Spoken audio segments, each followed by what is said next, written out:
Yeah! I am the light bringer. Now listen, fellow warriors, I ask you, should my campaign come to an end? There's way more to avenge.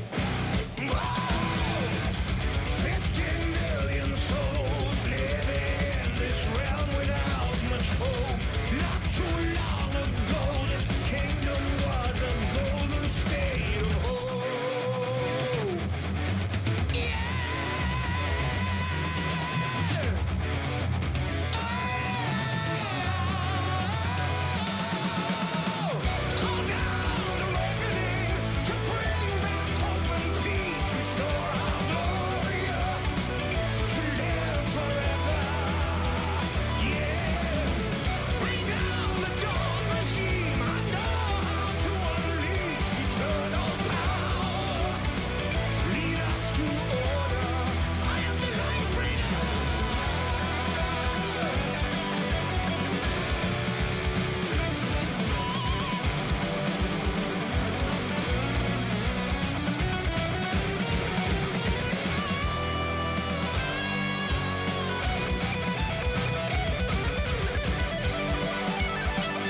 Take me under your wing, crack of thunder, as a wild bird sing, a sonic echo that leaves no room for doubt. All the shots bring it back to what it's now. As the world cries tears in our hands, are we all part of a bigger plan? All the shots bring it back to what it's now.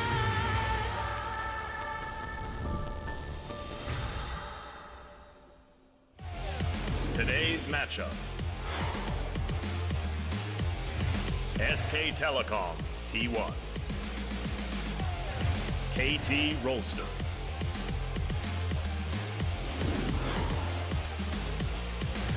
ROX Tigers.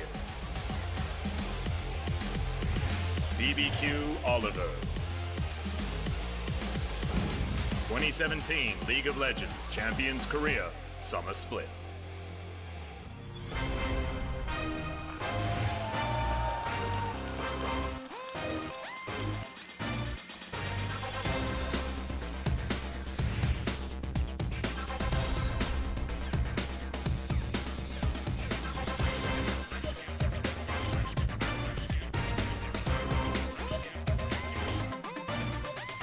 Welcome back, ladies and gentlemen, to the final week of LCK Summer, and we have most certainly saved the very best until last. I'm Atlas, this is Papa Smithy.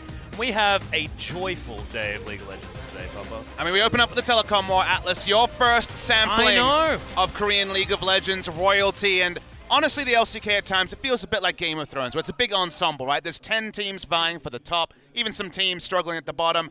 But sometimes you get your main characters out of the way, you put them in one scene, and you get a match like this where the fans are hyped, tickets sold out. in probably negative time. We always talk about a minute and a half. I don't think there was any time to buy a ticket here. Yeah. Pre-orders, perhaps.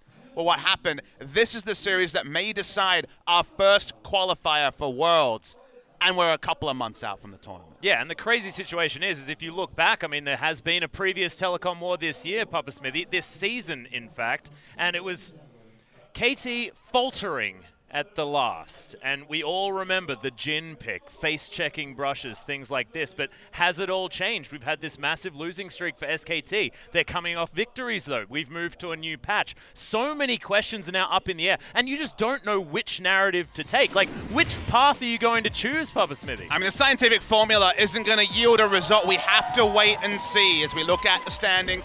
SK Telecom are stuck in fourth. They cannot move up, they cannot move down. They will be in playoffs. How far they will go, maybe we'll get an inkling today with how they perform against KT Rolster, but KT Rolster are in the spot. If they win today, they are guaranteed first, they are guaranteed top 2. They cannot fall lower because of the gauntlet system. You're guaranteed a grand final for KT Rolster, and remember, the only 2 organizations that have ever won the LCK regular season are SK Telecom and ROX Tigers. The ROX Tigers, they are no longer the org that used to be all-conquering. KT Rolster want to make it their first time at the top today. And Score wants to book his ticket to Worlds as well. I mean, this is so incredibly important for KT Rolster. Plus, this is the telecom war. This has always been the Achilles heel of the KT Rolster lineup. You don't need to say it too many times, Papa Smithy, to know that KT have been waiting for this moment to prove themselves. As we do have a look at the rosters, and this is where things get interesting, Papa Smithy, starting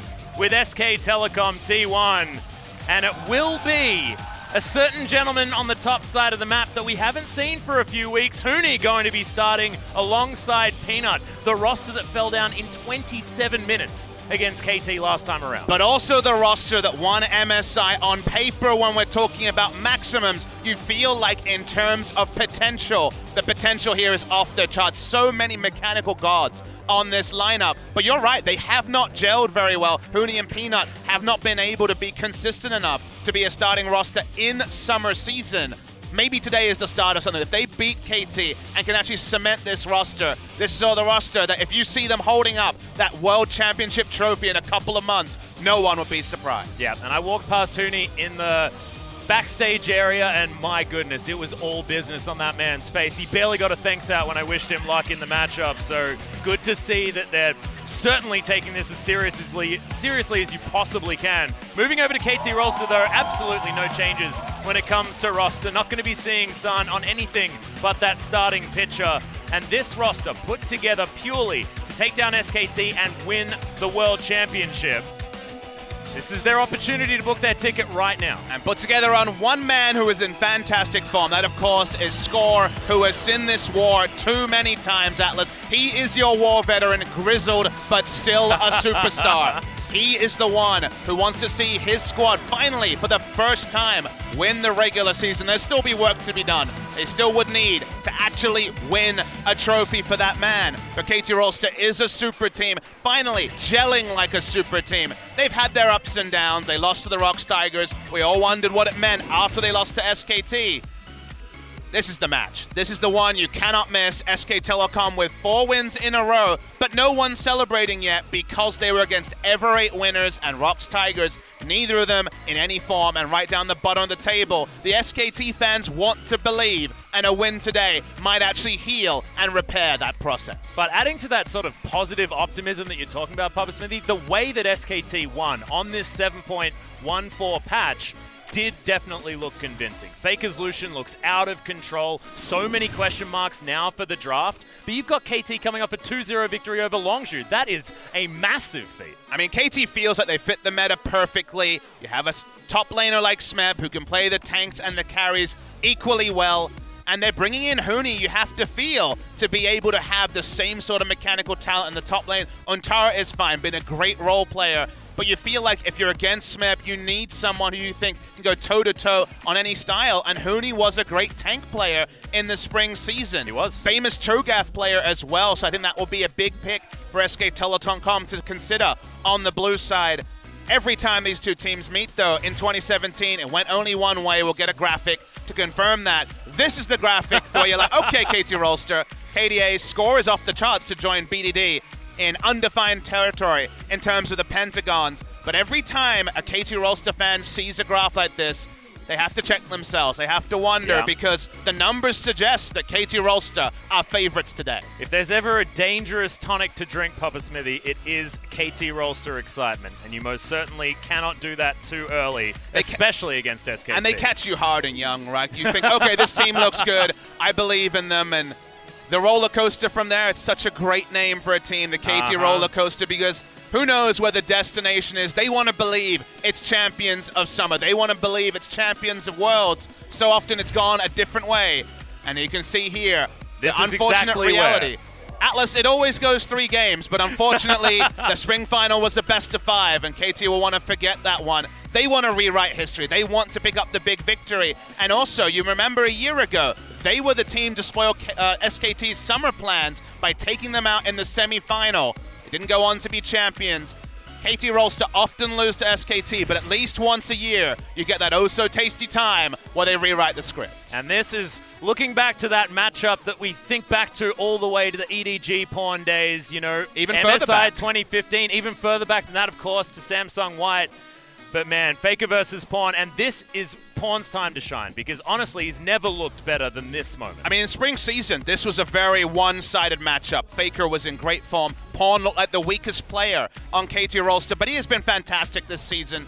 Champions like Galio, he has shown unique ability on, and FLICKR, you notice right at the bottom, the new pick that's poking out for him is the Lucian, a blind pickable champion who does well against Lucian, goes well against Galio, and also has lane priority in many lanes, fits his champion pool perfectly. Speaking of champion pools, got a couple of decent AD carries here, Atlas. Yeah, we do.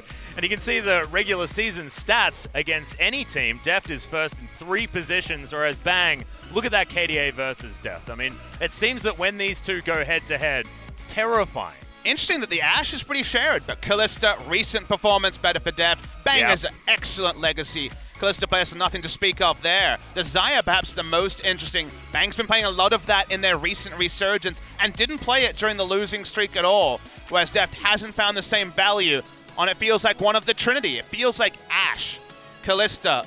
Well, actually, honestly, it should feel like Kalista, Xayah, and Caitlyn, but Caitlyn's kind of out of the picture. Clogging up the ban list a Ashe little is bit. joining in, and speaking of Ashe, his MVP performance against Longzhu as a sole damage dealer with the tanky front line was excellent. 1,300 DPM. Remember, that's not a percentage. We're just talking about damage per minute, so that's not relevant compared to all his tanks. That's just Deft playing out of his mind in a game where Prey was also a god. Yeah, and also in a game where Deft had to play out of his mind. All of the pressure was on him. He knew it was on him because there was only tanks there trying to do extra damage to augment what Deft's Ashe was able to put out. And that was a series that was a game that felt like it was slipping away from KT, but decisive moves in the late game got them over the line. And has that been something we've been able to talk about every single time, Papa Smithy? Consistency in late game play with these early game compositions that they have been able to get ahead has been a place where they faltered. Certainly didn't happen against a premier team in Longzhu Gaming last time we saw them. SK Telecom T1, able to look at their last 4 games and smile. The perfect games you see on the screen from Bang. Of course, it's been in the headlines for good and bad reasons recently with all his media issues. SK Telecom want to believe that this will just be an extension of the past, and the past has always read SKT over KT in about every important match.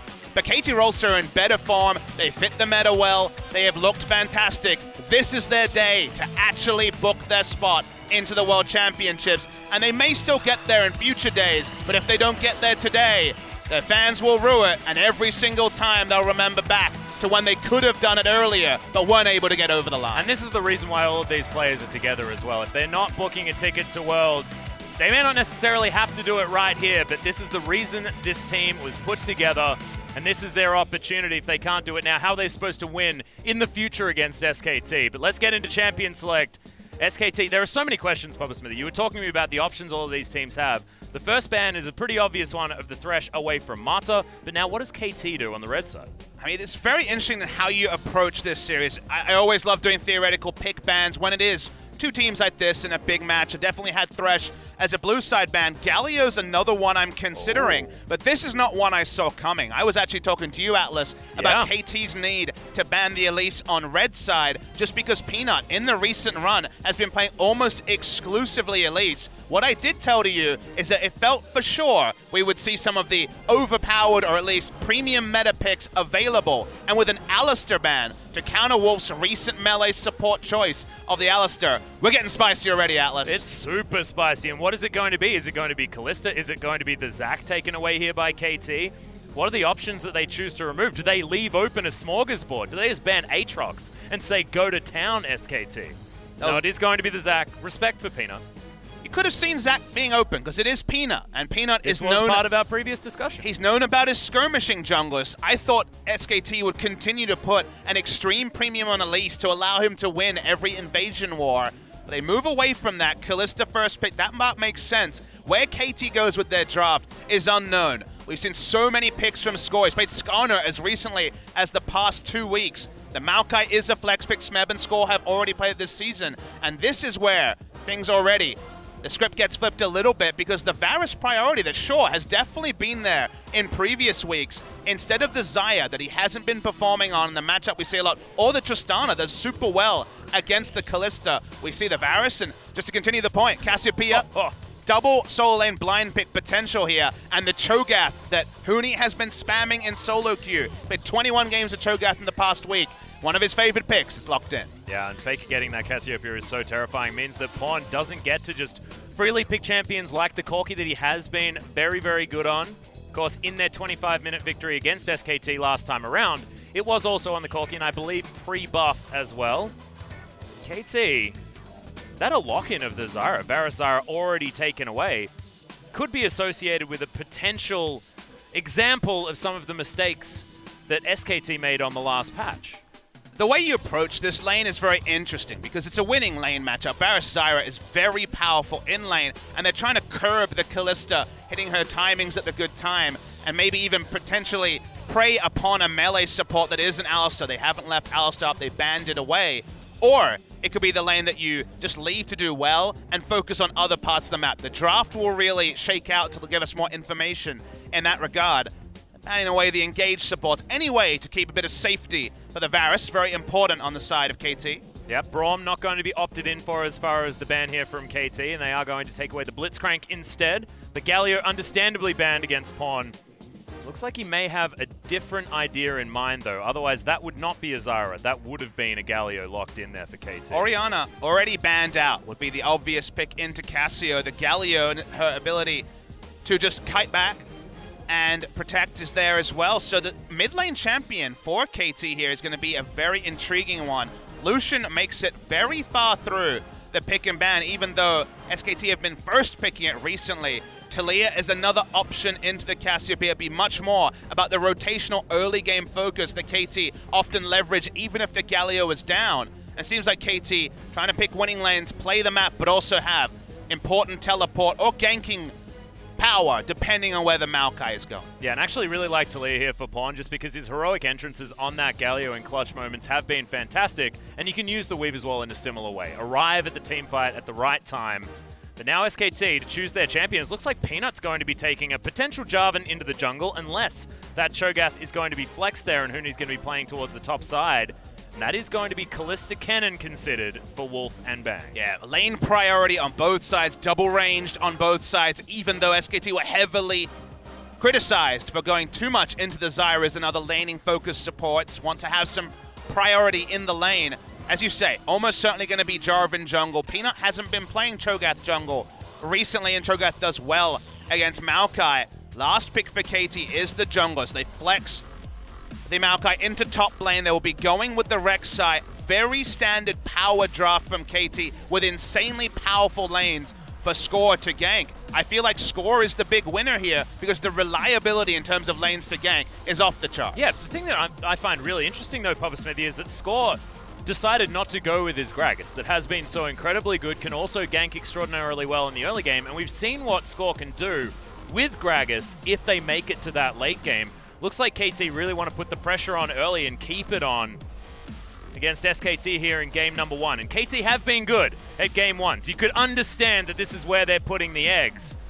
But just foregoing scores Gragas feels like they must have another plan here on the side of KT. Just feels like it's a bit more insurance. You want to beat them early, having the extra information to know they're not going to body slam in and be turned by the flag and drag as early as level 2. Yeah. It's extra insurance for score. Pathing junglers sometimes used, ironically, is the correct way to look at score who's pathing. Put Cuz to shame in that Longzhu series just a couple of days ago. But this is KT's moment. This is their destiny. Can they be the team, the first to go to Worlds, the first to book their spot in the Grand Final? SKT have been better recently, but today they play KT. Yeah, but today we've got Huni on his Cho'Gath. We've got so many hype matchups across the Rift here for game 1 of the Telecom War. Let's do it. Let's get on to the Rift.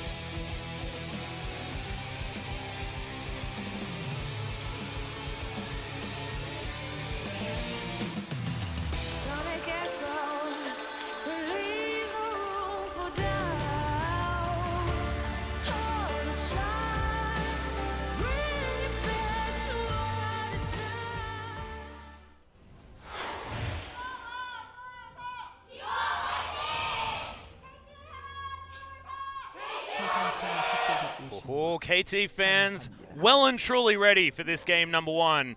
Place where KT certainly have found success in the past, but looks like 5-point defense system as we set up. Loads of respect, and both of these teams know exactly what's on the line, and it's a heck of a lot, Papa Smithy. Getting information of where Peanut starts in the jungle on Jarvan is so powerful because level 2 gank from Jarvan is perhaps the most scary at level 2 of any potential CC combos available due to the amount of distance he's able to cover. So even knowing if he's starting top or bottom side relieves a lot of pressure from the rest of the map. Not expecting any sort of invasions from the Jarvan. That's just not how his standard path will work. So we'll see if they push in any wards late or whether they're just trying to play equal. Equal vision for both sides. To me, if it is shallow vision, favors SK Telecom. Well, at the moment, you can see KT not actually trying to go for any of that. It is going to be a topside start by the looks here for Peanut, potentially.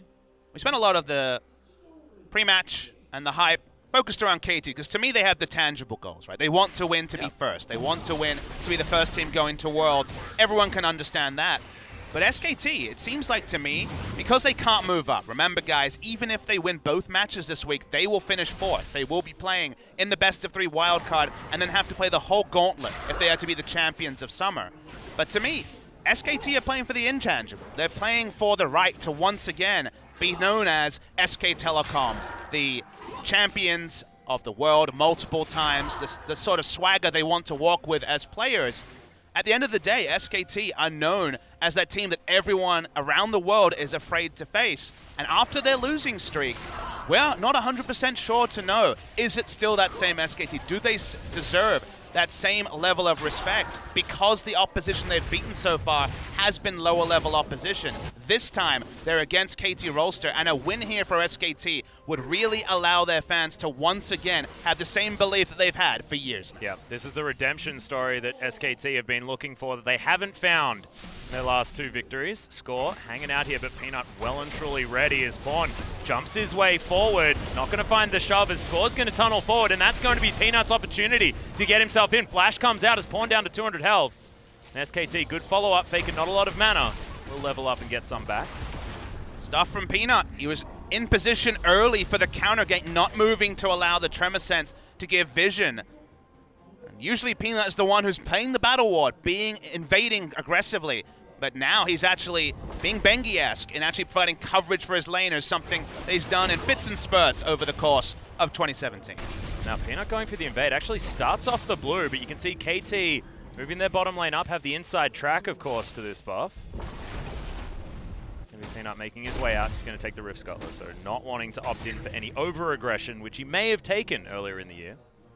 Seems like it was a multi-point plan to be able to contest that blue and also provide coverage through mid. When you go for the cannon in bot lane, auto attacks are so important, so you're able to push out in a lane that often Varusara will auto-win the push war, so they had the lane in a great spot. It allowed Wolf to roam, but not enough to actually steal away the first blue spot. Right now, Bang & Wolf dealing with these plants that Marta's throwing down quite well. Score does end up taking that blue buff. It was put behind just a little bit by Peanut, getting himself in there. Smeb trying his very best to last hit with the clumsy little root arms of the Maokai under his turret.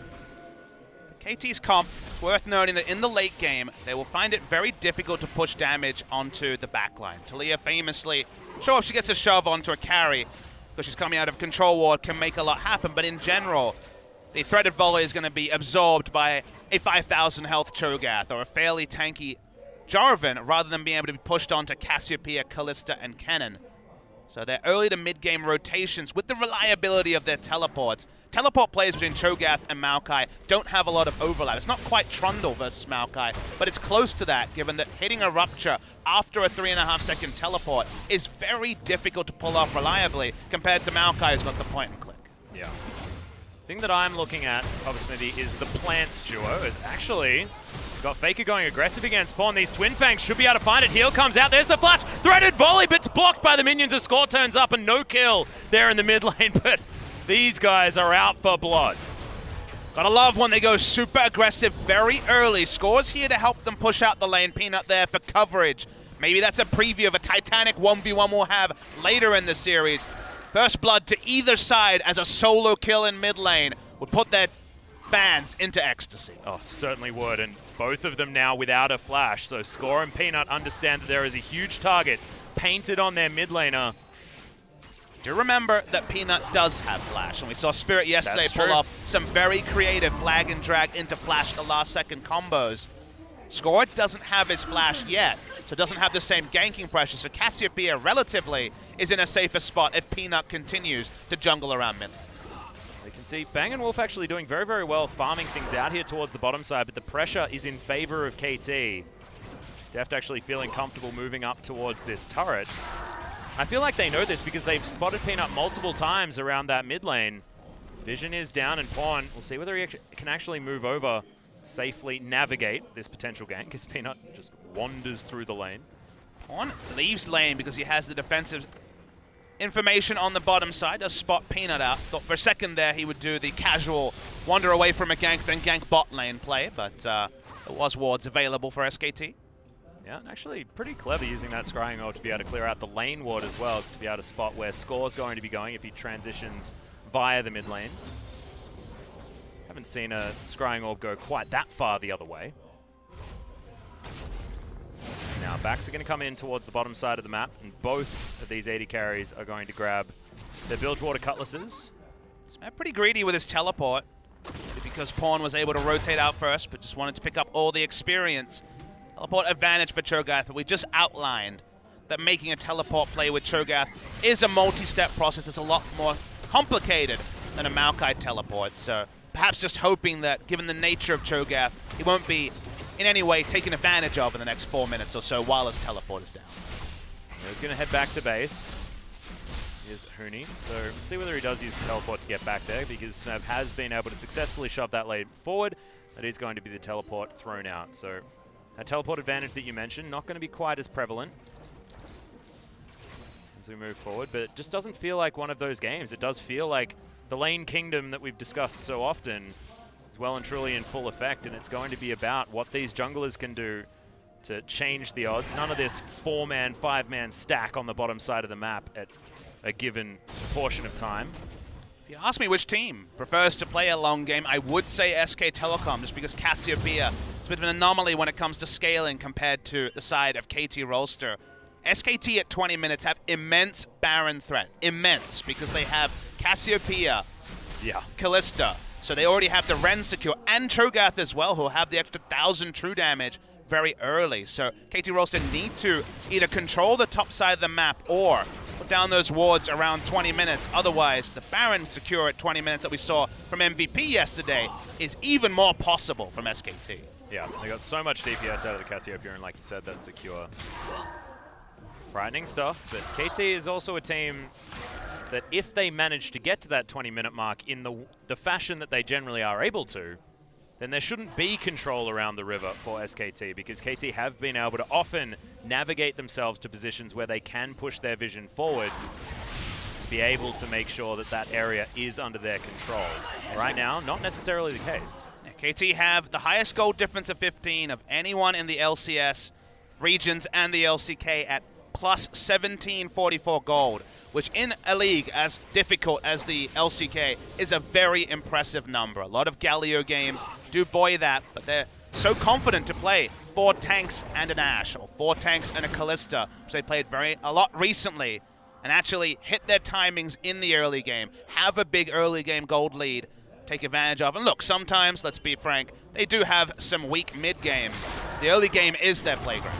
Well, there's the ultimate actually out as the Stranglethorns come in as well. Bang has to flash, and that's going to be first blood going down as Deft falls immediately. It's going to be Score answering back as we've got the mid laners battling once again, but that's going to be the Petrifying Gaze, and FLICKR gets the 1v1 kill. Somehow, it's in fact going to be Bang picking up an assist with a Sentinel. There's Peanut, he's going to take some damage, jump himself over, and SKT off to a phenomenal start and will augment it with a Mountain Drake. Yeah, SKT's wards around mid lane even allowed FLICKR to catch Pawn unawares and pick up a bonus kill elsewhere. No ability for Maokai to get in. Huni's so happy to continue laning against a Maokai with no threat of the teleport. Very easy turn onto the Mountain Drake, and hell, that Baron secure we talked about just got better. Oh yeah.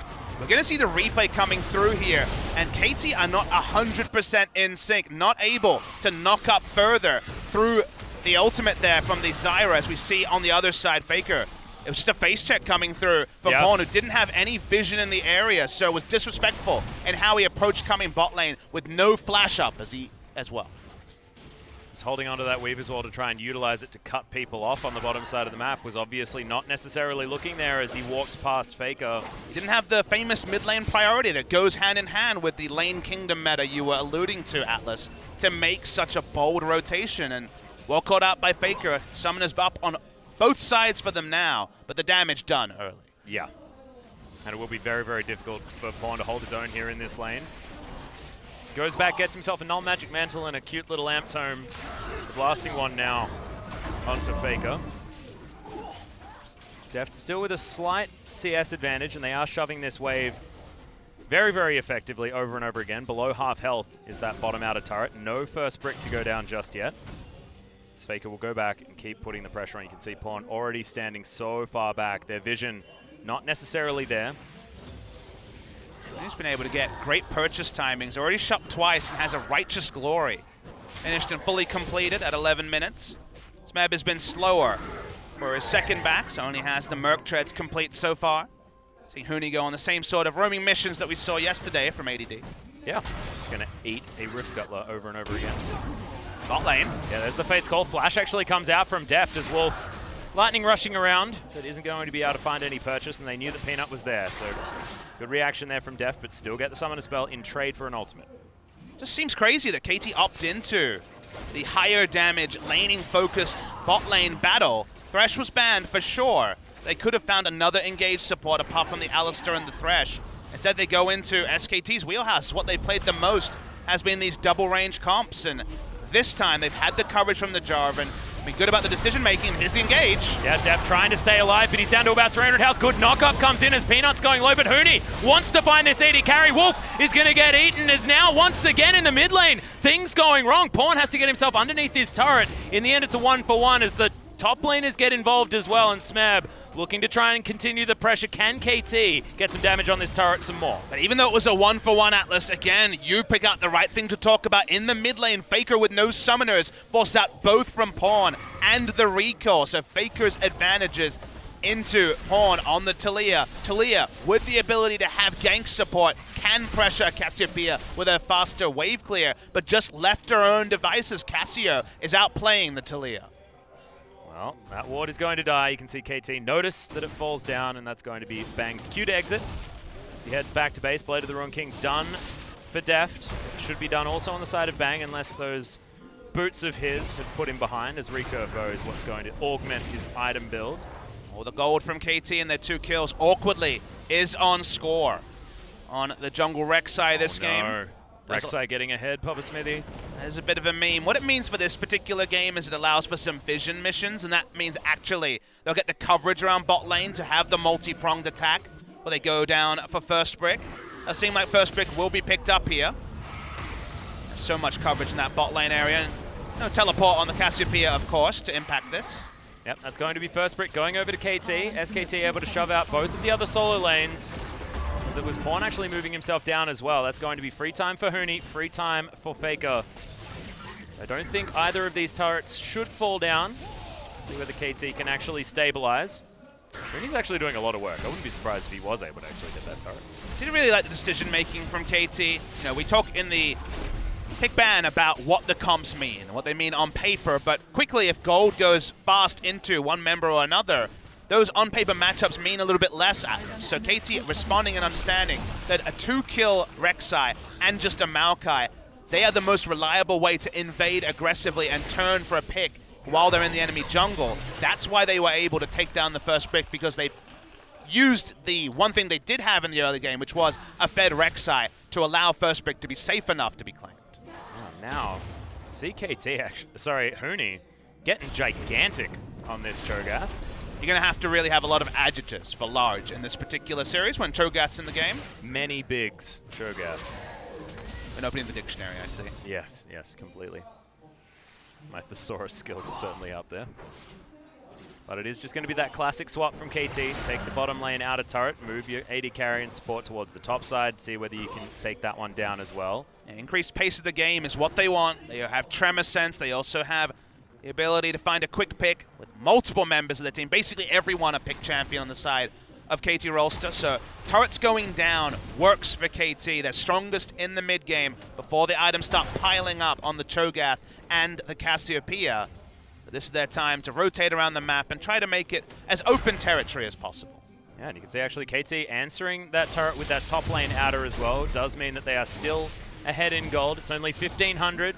Not necessarily something to write home about, but 1,500 is this standard lead that KT have been able to amass most of their games so far. And this time it's on the side of SKT, so that's a bit of a difference. While they rotated top lane, they weren't actually able to confirm the turret. And with a Mountain Drake spawn, KT don't want to give up 2 Mountain Drakes. We've already outlined how powerful SKT are at killing the Baron without even a Mountain Drake to talk about.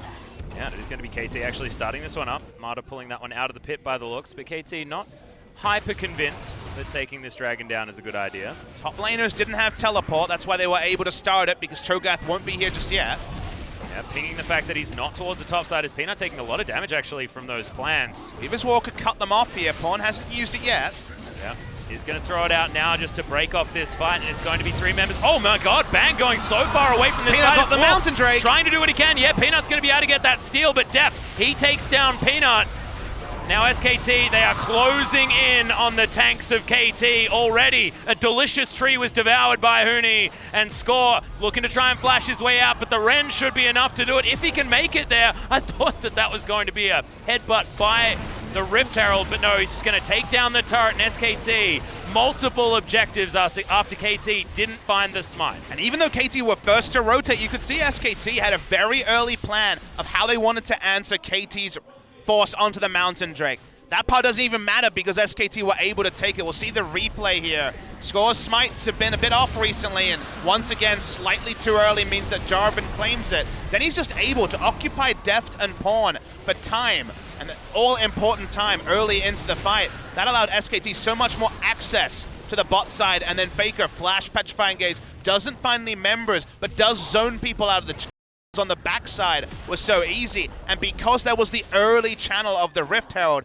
they get the mid lane turret as well. Yeah, Huni actually setting that one up earlier. Has himself a Warmog's armor as well, as that Negatron cloak is there to augment that magic resist that he only had in the form of his Merc Treads. Amusingly, he's going for the max damage build, which for Cho'Gath represents Warmogs and the Gargoyle's Stone Plate as the next purchase. Yep. SKT already have the turret lead here with all 3 outer turrets down. You couple that with control wards around the Baron, and then you're in the unenviable position as KT of trying to fight for Baron vision against both Baron secure from a Cho'Gath, but also insane pick power. He's a pick champion in his own right. Yeah, well, they've got Baron secure from Kalista and Cho'Gath. I feel like if SKT are allowed to start the Baron, you can't let it get to 3,000 health because they press Smite, Rend, and the Feast, and that's a dead Baron just instantly from 3k. You do wonder how many times they've practiced the exact damage numbers there, because the multi-smite is not going to be at the exact precise second. Often there is a small chance to be able to smite away, just like when you smite away from a Nunu consume animation or even the feast animation. So how many times I've actually been able to get that down to mathematical scientific formula? Going to be potentially something that Score can get lucky around. He already was frustrated by having the Drake stolen away from him by Peanut. Yep, hasn't been having a lot of luck with the smites, as you mentioned earlier as well. The series by KT against BBQ was a frustrating one, as FLICKR's going to move himself to the correct side of the Weaver's Wall, away from the danger, but he's going to make his way back with a teleport, and that's going to get out the ultimate from Deft. They save the turret, get an R button, but they do expend the teleport. But you do see what's different, because they don't have a tank support like a Thresh, and because Maokai's not grouped. Usually when we see the Weaver's Wall turret plays, a strategy that has become about as standard as can be in the summer season, they involve invading for vision, putting down coverage to see who is going to come up and try to stop you taking the turret, and then you put down the Weaver's Wall. KT had to skip steps because they have Zyra as a support, and they can't actually get deep vision on the blue side of SKT. Meanwhile, SKT are able to contest the enemy red buff. So when it comes to tempo around vision, around picks in the jungle, KT aren't even able to walk out to look for a Grasping Roots or a Varus ultimate. And so the plays from KT, they're pretty low value. They don't really get any sort of damage onto the outer top lane turret, and SKT just return to farming after picking up an advantage. And what's come out of this is an absolutely massive Cho'Gath in every single way. Currently 40 CS ahead, sorry, 60 CS ahead of Smeb, as well as 2-0-0 with that Gargoyle Stoneplate so close to being finished as his third item. We mentioned that Huni hasn't been one of these players on SKT that's seen the victories of their last 4 games. Last time he played was in a loss, but this is a very different performance on a very different patch, and a champion that he has been known for in the past, but certainly not recently. I mean, Huni has picked up wins on 4 champions, and if I was to poll you and ask you what those 4 champions were, you'd probably get the Rumble. You might get the Kennen, but the only other champions he's won with are Cassiopeia and Lucian. Very off-meta counter picks. So he hasn't been playing the meta champions. No win on Camille, no win on Renekton or Shen or any of these other meta champions. In solo queue, spamming the Cho'Gath should be no surprise to the KT scouting. And you're right, on 7-14, he gets access to a champion he's won on before. 2 wins on Immortals, 2 wins on Fnatic. Always a pick you'd associate with Huni. He's been a big fan of the lane Cho'Gath. Gets to play it here in meta, and another player who's been buffed by 7-14, just allowing extra champions into the pool. Yeah, you brought this back to my attention earlier on, Papa Smithy, but Huni did really find a lot of his success playing the tanks as well, and now that we're back into a tank-based meta, it feels like Huni might have found his stride once again. It's a weird thing to say out loud, I know, right? It's super weird, because he is a fantastic carry player, but he just tends to get a little bit overexcited. I think just in general for SKT, playing around carries, their long loss streak was largely around Jax and Camille and other laning-focused champions, Fiora as well, that they struggled to seem to understand how to match tempo, take advantage of games, allow for a split push to get an advantage. Those are things SKT couldn't do, and that's why they went on a loss streak on 7-13.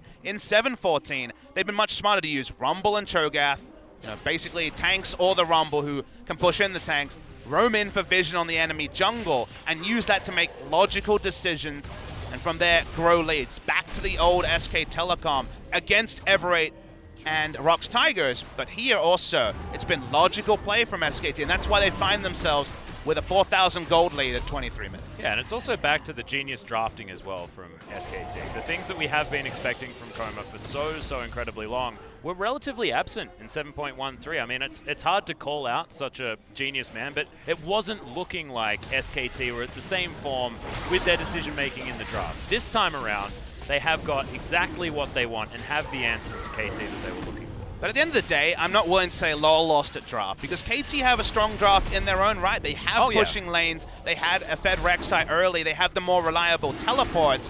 Where things went away from them is that because they drafted a range support and not a melee support, they haven't been able to get the wards they could in previous games, or the tank line to put down vision, and that's why more often than not we're seeing things like FLICKR flashing onto Deft, or 4 members walking to the top side to try to get vision on for an outer turret take with the Weaver's Wall and failing to do so. The Baron buff already is being leashed, Atlas, and they'd love to return to it soon. Yeah, SKT demonstrating that they know exactly what their comp can do. Pick themselves up a cheeky Infernal Drake as well. It feels like Summoner's Rift itself knows that this is a hype match because we've got double mountain into Infernal, Papa Smithy. KT back to the mid lane. They want to clear things out, and at least they have been able to stop the bleeding when it comes to these towers. No inners to fall down just yet. But it feels like the calm before the storm once again, much like the first few minutes in the studio, and now the Fate's Call comes in. Oh, really good chance of corruption. Stops the further engage, but that's going to be Peanut finding his way around the side. Def surviving for a long time. There's the Weaver's Wall. Eventually, he gets eaten as Wolf is the one cut off. But that Weaver's Wall could have been in a better spot because SKT all get out. KT no option to find an advantage as there's the flash. Okay, Huni not finding anyone. Teleport had to be cancelled from Maokai because the DPS was already dead, and Pawn is not enough damage to take down other members. They turn onto the Baron, and KT Rolster can give them no quarter. This Baron will explode. Yeah. Feel like it gets down to that 3,000 health mark. You've got a Nom from Huni. You've got the Smite. Grasping Roots too slow as the Rend is what secures it. A lot of snares, but KT just use it to disengage, and that was the freest Baron that SKT could find. Really nice stuff, and just feels like this game has gone from clockwork to clockwork play on the side of SKT, something that we've been used to talking about in days gone by, Papa Smithy. And unfortunately, KT have missed their chance to play the draft as they would have intended it, which was to do plays like we saw with Weaver's Wall behind a turret, get a turret lead themselves. KT drafted pushing lanes in multiple different areas and a reliable ganking jungler. Didn't really make anything of what they had, and instead have allowed SKT to take the turret lead. And now you talked about Gargantua and Cho'Gaths. That's without even Gargo's Stone Plate being enacted. Huni looks like he's moving slowly because he's got such a large model on this Cho'Gath. And now KT's comp doesn't really do anything, Atlas. They can clear waves, they can delay the game, but SKT can dive. SKT have insane Baron secure, and all KT can really do is watch. Huni's bigger than 2 turrets. Yeah. That's like too big. I mean, if this wasn't such a high-profile game, I'd love to see him do the taunt with the speakers on this Battlecast Cho'Gath skin. It's like Woodstock. Crazy loud. Now, the Baron going to be utilized here in the mid lane by Bang. See the rest of SKT, apart from Huni, moving towards that bottom side. Pressure in all 3 lanes, wanting to take down inner after inner. Get themselves towards the base. Start knocking down the inhibitor turrets. Faker makes short work of that bot inner turret. SKT There's certainly more they can take. SKT have pretty abysmal siege. Kalista, Cassiopeia, Cho'Gath, when you're talking about carries, is not in no way good siege. And the wave is so good on KT's side, but it doesn't matter with how far ahead SKT are. They can threaten dives. There's no defensive vision from KT really anywhere on the map, so only in their base do they feel safe. Okay, SKT is going to keep growing a lead and take down every outer turret, probably in one fell swoop. Yeah, KT relegating themselves to their base, wanting to hold on to inhibitor turrets, but not really caring about these inners. Smeb might need to be a little bit careful, as the logical next step is to pay a visit towards him, but it doesn't even seem to matter as SKT, looking for this gank. The Nature's Grasp does come out, as there's the ultimates from both supports. Good knock up onto Huni as he gets knocked back into the bouncy castle. Def keeping himself very, very safe as Bang takes a little bit of damage, but doesn't seem to care with his lifesteal that he already has built up. And SKT just spreading KT so thin. Yeah, Huni backs off, but he still has 3,300 health. He's only backing off because he has no mana, Atlas. Yeah, well, Weaver's Wall coming in. No Fate's Call can be used onto Bang. It's the other way around, remember, because he has to flash, get himself over to the side. It is going to be QSS used at the same time. So some notable cooldowns that SKT are able to get out for that Weaver's Wall. Huni should actually recall. There's no reason for him to stand around. He has no mana, so even though he doesn't die, doesn't really do anything apart from pushing this last wave. Maybe there's certain gold values trying to get to, but you're kind of baiting your teammates when you're staying as Cho'Gath here with no mana. Sitting on a casual 5,000 health, and that's not even including the Stone Plate proc. Yeah, gets himself home. Blocks that entire walkway. How does he even get through that? I think he's bigger than that. It's ridiculous. Okay. Peanut and Bang clearing out things in the jungle, and as it is going to be a little bit of a reset as the Baron buff is soon to wear off. There it goes. Really moving himself up towards top. So a few minutes and that Baron dance will happen once again, and it only gets easier for SKT as that last Baron play was a big one. 9,000 gold, now the lead for our spring champions. And it feels good to say that again, Papa Smithy, not talking about SKT in this negative light that we were sort of forced to with their losing streak. Sounds like some caster bias right there, Atlas. That's a meme. But it's just one of those things, you know? This feels like a little bit of normalcy. The familiar can be good, but yeah. SK Telecom have a gargantuan fan base, probably the biggest of any team in the world. FLICKR, by far the most popular player of any in the world, next to people like Uzi, I would say, from the Chinese side. Yeah. But they were left wondering, because of the losing streak, what to make of SKT. A new patch gave them hope. 4-0, they have previously gotten on this patch, gave them hope, but this is the performance where people realize that it does seem like the SKT of yore is still a factor. And while I don't share your optimism necessarily around SKT inevitably going on to be once again the level of dominant force they were before, it is good to have them as a contender, because the resulting matches we get between the best teams in the world are a treat to watch. And it's not that I'm saying that they're going to win everything or this, that, and the other. It's just saying that they are the force, that a victory against them means something like it would against the Spring Champions, you know? Like, we're getting back to that stage where SKT, I mean, they've got complete control over the Dragon as they were able to just take down a Mountain Drake while we're having this discussion. But understanding what your victories mean against... This isn't a crippled SKT for what it looks like. This looks like a dominating SKT in this first game. I mean, at this point, KT really can't do anything. Peanut is a super tank. Cho'Gath, whatever is bigger than super, a monster tank, I guess we would call him. Basically a monster truck rolling through KT. Yeah. Unfortunately, they're the other side of the monster truck, Derby. It feels like, you know, see Mad Max Fury Road? I have. Yeah, he's like that big truck. And he looks like it as well. Hopefully he's not piloted by that weird dude with the face mask.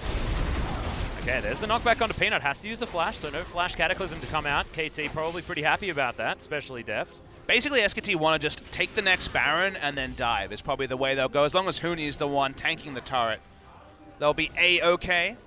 Baron is so necessary for them because we mentioned a couple of times, Varus and the Talia, about as much weight as you can ask for from two members, and Maokai and Zyra are no slouches either. So their ability to push without Baron buff is actually quite crippled. Got great map control, but KT finally feels strong enough to start walking up to the Baron. Not going to allow any free time because it's 3 damn Mountain Drakes and an Infernal, plus the comp from SKT. Well, Huni looking for the flank. Remember, this is a guy with the 2-item lead over his opponent, as there's Pawn in a little bit of trouble, but does still have the Banshee's Veil. There's the engage from Peanut as Deft, all on his own. No options to get out of anywhere, but FLICKR is going to fall down immediately. Pawn now looking for the DPS. As finally SKT get themselves back into the fight. Score in trouble as the Ren gets pulled out. No resets to come in, but here are the kills for SKT. 3 already dead, Smev and Marta running for their lives. There's a twisted advance. The knock-up, though, comes in from the Rupture, and it's all too easy. SKT, they've got the AD carry alive, and they'll break open the base right here. No Baron necessary. Actually, a badly botched fight by FLICKR in particular. This kind of died in no man's land. But Huni, wait till you see the replay and see how much feast damage he put onto Pawn. Bursted him for over 1,000 true damage as far as my eye could see. And SKT, doesn't matter if they don't have FLICKR, they're going to win the game. Yeah, they are. They're going to take down the Nexus turret. Second one falls, and first blood in this telecom war does go to SKT. Some would say predictably, but if you missed the most recent weeks, most certainly not predictably here, but it is a best-of-3 series. KT now to move to the other side of the rift, and we'll see whether we're going to get to 3 once again, Papa Smithy, because I certainly hope we do. SKT fans will say business as usual, but they didn't know before this series started whether that would be the case. With their struggles recently and who they beat last week, we had no idea what to expect when it was SKT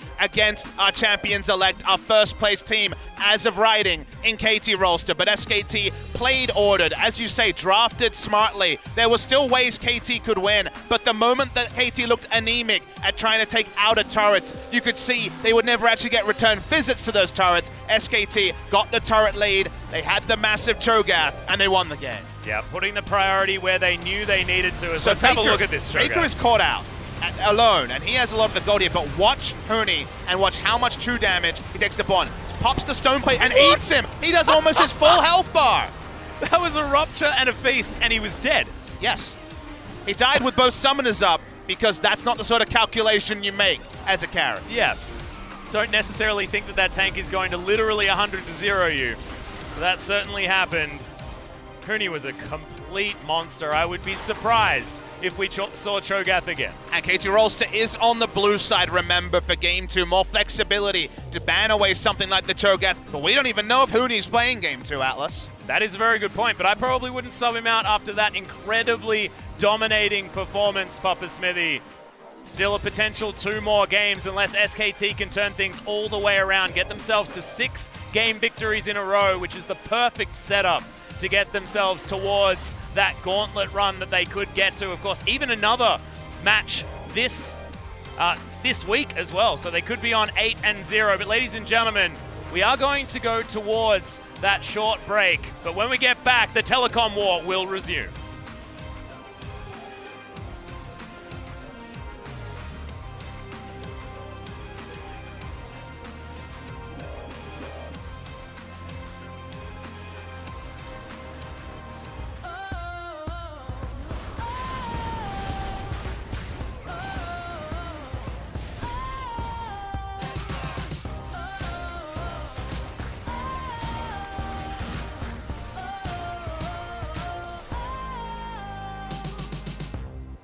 Tie those shoes, we're jumping fences.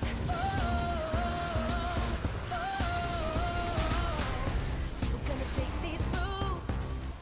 We're taking chances. We're taking chances. We're taking chances.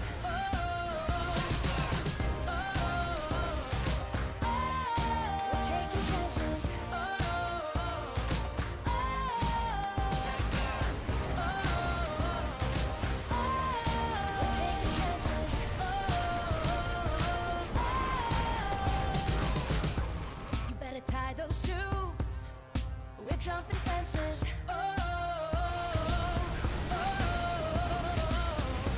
We're gonna shake these boots. We're taking chances. We're taking chances.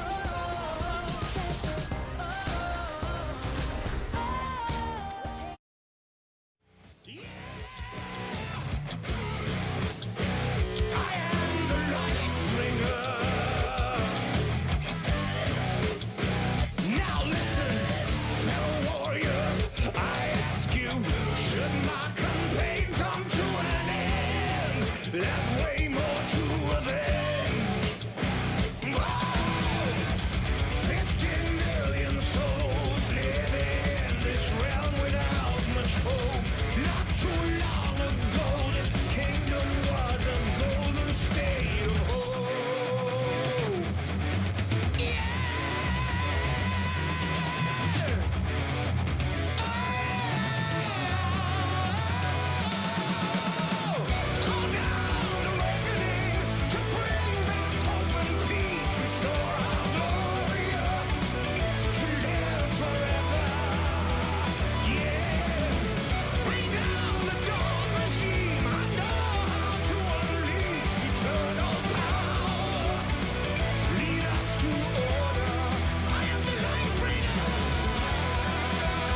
Take me under your wing, crack of thunder, as a wild bird sing, a sonic echo that leaves no room for doubt.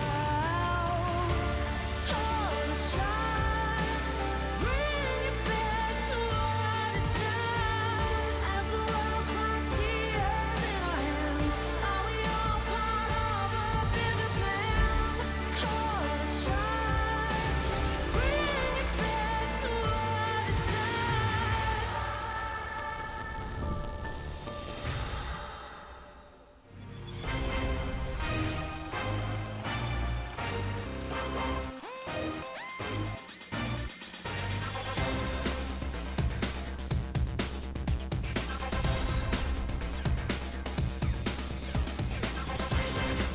Welcome back to the Telecom War OGN Legion. It is an SKT victory that starts it off with so much damage coming out of that Cho'Gath on the top side of the map. Huni was well and truly a monster that game. Maybe the Telecom War, but that was a slaughter, Atlas. It was hard to watch from about the 25-minute mark onwards, maybe even earlier.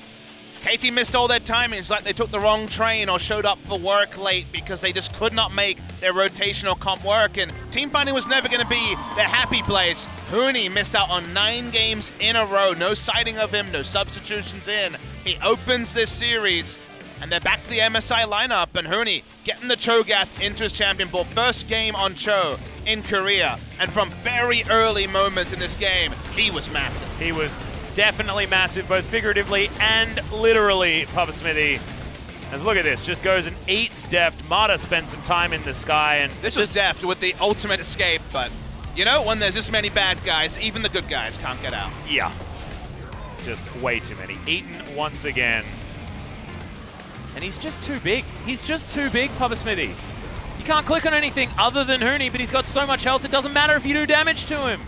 He can just stand on carries, and it's very, very hard not to click and do pointless damage to a Cho. As we get to see this replay, are you ready for some gameplay, Atlas? You ready for the gameplay? Yep, here it is, here it is. Are you ready for the gameplay? Interactive League of Legends! We didn't get any gameplay. Yeah. We just got Cho'Gath instant bursting down a carry at 6,000, 10,000 I can't believe Pawn didn't use his heal. He was silenced, Atlas. Oh, that was it. Otherwise, he would have certainly survived. As there is the culprit on your screen right there. The man that eats mid laners whole. Okay, still some grins on the faces of KT, who know that they do get the more favorable side, you have to say, especially in this particular matchup between these two teams. Having a bit more flexibility in the champions that you are allowed to ban away is certainly important. They may be smiling between their teeth, but they're certainly not happy with how Game 1 went. But we're going to load into Game 2, and like you say, on Blue's side, they can ban away large aliens that eat them. Well, it is going to be taken off the board. I feel like even if they're on the red side, I mean, don't ban the Alistar.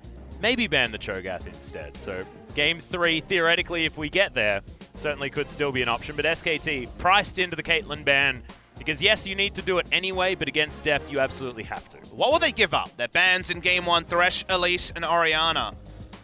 Thresh ban sticks out as one they may want to do on red side, but of course, the flexibility of being able to ban certain things on red. But the must bans already observed in Caitlyn and Zac. I feel like Elise will be their final ban on red side. Score was able to get a lead, but not really do anything with it in that game. And they just ban away 2 tanks and the Cassiopeia that FLICKR's been loving. Feeling like a Lucian game here from one of these two teams. Ha ha ha.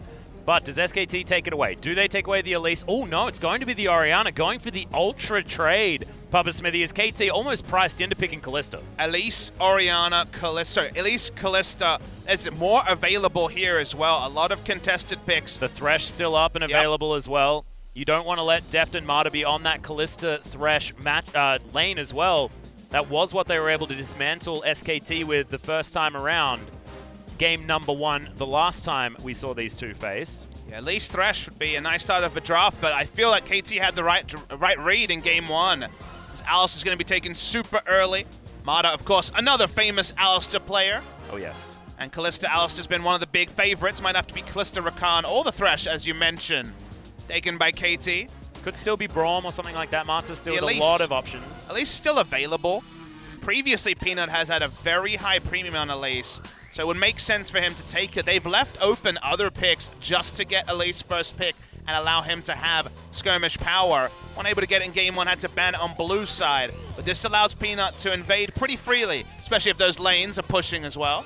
And does KT decide to take something like the Galio here, thinking that they might be safe with the fact that Cassiopeia has been banned away, and then give SKT an opportunity to head towards that Lucian? Galio Gragas could certainly be a draft here by KT if they want it. It's been so successful previously. Running against SKT is certainly a different challenge. Probably have to take it here, otherwise you'd expect bans to come through targeted at the mid lane. Yeah, that Renekton and Galio ban could certainly be what SKT goes for after they lock in their last one, and that is going to be the Galio picked up. SKT, what do they do to answer? Does FLICKR just take the Lucian right now? It's certainly one that lanes happily into the Galio. Of course, Master Yi. That makes more sense. I mean, he's played this before on 2 occasions. Doesn't make as good use of the old Doran's ring anymore, Pop Smithy. Lucian would make the most sense and will be locked in. It's banned in the second round in the previous draft.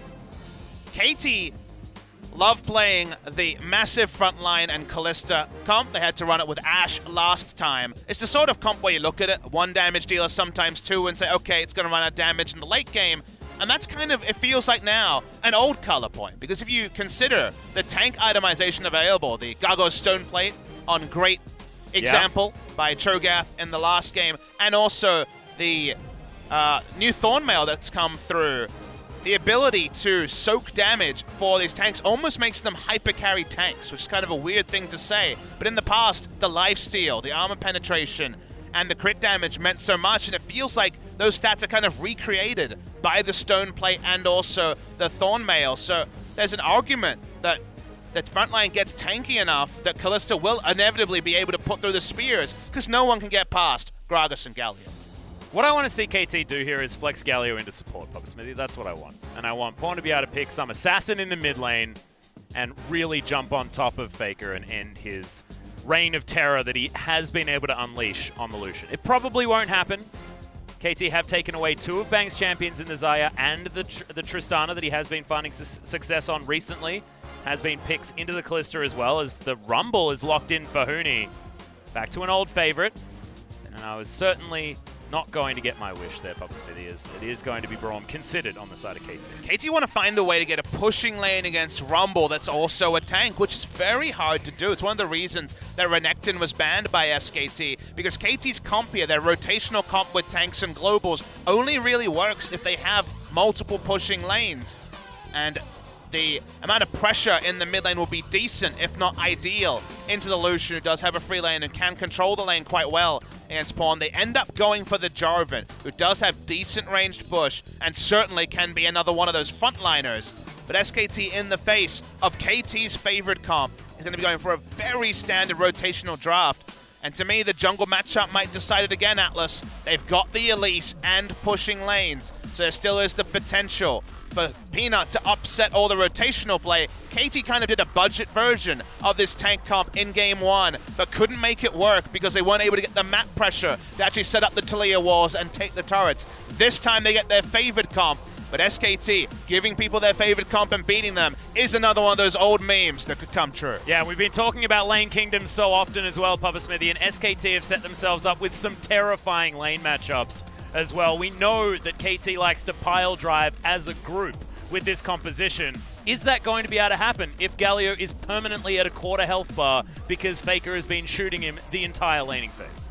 Pile drive, dog pile, you're right. It's everyone gets in their comp. Grim Patrons, if you were into Hearthstone before. They really want to very hard initiate, and they certainly have that. But SKT upset their rhythm. The game was not played at the pace KT wanted in game 1, and that's why it felt decided at 12 to 15 minutes. Now they have Peanut on Elise, the strongest dueling jungler. FLICKR, freshly undefeated on the Lucian, who has a good matchup, into the Galio. They let KT get what they wanted to blind pick, but it wasn't a blind pick for SKT. They knew what was coming. Yeah, they knew what was coming, and they picked accordingly as well. Mata on the Rakan. They've got the Kalista Rakan, which has seen so much success here in the LCK. Was debuted and used to destroy, but has seen some losses recently. We'll see whether KT's going to be able to make it work, or whether it's going to be SKT reigning supreme in a 2-0.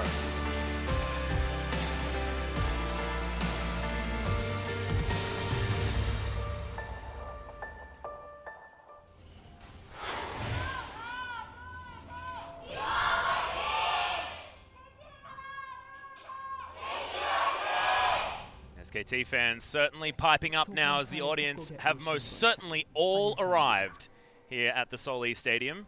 Adorable drawing of Peanut. Some other members of SKT there. Oh, Gentleman Galio there as well, I believe, in the mid lane as Pawn, making sure that he's looking dignified as possible. SKT having mixed damage dealers is really important to making this comp work. We talked about how KT want to play the Dogpile comp around 2 items. Kalista getting her Hurricane, and the Blade of the Ruin King is usually the go point. But Pawn can't just itemize into a Bramble Vest and, you know, work his way towards his first tank item, like a Righteous Glory, for example, or another tank item, and be fine. Because it's Elise Rumble, the amount of early magic damage is super high on the side of SKT. Both of them will probably itemize into flat penetration early, and actually being able to get as tanky as they want to be on a budget early before you can happily finish 3 stone plates is going to be difficult for KT Rolster unless they're snowballing already. Yeah. And it's almost like Pawn probably wants to go for magic resist early as well, just because it will be Peanut doing a whole lot of early game damage as well.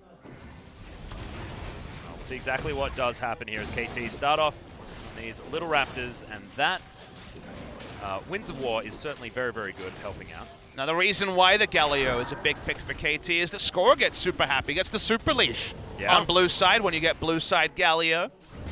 Hard leash on his small Raptors into a leash onto his red buff by his duo lane.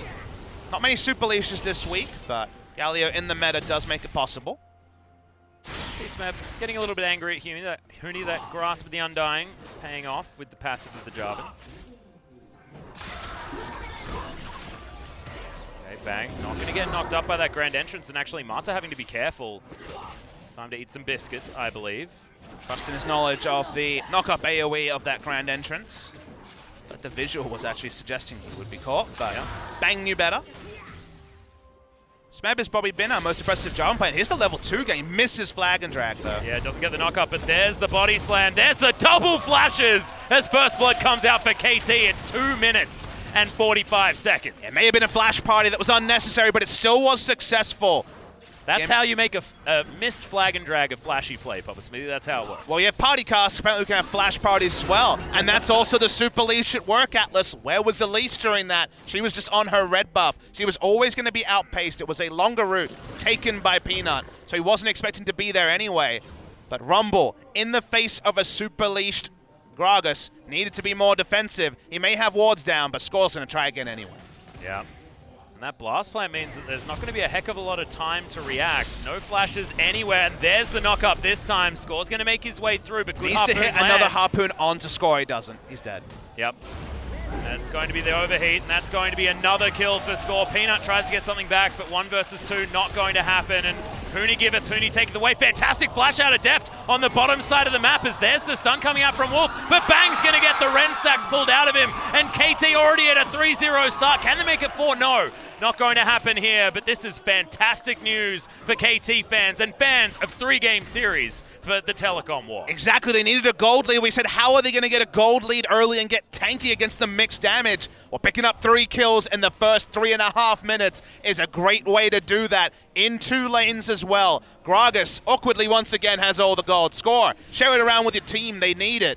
But that was really good pathing around the top side. Score may have been 2-0, but it was pretty anonymous in game 1 for a player that deserves the large plaudits that Score gets in this game. He knew exactly what his role is, and look at the boot choice, Atlas. He knows what he needs to do this game. Yeah, he needs to get around there as quickly as possible, and it's not often that you see the Moby Boot purchase on the Gragas as well. He's gone Moby Boots, and he's looking for a 3rd kill in top lane. He's Moby Bootsing into the lane brush. He is trying to uber tilt Huni by the looks of things, who missed out on an entire wave and on that turret. Not a bad strategy given Huni's reputation for that, as we get to go to the bottom lane, and very nice play by Deft and Mata. The lane kingdom from KT with the early tanks.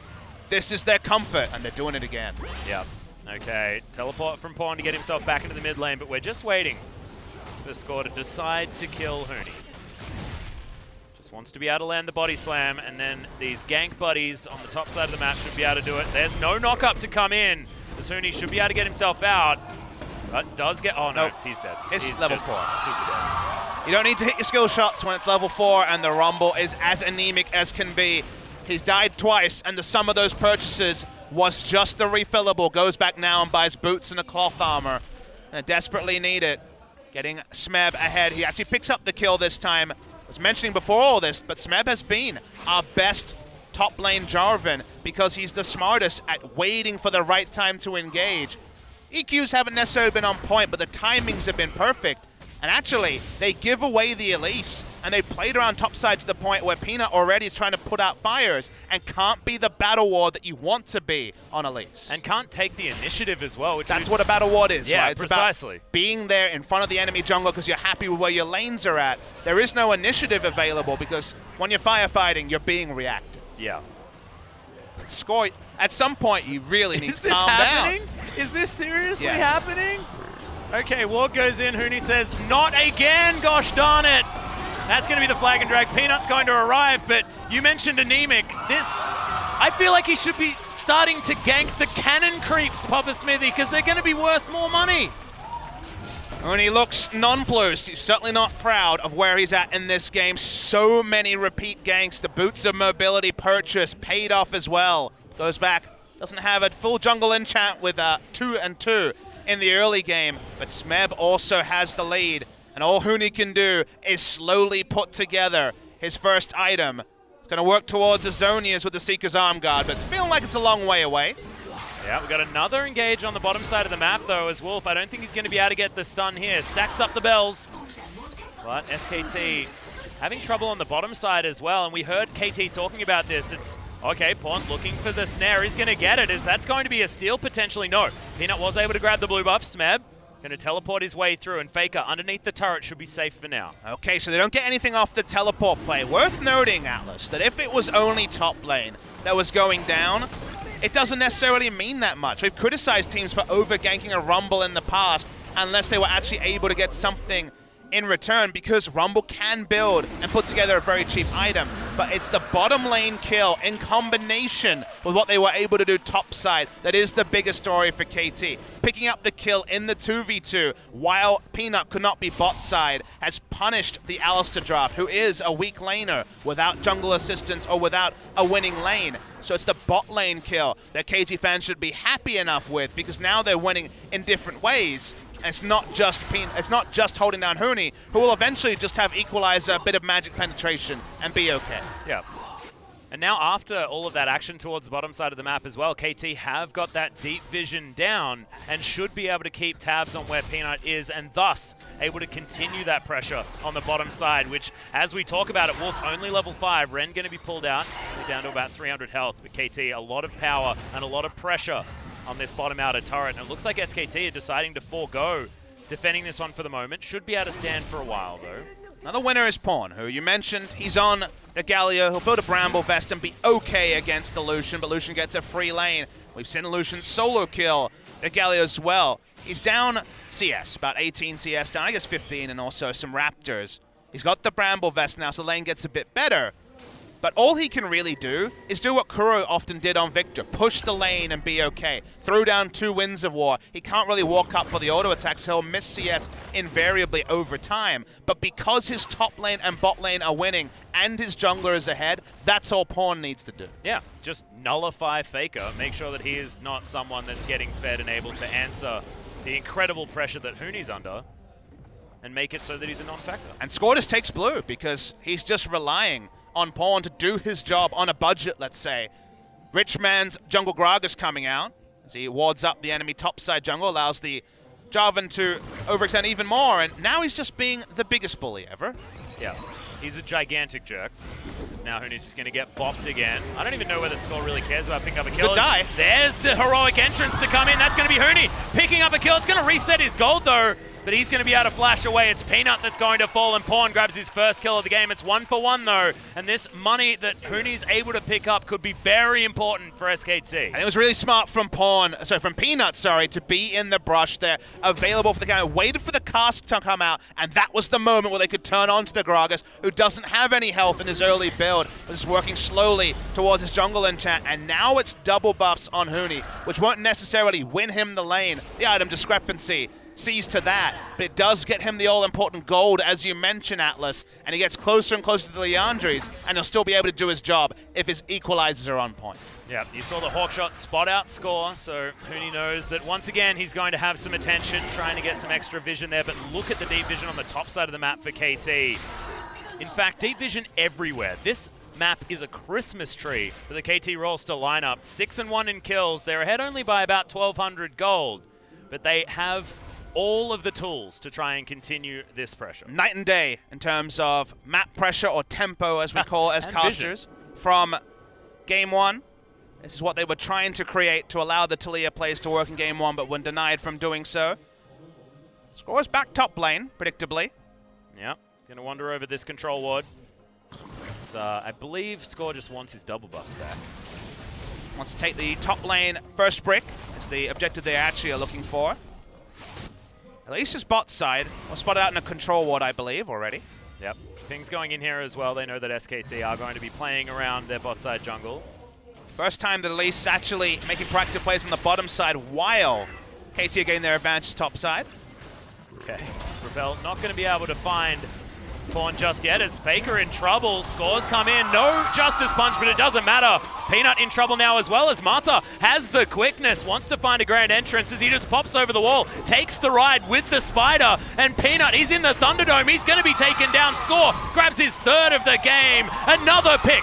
Wolf is going to be answered, and KT all over game 2. Yeah, KTS slamming SKT. FLICKR was too far to the top side of the lane when they had no power there and got ganked by the Gragas. Unnecessary positioning from FLICKR, and then from there, one by one, the pins fall. Look at FLICKR, who cheats topside because he's trying to dodge skill shots, and it's Turbo Gragas. The boots of mobility have been so important. He's the fastest fat man in the West, the East, all around the world, and from there, the collapse inevitably is going to be first collapse by Score, first collapse by the Jarvan, and it's just more and more kills for KT Rolster. Yeah, as Hillbilly Gragas, he looks a little bit like one of the dwarves from Lord of the Rings. So obviously a natural sprinter, Papa Smithy, able to cover those short distances very dangerously, as KT will take down first brick on the bottom side of the map.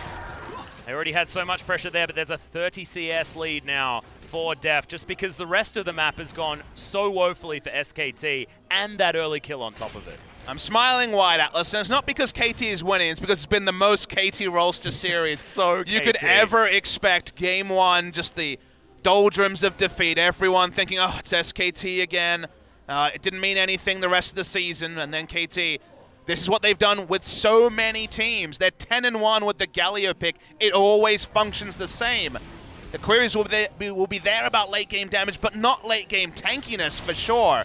And when you're this far ahead in gold, even the tanks are putting out crazy damage. Yeah, and when it's also an SKT lineup that doesn't have tanks of their own, it's going to be a front line that's unkillable against a team that tanks can kill. I mean, you're not going to have very many people that can stand up to even someone walking at you with a Thorn Mail. Apart from maybe Huni and Peanut, who don't necessarily do the auto attack damage, but they're still not going to be able to kill these guys after they've got those magic resist items that they will inevitably pick up. Pawn's a recipe short of that Thorn Mail you mentioned at a very fast clip. Oh, yes.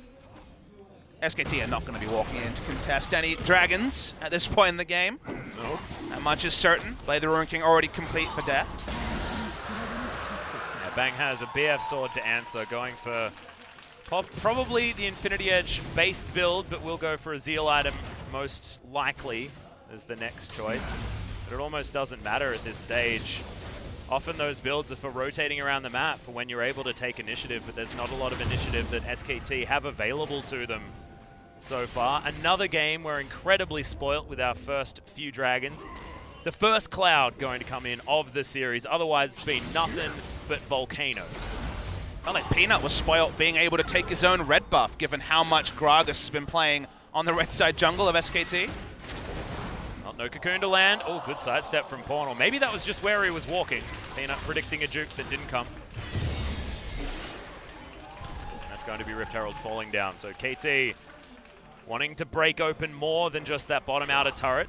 See whether it is going to be used here in the mid lane as Pawn sets himself up for this potential 1-3-1 that the double teleport does give them the ability to use, and Smeb going to make short work of this top outer turret that I feel took a little bit longer to go down because KT just wanted to farm Huni some more.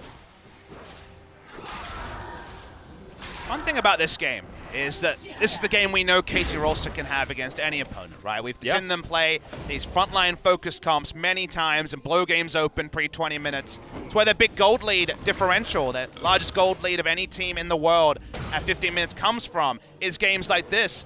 But it actually means more in this series because it's game 2, because we saw how strong SKT can be in game 1, Atlas. You mentioned that it actually puts the wins back in the sails of SKT, who have been struggling, as fans internationally know. So actually seeing what SKT is capable of, and then seeing KT Rolster put them to the sword like this, gives the important perspective, and also means that if we ever get that best of 5, regardless of result of this game or the future, you know how much the swings and how big they can be over the course of just a couple of games. Yeah, and the spring final is what I want to go to here because it was the 3-0 and it felt like KT were ultimately demoralized after game 1, and then it just got worse as the series went on.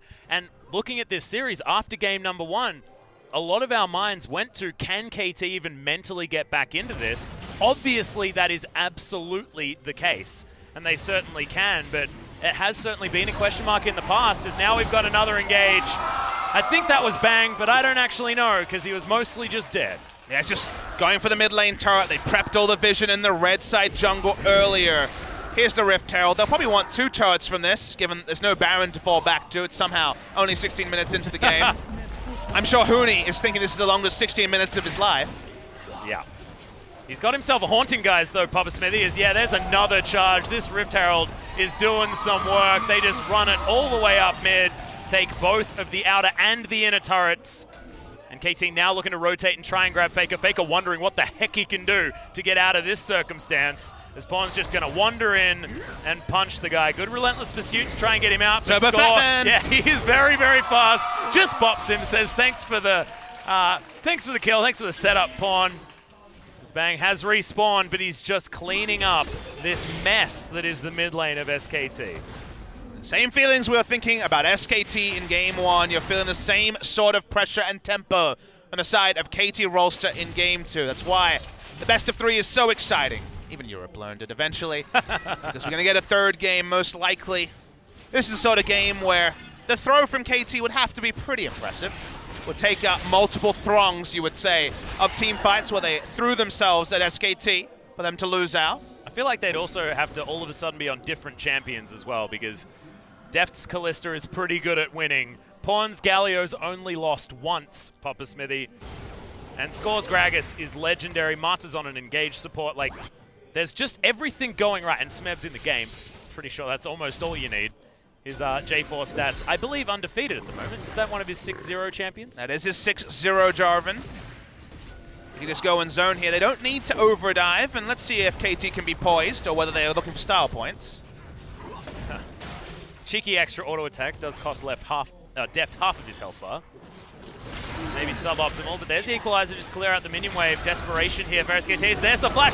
The barrel comes in as well, and there's the engagement from Marta. Huni gets cataclysmed. That's going to be the flash out from Smeb, who is tanking the turret. More kills potentially here, but Deft can't tank too much of this turret because he doesn't have the health bar. Minion wave's not there, so KT actually further the dive because they want to take down the turret and punish Lucian, who has been top this entire time. Not being able to take the inner turret will be a problem. That's why they continue to stick around, and KT, we see Smeb teleporting in. They want to kill the best player to ever play League of Legends once again. Yeah. Pawn looking for that Justice Punch to try and get the knock-up. Does close some distance, and he's just walking at the Lucian for now. Blast Cone just to do the ring around the Rosie as FLICKR getting Doesn't have pinged vision. on. Doesn't have vision of the Jarvan. Okay, this is a 1v1 though, as FLICKR looking for a good sidestep. Heroic entrance is going to get Pawn in amongst it. And that's going to be his turn to tank up the damage of FLICKR. He's playing so tricksy, but you can't get away from that AoE taunt. And that's going to be, like you said, that master of the mid lane taken down by Pawn. Just padding their stats at this point, not actually growing anything. Did not take the inner turret in bot lane, we should mention. Peanut, he's in a lot of trouble. There's the Fate's Call. They're looking for Peanut. Uses his flash, gets himself out of the way, and KT go back to taking away the vision. Baron just spawning here as it ticks over 20 minutes. And it feels like a game that's gone for a little bit longer than that, Papa Smithy, but no. We are a very short way through. And catch-up experience, and just the fact that Peanut hasn't been able to help top and has been farming instead means that when the Baron suddenly comes on the board, no guarantees KT Rolster will be able to secure that. They've made some kerfuffles around Baron in recent times. Yes. Almost feels like staying away from Baron and not making it an objective they force might actually help KT Rolster to roll through. Or using it as an objective to kill SKT again. Peel because off, they have absolutely. To, yeah, certainly don't go for the smite battle. Score, I just don't think it's worth it. Pride is most certainly on the line. We remember the last time that they were able to actually secure the Baron at the end of that BBQ series. That was a time that Score actually personally said he'd rather forget. Gold lead in some of these roles, massive. 2,200 gold in top, actually is only 20 minutes into the game, so 100 gold a minute, you'll take it if you're Smeb. Nice lead for Pawn as well, which is put into being just the most unkillable. Yeah. No one does damage to him. No, this is what happens. He's got both of the items that he needs at a time in the game where often you'd have like 1.5 maybe, and they wouldn't be expensive ones. Funny watching Score wanting to water brush, but not allowed to. Yeah, that could be the pickup on D'Amato, who just uses it as an engage opportunity. Deft throws him back into the fight as Peanut tries to get out, and FLICKR, he's dead already. Equalizer in a decent position, but Huni should die. KT just too far ahead as the triple kill comes in for Deft. Peanut still alive. KT making movements towards the Baron. Should be allowed to have Pawn just stay around and interrupt him. No flash from Peanut, no wards anywhere near the Baron. This should be the free Baron that KT Rolster would certainly prefer. While SKT looked for the gank brush, too far behind to actually make it work. 10,000 gold lead for KT Rolster when they killed the Baron. Yeah, fantastic patience from Deft as well. Gave Marta all the opportunity to press every button as he was getting into it, as we will see it again. This is a gold lead. Even Marta has gold lead from here. Very nice knock-up. Able to have the Fate's Call come in. It's a knock-up party for SKT. They didn't want to RSVP to this one. They didn't have a choice. Peer pressure is a strong thing. From there, it's the killing fields for Deft. Yeah, just getting the Ren sets over and over again. Triple kill comes down. And that is going to be the Baron. KT, all the control you could possibly ask for. FLICKR may need to be careful. Even this feels like an overextension with your friends just around the corner. Deft and Marta moving back towards that bottom side. We'll see whether they take themselves a luxury Cloud Drake or whether it is going to be more tower pressure that they're going to opt in for. You never want to slow down with this comp because there'll be other games where you're not this far ahead, where you can't afford to take your foot off the accelerator. So you want to play this like it's a normal game. You don't want to play it like you're 15 kills up. That's where KT, I think, falls into bad play patterns because we see games where they just have a bit of fun, where they're a little bit off the boil.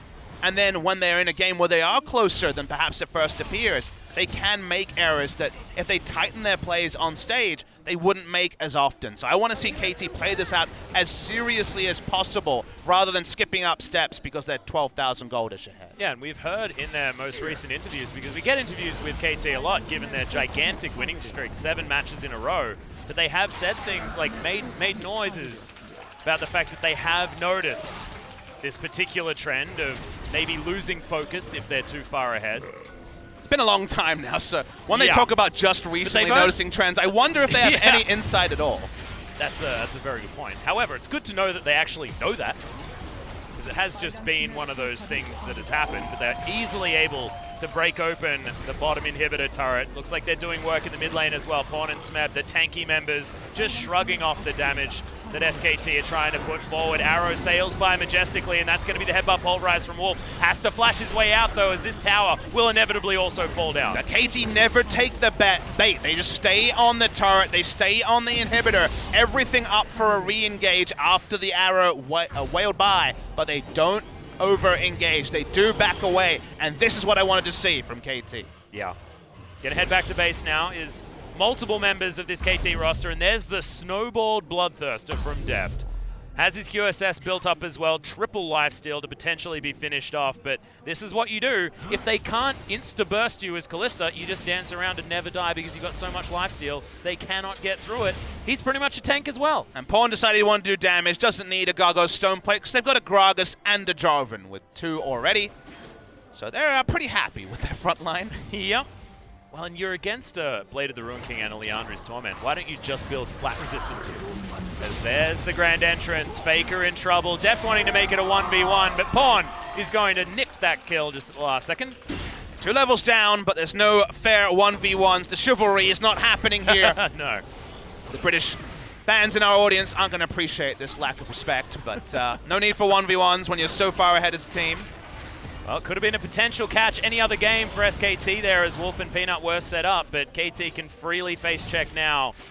Because if it's Pawn walking into a brush, you're not going to be able to burst him down, and he may just kill you. If you're not tanky enough. Tutorial victory being enacted by KT. Want to take down 3 inhibitors.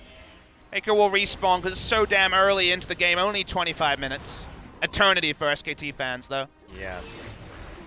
We have to remember that this is a best of 3. SKT will have blue side once again in game number 3 as Smeb's getting himself amongst it. They haven't taken down the turret just yet as Deft does still have that Fates call to pull Marta out if he decides to go aggressive. Boom. And look at this, fantastic cask into the backline. There's the trigger, and there's KT ripping SKT apart. 20 kills to 2 right now as Huni's able to get another. Huni, of course, the one camped to high heaven, but also has 100% of the kills for KT. He's looking to try and get another, but won't be able to do it as FLICKR has to look on in terror as Deft just tears apart his base. The Ren stacks are in there, not going to be enough damage there as Deft says, well, I guess I'll just win the game. And KT even out the series in a game even more decisive than game 1. Yeah, somehow they one-up SKT, who had a great game 1, but KT Rolster lock in the Galio. They lock in their comfort. SKT allows them to assemble the troops, and KT Rolster put them to the firing squad. Very, very one-sided game. And I think people will be baited to say, so just look at Huni, just focus on his woes. He was camped to high heaven, but what was happening with their jungler and their bot lane that allowed the 2v2 kill to happen? Sure, the first couple of kills Peanut wants to react, he wants to be there for the next one, but at some point, you have to make things happen elsewhere. Rumble will eventually get some items, and sure, you're losing in top, but just playing around top further and not making a visit to the bottom side of the map for 15 to 20 minutes, actually having somewhere you can go, rather than putting out fires into the top, just accelerated the downfall of SKT. Yeah, just wasn't an option. Score playing like an absolute god this game at the same time. Yes, he took advantage of Huni a lot, but that cast, that headbutt, the body slam, thought it was a headbutt pulverized because it was that much CC, Papa Smithy. But man, his Gragas, I was wondering why he didn't pick at game 1 and game 2. I'm still wondering about game 1 because he's so good at that champion. We get to look forward to a game 3. SKT will be on blue side, so they once again can influence the draft, but I think less range supports, more engage, can only help KT Rolster. They probably will not get the Galio. But SK Telecom seeing Huni with his players who will be playing for SK Telecom because Antara and Blank rolled in for the win last time these two teams met. It opened with Huni and Peanut, but it ended with Antara and Blank. Yeah, but seeing Huni in game number 1, I mean, blue side did seem to benefit them if they can get Huni some priority in that lane. A lot of these questions you can understand whether if they are going to put a player like Antara towards the top side of the map, who is such a good role player. But ladies and gentlemen, we'll go to a short break. When we get back, game number 3 at the Telecom War.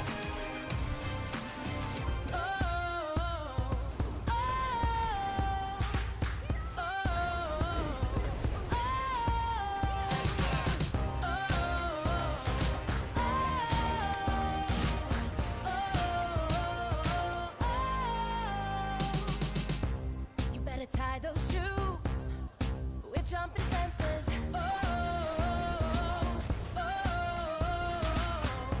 We're gonna shake these boots.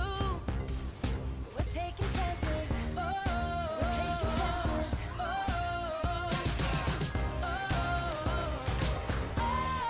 We're taking chances.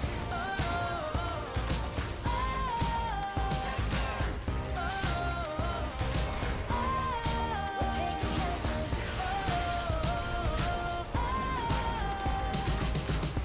You better tie those shoes. We're jumping fences.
crack of thunder as a wild bird sings. A sonic echo that leaves no room for doubt.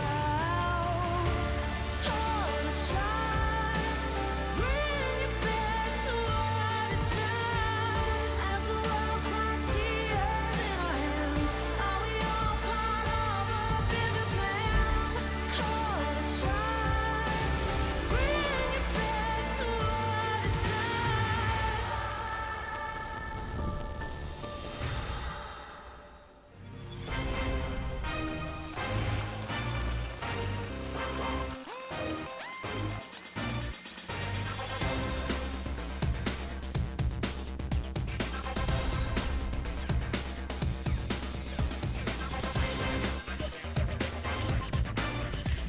Welcome back to the telecom war, ladies and gentlemen. We're all tied up as KT romped through SKT. There's not enough adjectives to really talk about how decisive that was, but 26 minutes, and my god, Deft managed to do a lot of damage. And in that little time, for Deft to be able to get that amount of damage onto champions is actually quite impressive. And Deft and Mata were the unsung heroes, picking up the 2v2 kill while the camp was some extended insanity in the top side by the Gragas. The boots of mobility as the wave was being frozen to pop in and get the third, the fourth, the fifth. So many visits top side, all of them successful, whether the skill shots were hitting or not. Between Smeb and Score, you have to think Score, the architect of the downfall of Huni, will be our MVP. Very easy decision for the committee here. Score was a bit of a non-factor in game one, even if his early game KDA was good, but he was the exact opposite. He was the whole game in game two. And there was the massive amount of flashes. KT knew exactly what they wanted to achieve. They were certainly going to do it in any way they could. And it's just is this the Huni death reel? Yes. It's not much of a highlight reel, really, because it does just feel like he's just dying repeatedly, and there's nothing he can do. He's taking the position of Ryu, who was also always dying in SKT versus KT games. I guess now Huni's always dying. Well, Faker took his turn as well, so thankfully there's some solidarity from the solo laners as Turbo Gragas. Boop. Much more to say, it just got so far ahead, but like you said, the architect of how they were able to take down SKT, and that foot was never taken off the accelerator as well. Oh. In a 26... That's commentary right there. Just moan about the plays. The Score, he's just looking down. He's not too phased, because he knows that he has to do it all again in game number 3 with everything now on the line. The job is still at hand, and okay, we hear some music. We know it's SKT's side as KT has no substitutes, and Huni predictably went from MVP to now being subbed out. They will bring in Untara. Usually we talk about the jungler substitutions when it talks about things like positioning, and sure, Untara will have been next to Koma, getting the information. It's a little bit different here. Champion pool adjusts as well. Looking at his solo queue, most played actually as Trundle, which represents a very different pick to the Cho'Gath. As still played Cho'Gath could still be a Cho'Gath-esque comp. But if it was Huni in game 3, maybe KT Rolster would have been pressured into banning Cho'Gath on the red side. You have to feel like they have to roll the dice, because we're already at the stage, Atlas, where things are being left open because there's higher priority bans against the individual, against the team, not just being able to ban away the meta picks. Pick and ban has been so important in game 1 and 2, and we're ready to roll into our third and final pick and ban. Yeah, and both of these teams now have a blueprint for what it looks like to have a dominant victory as well. There are certain options that you have to remove. But the dossier has gone both sides. One team doesn't have the secret info. The full information is there, and that's why game 3 pick and bans are absolutely the best possible as an analyst, because you get to see, with full information on both sides, what the teams end up with. Yeah, and how it's going to be changed. So SKT, are they going to open once again with their blue side ban of the Thresh? Or is it going to be something else? Because it feels like now that we've moved to SKT Blue, the onus is on KT to make the change. Alistar was also banned by them. By KT, sorry, in the previous series, and they're going to ban the Cho'Gath anyway. Like I said, a meager amount of Cho'Gath, but still Cho'Gath played by Untara in solo queue. It's probably smart to ban that away, given that Pawn probably doesn't want to deal with that again. Yeah. now Elise going to be taken away once again on the blue side here for SKT. Final ban was Orianna, so we see an adjustment by KT and no adjustment by SKT. And remember those Zac, Kalista, and Caitlyn must bans on red side? KT says, screw your meta, we're making our own. Yeah, we're on blue side now. We just don't care. We're just going to assume that we're going to get first pick after this because we banned the champions that we banned on blue side. And now SKT, who have been banning what they did in Game 1, need to make the quick on-the-fly adjustment because lots of stuff could be available. They don't want to play a game with Caitlyn. I don't think they've scrimmed or played Caitlyn in solo queue anytime recently, judging by ban trends. So they'll take away the Caitlyn. Kalista's probably going to be left open. Zac is the expected final ban, but I was wondering against Wonder whether they'll be left open, and it is left open because it's Peanut and not Blank. Yeah, Peanut doesn't necessarily have the skin for the Zac this time around, but it is going to be picked up regardless. KT will get Kalista. They will get another big pick as well. Thresh not going to be the option, but KT can take away the Alistar if they want. The Rakan is certainly available. Alistar would be a denial pick away from Wolf, like you mentioned. Galio also available, so they'll actually go for the standard KT comp. They'll be able to piece together most of what they played last series because nothing's banned. Yeah. SKT not going to be able to pick away something like the Gragas as well, which you could imagine KT would want to opt in for going towards that second round of bans. And that's the genius, right? Is they can put together at least 3 of the picks, if not 4, depending on the Jarvan, because Zac has been taken already, and we don't expect Untara to be playing top lane Gragas in this meta. So they give away the Zac to a player who is known for his Elise, his Nidalee, his dueling. They give him the teamfight jungler in Zac, who's already been further nerfed on this patch, and they get the big 3 altogether. Yeah, the Gragas is going to be snapped up.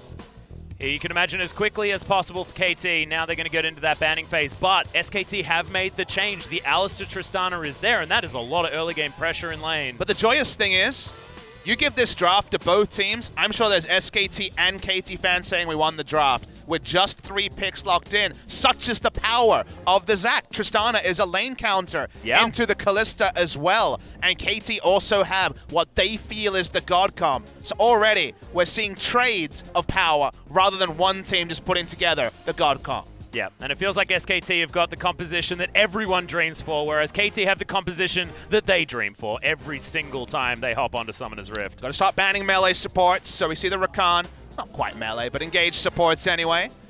The Rakan taken away. Could just ban Rakan, so Alistar's been taken, so could just go further down the well and ban a Braum, for example, on the side of SKT. Does the Blitzcrank get banned here as well, Papa Smithy? I mean, what is it going to be from SKT? What do they value? Mata does have a pretty deep champion pool, a lot of options. Can also hop onto the cannon if he would like to. Blitzcrank would be a different one for him in 2017, but we saw Gorilla play his first career Blitzcrank game just a few weeks ago. It's a highlight reel as well. Able to get some pretty sweet hooks. Blitzcrank against Zac is a bait waiting to happen, though, you have to say. Well, Tahm Kench is actually going to be the option here. Mata going to have that one removed as KT look to see what they want to take away. Is it going to be the Jarvan? Because that is still available here for Smeb. I mean, they can have Jarvan Braum. We know that already, given where the draft is at. So where do they want to go? Blitzcrank, you mentioned, is a possibility and has worked against Bang & Wolf before. Let's see what they decide on. They're throwing a couple of different options. They go with the Morgana. So new tech here that we've seen from other teams as recently as yesterday. Now you want to have a higher damage magic dealer from the mid lane to pop the Black Shield, because in a tank meta, it's very hard to DPS down the 300 hard damage of the Black Shield, and you end up being 5 seconds of CC invulnerability usually. So they kind of have to go the Rumble if they want to commit to the Lucian that was expected to once again be run into the Galio. Yeah, I thought it might be dangerous to pick the Lucian, but like you said, making up for it with that Rumble pickup, put an Equalizer over the top of a Black Shield, that thing is going to disappear immediately.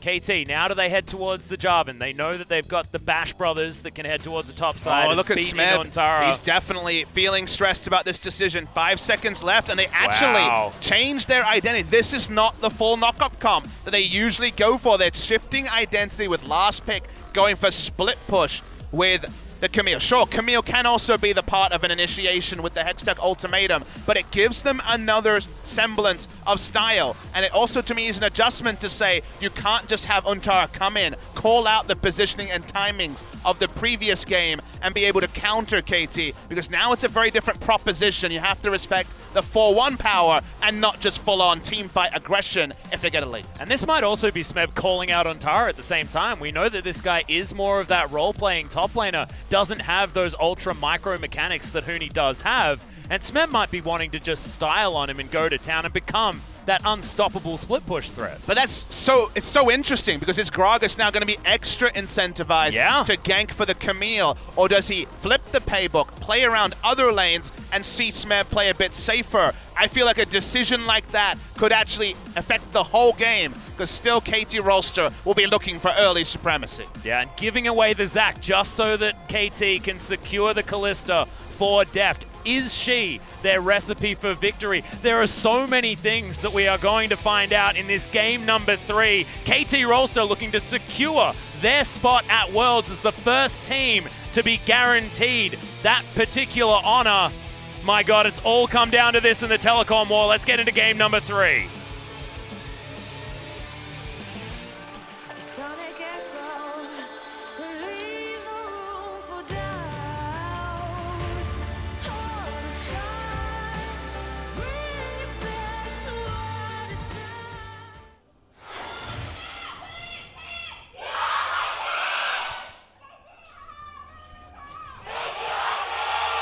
My God. Welcome to Game 3 Telecom War, Atlas.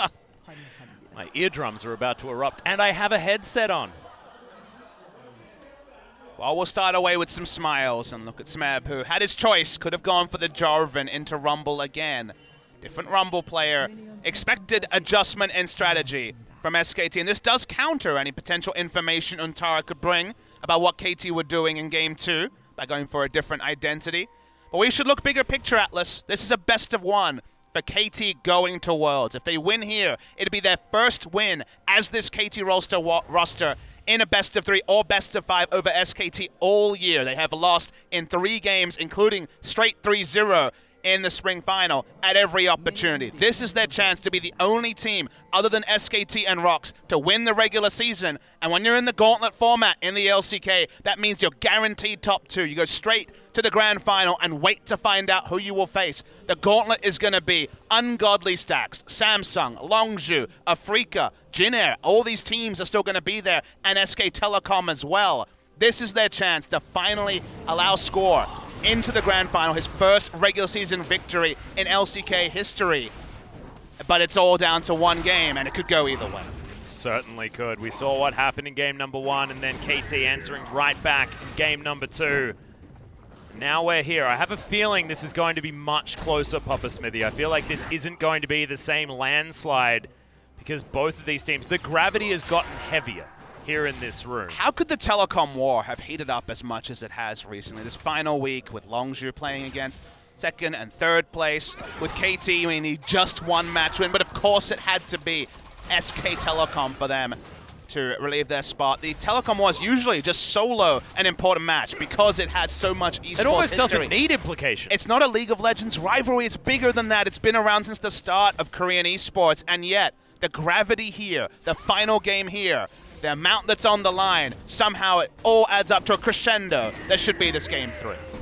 Well, Peanut has got this Zac. Hasn't necessarily been the flavor of champion that we've seen him on. We were discussing it in Champion Select, but Score looking to try and get aggressive. Good vision down, though, from Peanut, who didn't want to be taken advantage of. Okay, Score going to get himself in there. Discovers the Zac, taking the blue buff. It is going to be Peanut grabbing that, but he's going to get knocked out of that elastic slingshot. Even getting the passive here is a win for KT. There's the bop. Oh, the flash! And it's going to be instantly answered there from Peanut. So no flashes on either jungler. And you have to feel like that actually suits Peanut, because he doesn't necessarily need his as much. It doesn't, but consider this, Atlas. He uses his gap closer to clear. You max the elastic slingshot first. The repeat gank will mean he can't flash out defensively. So if he's caught farming by any invading wards by KT or invading members, he could actually die even though his passive is up. So there is a cost, even though, like you say, for a straight-on gank, if he's choosing the timing, he still does have elastic slingshot. Yeah, well, I guess the question is what is going to happen next as Deft and Martyr actually taking a bit of damage from Bang, but Wolf has had to sacrifice a lot of his health bar in this range versus melee matchup. Peanut slinking into the enemy jungle now, or you would not respect as level 3, no flash Zac to gank, but we're going to see it. Well, there's the flash in. Everyone getting on top. A good black shield from Martyr at fantastic time, but that's the damage. That's the first blood. The teleport comes in as Pawn looks for the 3-man taunt. He'll get it, but he won't be able to get the kills. The man advantage too much for SKT. Surprised there. The headbutt pulverized before the E hit meant that the 1-second warning wasn't enough. Teleport completed by Pawn, even though there was no chance of kill pressure, is a mistake from his part. And first blood, SKT. Looked like it was just impossible to deal with his score. Looking up towards the top side once again. Montara does get the harpoons to land, but he flashes forward looking for Smeb. May have bitten off more than he can chew though. As Smeb comes in, it's going to be Score that grabs the kill. And once again, the top lane onslaught continues. Yeah, successful gank, but not able to give it over to Smeb. Has to go to Gragas because of the return damage coming from Untaris. They get the lead in top side. As a counterpoint to bot side, your prediction was parity. A bit of parity 5 minutes in. Yeah. Okay. Double cloth armor picked up by Pawn as he makes his way back towards the mid lane, setting himself up for this matchup against FLICKR. Once again, it is a magic damage jungler, but maybe not as much damage coming out of the Zac than it would have been had it be the Elise. In a very extended tank meta game, possible for there to be similar damages from the W, as Def's going to face check Wolf. Yeah, and that's going to be the elastic slingshot there as well. There is no flash available from Deft as he wants to get himself over the side. Yep, not going to happen. Peanut picks up another one, and SKT doing the same thing bottom side as KT did in top side game 2. Yeah, Def could have just gone through lane. Went the riskier route. Wasn't expecting there to be 2 members. And for there to be enough damage out of Zac and Alistair earlier. Now Pawn. Yeah, does manage to flash himself out, but that's the headbutt pulverize that Wolf was waiting for. FLICKR can't follow up though, didn't have the relentless pursuit. SKT all over this game number 3, much like KT was game 2. Wolf has been such a monster. Boots of mobility rush. He's against a Morgana who's going to be more focused on lane. His ability to layer his CC has been a delight. Not able to get the kill, but getting the flash and the teleport already down from Pawn is another micro win for SKT. Now Def's Kalista has to play from behind for what feels like the first time ever. Papa Smithy, he's just always so good at finding those minute advantages within these lanes. This time, it's the power of the Zac that seems to be too much, despite the early gank, the early flash that hasn't even come off cooldown yet. And he's helped pick up 2 kills for SKT. I think SKT deserve even more credit than just saying, okay, Zac's an OP pick, because consider that Score probably thought his job was done when he invaded and got the flash out of Zac. Thought he would just safely farm. But credit to Peanut and SKT for still ganking bot lane. When we see these Tristana vs Kalista matchups that are becoming more and more common, with teams banning Elise on red side and leaving Kalista up, I always mention the thing about Tristana lanes is they can be as oppressive as can be if there's early jungle priority and lane priority by ganks coming in earlier, and Zac actually visiting at level 3 surprised KT Rolster, surprised Score, who wasn't in position to counter gank, and actually got SKT the pressure advantage in the Tristana lane that other teams haven't been able to get. Oh, cute little ward does give up Lantara's position, but Score still looking for this one. There's the headbutt. The grand entrance comes in, and it looks like Lantara just may not have a choice. He might just fall down. Smeb gets his way into the fight. Pawn's tanking up the turret, and again, Score gets the kill. Oh, could this last one be enough? Nope. Just takes a drink, and it will all be okay. Yeah, ward down there does deny some backs, and that will give FLICKR some time with this turret in the mid lane. Feasting on Rumble seems to be KT's solution to answering some of the good things SKT have done. SKT have got a lot of damage onto the bot lane turret. Even though we're seeing advantages in top side, this game, SKT are answering disadvantages in top side with demonstrable advantages in bot side. Stealing away the blue, focusing on the Tristana lane, and getting turret HP down. They're not having Peanut slowly watch Rumble die again and again. They're matching advantage with advantage, and that's why we have this parity. Cute one there from Marta as he manages to at least stop Peanut from doing anything for a little while. However, nothing, like you said, the tangible's not quite there. Tangible's probably going to be a first brick turret in bot lane. Marta does turn himself back up towards the bottom side. Deft will clear out that minion wave. Pawn doing quite well at the moment, now with his Bramble Vest completed. Only 6 CS behind despite being what feels like all over the map. That teleport early on towards the bottom side and able to grab more towards the top side as well, helping get the second kill onto Antara. Peanut just kind of randomly used his ult a moment ago, so doesn't have that available. Cooldown pretty long at this point in the game. But that is going to be first brick going over to SKT pretty easily on the bottom side. Tara able to exit lane first. This time score is actually being focused down. Want to see at least the explosive cast be used, but can't draw that. Well, Wolf looking for a potential dive. Doesn't have Unbreakable Will.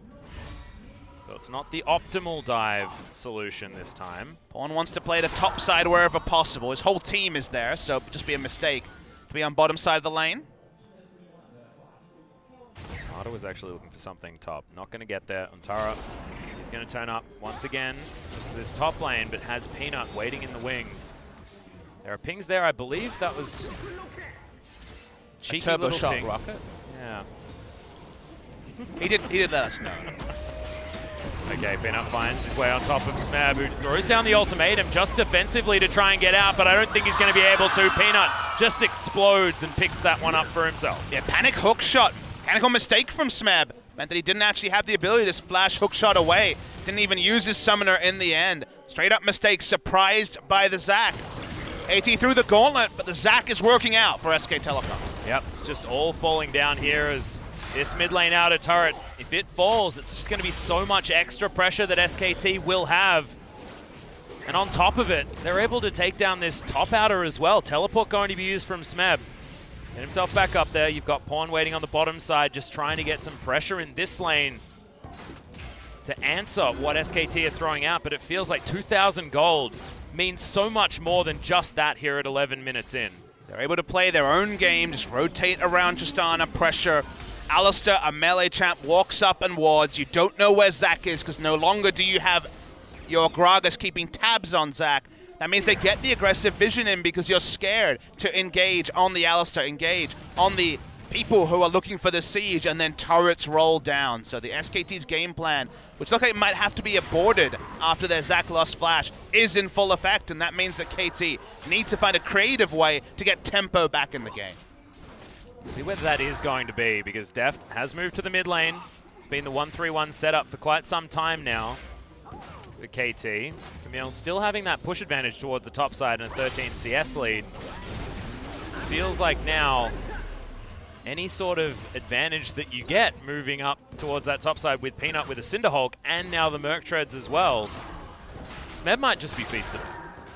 I do have a historical counterpoint to this particular scenario to invoke, because when these two teams played earlier in the season, Game 3, it was Untara on Fiora and Smeb on Rumble, and SKT fell behind, then held on to the game, extended it to the late game, and Fiora could split push down turrets. That's her role. KT need to look for that game for inspiration here, because they can do the same thing. If they can lose the minimum in lanes, if Score can get down the vision, Marta can get down the vision, and extend the game further, they have a logical win condition in the entire split push, but that's not normally what KT are known for. It's the dogpile, it's the aggression. This is not that sort of game, especially with KT losing out early. Yeah. Well, Peanut's just soloing this Mountain Drake. Should be able to do so quite easily, but it does mean that KT have an opportunity to make a play.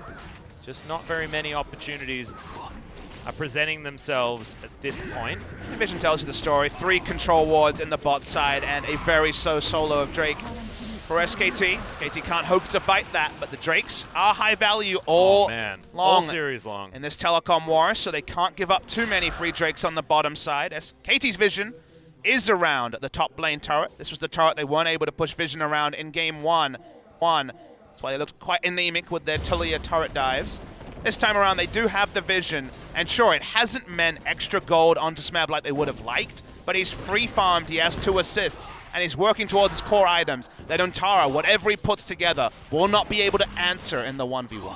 Also, SKT haven't been able to knock down this outer turret in the mid lane that is still incredibly low. Yes, they'll be able to steal away a blue buff, and yes, they have a heck of a lot of vision on this bottom side of the map, but that was afforded to them with that first brick that went down. And KT have stabilized relatively effectively. It's hard to grow leads against a Galio. Galio can just lane wherever and come in with the hero's entrance, so turret diving Morgana Kalista. It's not quite Thresh Kalista, but it's pretty close to that, Atlas, and controlling both the top side and bot side of KT's jungle is impossible because KT are not pushovers. They may be behind, but they are still strong enough to be able to collapse. So SKT really just have to whittle away with 1 explosive charge every wave, maybe a single order onto it, and that means the mid lane turret, which if it went down 3 minutes ago, could have meant the heavens opening for SKT. It's been much more of a delay. Oh, there's the culling actually onto Pond. He takes a fair bit of damage as FLICKR is just looking to get extra pressure. Score moving his way over, but FLICKR knows exactly what's going on. He's just going to wander his way out of there. See, they only get the single order. That's the thing, is this turret has lasted about 4 minutes more than SKT would have liked, or 5 to 6 minion waves. In another context, Deft was actually looking to try and go aggressive onto Bang there. oh, I mean, you say that. Saw the wolf waiting in the wings on the cow. He's gone some sick thrift shopping because he has almost nothing in his inventory. Yeah. So he doesn't really want to do anything other than farm. Still, he was poised aggressively. You said poised weird. Poised? Yeah. Did I? He's just so weak that honestly he doesn't want to fight at any point. Morgana's backed. Will be a nice purchase when he gets to it, but not even a Bilgewater Cutlass, just the Berserk Greaves. Blue buff refresh for FLICKR. Yeah, was able to pick that one up from KT's side of the map as well. Bit of a drive-by. Peanut was able to give him. Peanut now you can see just heading back to the jungle to continue this farm, and he's ahead so far as FLICKR going to get stunned. There's the hero's entrance as the ultimatum means that he's trapped in here. Good flash gets himself out of the way as he was looking for that 1v1, but the equalizer not going to be enough to take down Smeb, I don't think, as Untara was looking for it. Slowed down there as there's the explosive cast, and KT turn up with all of their members towards the top side. Winds of War are there, but SKT get under the relative safety of this turret. KT won't do any more though. Looks like Smeb will just go bot lane. They'll give up mid lane turret. Objective is picked up by SKT, but kill over to the side of KT Rolster. Not sure whether it was necessarily worth it because I feel like that gold lead is only extended for SKT with that structural pickup. Also able to be farming multiple lanes while KT sends everyone just to get 1 kill onto FLICKR.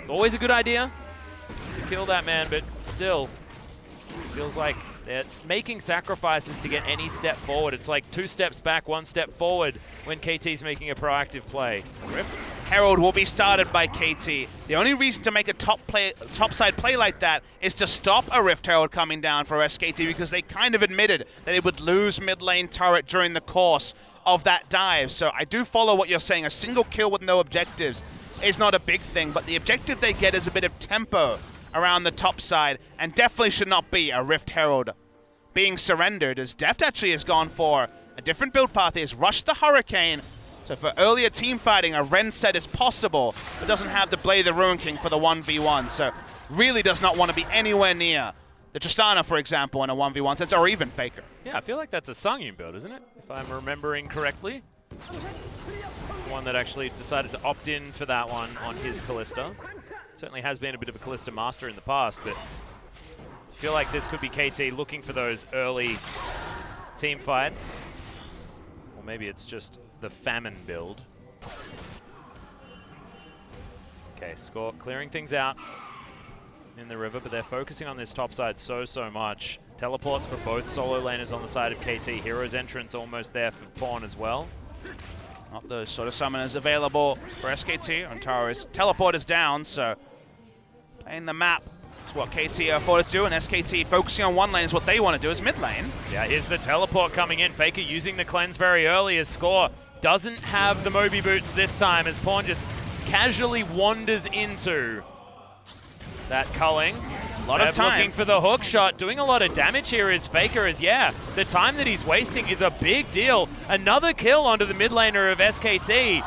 is possibly a problem, because look at the push from SKT on the top side. And they use that very effectively, and KT, like many teams before them, have been baited into spending a lot of time killing FLICKR as SKT put together objectives. So they will return to bot side. Map does have Trinity Force and will do a lot of damage to this previously very healthy bot lane turret, but just picking up a kill doesn't really give KT anything of what they want to get their foothold back into the game.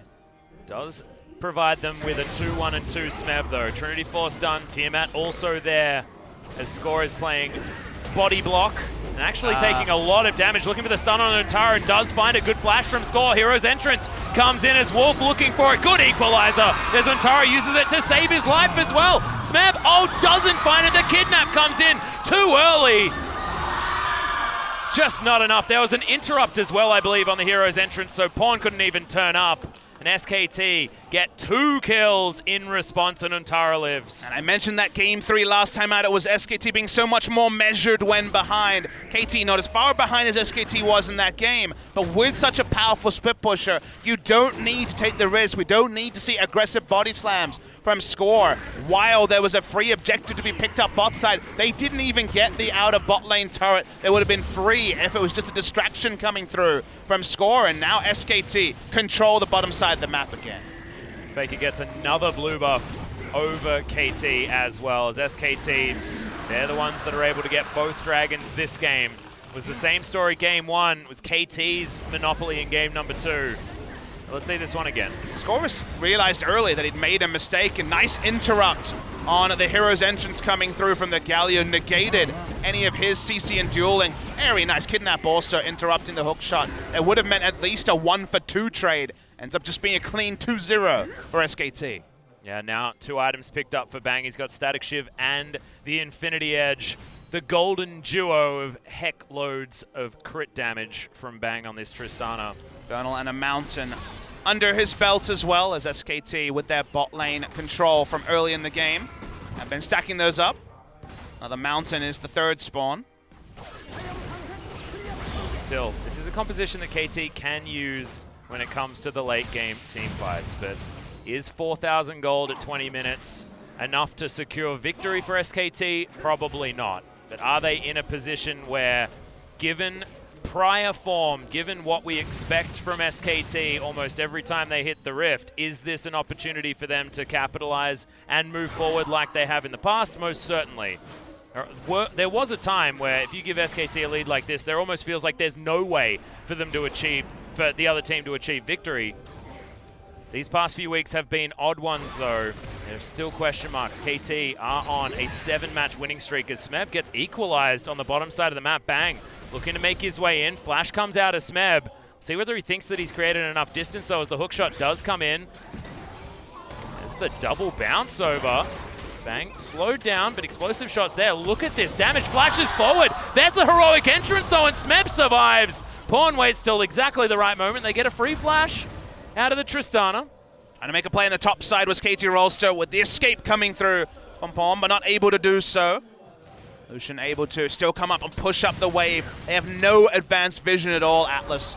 They hadn't have made that aggressive play around the enemy Krugs earlier. They could have put down a ward. They could have actually taken out the bottom outer turret. Because they don't have that sort of information, KT have to be a lot more reserved, and we're seeing more loss minimization from KT than any sort of actual creeping back into the game. Yeah, not a massive amount of damage done to that inner turret though. Thankfully they have a tanky Pawn underneath there. Try and soak poke and also get that wave clear in there, which is somewhat substantial. Double control ward around Baron. 22 minutes in for now, not substantial, but Peanut can tank it forever with the nature of the bloblets, so we'll have to see some vision wars topside at some point. Yeah, has his Knight's Vow completed as well, so making Bang even more tanky, more able to survive in these team fights. Any sort of coverage for Smeb is so important. When the members are in the face of the enemy, they don't need wards, but every time they leave, he's so confident to take the Rumble in the 1v1. That's why you see Untara recalling quite periodically and looking for the teleport play elsewhere. Smeb is a ticking time bomb this game, but so far the fuses haven't been as intricately put together as KT would have liked. Right now they're really trying to wait for him to get online and lose the minimum elsewhere on the map. Yeah. Does just feel like that we're at panic stations for KT fans. To a point where even trying to take an advantage in a situation that they think is good doesn't lead to another inevitable catastrophe. What it has happened, even things like picks onto FLICKR, they're getting punished for almost every single time. Have made the low-value, greedier choice so far, KT, getting those kills onto FLICKR while bad things were happening around the map. Usually they're the ones making the smart rotations and then Baron or turret trades, but with their lack of advanced vision, that's been pretty impossible here. Is turning on to FLICKR again. Yep, there's the Fate's call. They're looking for the binding. Mata following forward. That's going to be another pick onto FLICKR as Wolf gets the headbutt away. But is he going to get collapsed on? Pawn making his way in. Bang doing a fair bit of damage, but does now have the Goon Squad to protect the little Tristana. Starting Baron here would be a huge risk, though, for KT. They definitely want to be peeling away. Smeb's in a control ward. Doesn't spot Bang. Wants to turn on to him, if anyone. Yeah, they know that Bang is towards the bottom side. This Baron has been started off. They have a man advantage, but health advantage is here for SKT as Smeb has been turned on by Peanut. Finds the ultimatum onto the Zac as the binding goes wide. He does have the flash to get himself out of the way. There's the kidnap, though! And that is going to be Smeb. Just destroyed. Heroic entrance does come in, and Peanut is still alive. Def doing so much damage. Equalizer set up, but not doing what it necessarily could in that position. Peanut, good flash from Def to get him out of the way of the elastic slingshot, but KT, they lose their top laner, and FLICKR has respawned. It could be SKT's turn to go for the Baron. Yeah, right at the last second, actually gets the kidnap through as the ultimate had fizzled. Able to actually take out Smeb, and of course isn't tanky at this point. He's gone fully into DPS, so you're right. We're going to see the turn onto this Baron. Pawn wants to teleport back in, but he's got to start now. Yep, that is going to be the teleport in from Pawn, but it's down so incredibly low. Deft does have the Fate's call back available. Oh, there's the headbutt! And we're not going to be getting any Baron steals for KT. Pawn over to the side, trying to at least start up a fight that they want, but they will back away. And SKT, 5 members with a Baron buff. Smart plays from Wolf. Guarantees the Baron secure for the side of SK Telecom. Now they have Baron. They already had the insane siege with Lucian and Tristana. And playing your side lanes when you lose Baron is almost impossible. We'll see the replay. Peanut did not know that Smeb was there, but there was always the outside chance. A lot of time spent here. We already knew from Kuro's attempts to get out with Galio, there's no way to escape. But the ultimate is gone, able to get him over, and it doesn't matter if the damage reduction comes in that late. No cleanup for KT Rolster. Just not enough tankiness like you mentioned during the play, Papa Smithy. Smeb instantly exploded. And if this was the KT double tank composition, you could see that potentially working, because then you've got the Bash brothers in there in Pawn and Smeb, and they're able to take down their opponents. But if SKT can finish off these kills so fast, and especially now with the accelerated items that they have, it's a very, very different story. It's like the playbook with this composition that KT are so used to is just not working with what SKT have been able to do. Like, now with a split pusher instead of that team fighting tank, just feels like a step too far away from what has been working for KT. I mean, split pushing doesn't matter when you have no outer turrets down at 26 minutes and the enemy has Baron. It's an absolute disaster for KT Rolster. They do lose this game, which is looking likely at this point. Longzhu versus Samsung is for first place, Atlas, and KT lose out on that guaranteed seed at Worlds. Oh, let's continue to roll. First of the game taken down by Smeb. But SKT happy to group up. Lucian playing the mid lane. That's the members around bot side. Stana at a massive point already, 27 minutes in. Yeah, very, very close to picking up that rapid fire cannon as well. Hasn't been back to a base for a very long time. They're looking to break open the base first of KT, as they do at least clear out a lot of these minions. It'll take only another couple of waves, or just one, for SKT to be able to siege this one through. Once again, we're spoilt with dragons. Exactly the same dragons, actually, for SKT here as they had in game number 1. Maybe not in the same order. And there it is. QSS and Rapid Fire Cannon completed here for Bang. It's got full item slots. Sell the Doran Shield. Get a control ward. It's always the percentage way to go. Really impressed with SKT's play this game. They were the ones that had to make the adaptation. Zac left open would have been a surprise to them.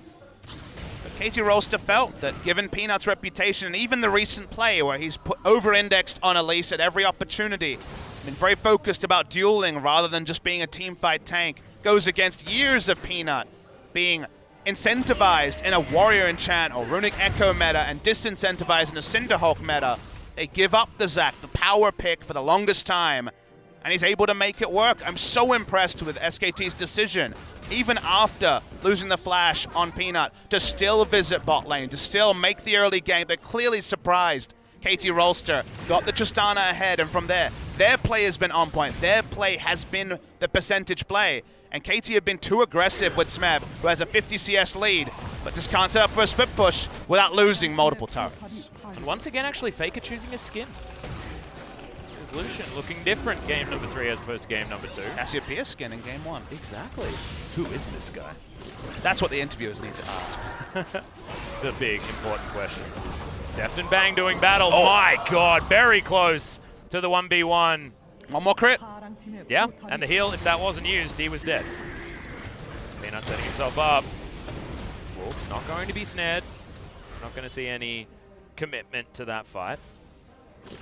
It's hard mode to set up defenses for sieges with the Zac coming in.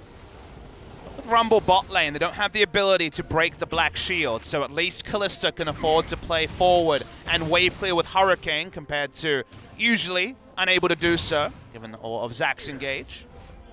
It looks like Deft is going to head towards his last Whisper item of choice, probably Mortal Reminder against the likes of a Zac.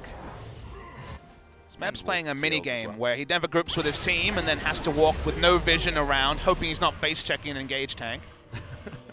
Some full Metal Gear stuff going on there. Has got those 2 outer turrets. Okay, makes it out. As Untara and Peanut are unable to find the Camille. Pawn is tanking. Deft has some of his core items. He's actually going Infinity Edge, ostensibly, with his build pass. Could just be an adjustment in the build from there, but it is looking like that, Atlas, with the BF sword and the pickaxe. No longer does pickaxe build into the last Whisperer. Just wants to do as much damage as possible. Oh yes, of course. Made that mistake earlier. I apologize, everyone. Right, Bang. Tanking this one up. No more fortification. That means another couple of auto attacks will mean the end of this inhibitor turret. And FLICKR doing a lot of work to the mid lane as well. I mean, despite not having any minions, able to get a few extra chunks in there. KT need to commit to something. It's either defend this inhibitor on the bottom side of the map or the mid lane, because they're going to lose one. Smeb able to take down a few turrets around this map. Bottom lane outer, and now the inner on the top side of the map as well as that outer turret. So KT at least have answers and keep themselves away from that 10,000 gold lead. But saying keeping them away from a 10,000 gold lead when it's still 8 is still bad news for this team. Again, the Galio is important because FLICKR's first thought, of course, Rush of Blood to the head, wants to take down the Camille in the side lane, but because Galio could leave the base, afraid of the 1v2 and it backs away, KT are choosing to extend the game. If they make a teleport play and lose out on an Atlas, the game is over. So they're making the controlled play of trying to extend the game. Now, if they had done this around bot lane out of turret, when they overextended and gave up a 2-for-0, game might have been different. As okay, knockout party. Yep, that's going to be a lot of shielding coming in onto FLICKR, though. He's actually dancing around. Smeb taking too much damage. The Culling comes in after the perfect pinpoint flash from FLICKR. Keeps himself alive, and now SKT. Oh, he's dodging out of the way of score as well. Peanut finds his way forward. Deft can't get on top of him. Everyone wants to kill the mid laner, but that's going to be that, and the kills are coming through left, right, and center. FLICKR exits the party. The rest of the team will pick up the ace against KT Rolster. KT Rolster's regular season hopes are starting to dwindle. The flame is extinguishing. FLICKR lives through all of that, even with the flashes, and Score going hard at the paint to take him down. They're going to push through mid lane. They may even try to end the game here, Atlas. Yeah, Untara's already teleported towards the bottom side of the map where they do have super creeps crashing on this Nexus. FLICKR already back up to full health with the lifesteal that he has with that Blade of the Ruined King. And they're going to ignore the mid lane inhibitor. There are Nexus turrets to kill Papa Smithy, and SKT have silenced the haters. 2-1 against KT Rolster and remain undefeated in telecom wars for 2017. SK Telecom take down KT. It's suddenly a story as old as time, have done it 5 times already in the summer season and in the spring season, including that spring final.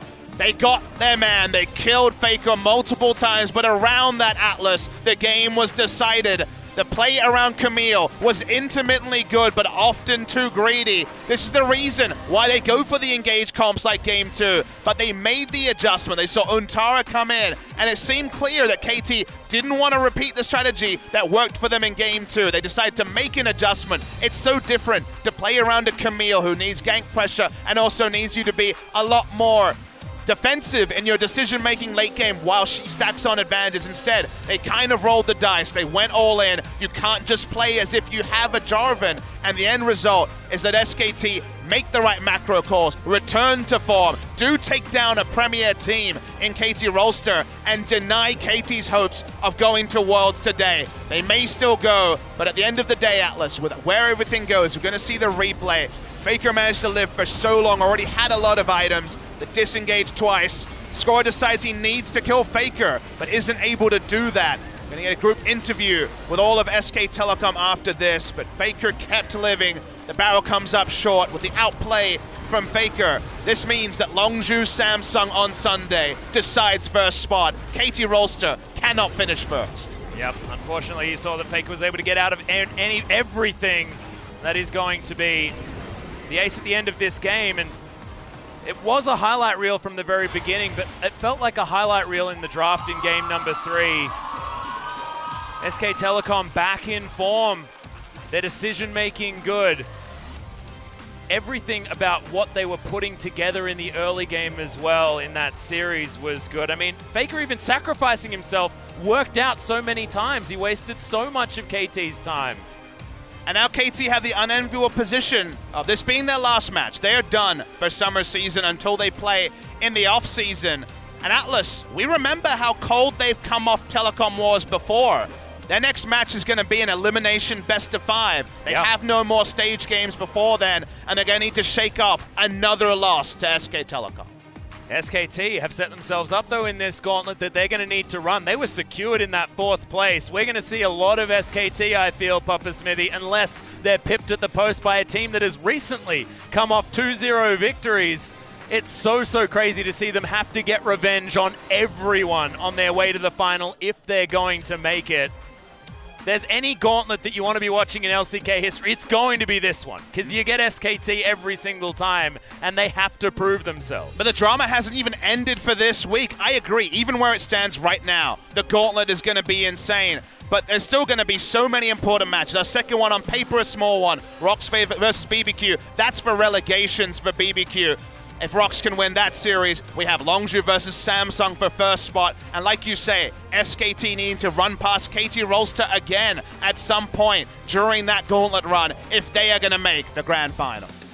Just insane, but we are going to see that damage graph. Untara wasn't the game 2 Rumble. He did get ganked early, but he was able to sit under the turret afterwards and even top the damage on the Rumble. Decision making around that was so much better though. Yeah. SKT looked at game 2 and understood that they needed to find advantages elsewhere rather than trying to deal with a Rumble who was still going to put together items. So Untara was able to just play defensively. They weren't able to stack up kills like they would have loved to in the fashion of game 2. MVP for our 3rd and final game is going to be Peanut. I think it's well deserved. Invaded early, but didn't allow that to interrupt his jungle. First MVP of the season at precisely the perfect time for SKT fans. On the Zac, on the Cinderhawk. This is not his meta, and yet he could pull out a performance like this. Did not die the entire time, and I can't even remember his passive being procced. No, I don't think it was, Papa Smithy. Didn't die the whole time, and that means it's highly likely that it wasn't taken down, and that first gank actually looked repugnant, even through a black shield. Deft just couldn't find his way back to lane. He was treated like Huni, and honestly, in the end, could only really do what Cooney was able to do game 2. Surprise Smeb here. Went for the hook shot with no hope of hitting it. And those successful ganks were so important for SKT because KT were never able to start the snowball. This was the beginning of the end for me, where they could have just taken a free outer bot lane turret. They had to return to, what, 15 minutes later to take it down. They were behind 3-0 in turrets, and that lead only grew, and Peanut got his first visitation on the Zac and looked very good. So good. Proving that Zac is still a champion that you just flat out cannot leave available. But it was how he was playing it as well that was just so expertly done.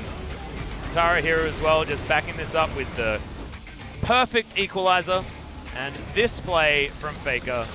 I mean, yes, it was Peanut that picked up the MVP, and deservedly, but this was the moment for me. Quintessential this game, though. What does everyone do? Do they peel? Do they? No, they only focus FLICKR. They dived on him. He was 0-2 early. Well, they went too hard on FLICKR too many times, and when you go in one by one trying to kill God, people get caught up in the mix. And KT Rolster was the one that died in all the crossfire. Yeah, you have to remember that there are 4 other members of this team, and you got Bang just jumping around this fight, able to finish off that ace. It's just there was so much CC. We are going to have that team interview, like you mentioned, Papa Smithy. So we are going to throw it over to Joel for some translation. Thank you very much, guys. This is Joel with your interview translation. We're here with SK Telecom, finishing off their last game of the season, and we're here with the entire team this time to conduct the interview for today. But it's the winners of today's series, SK Telecom. We're going to meet the entire team and talk to each players one by one.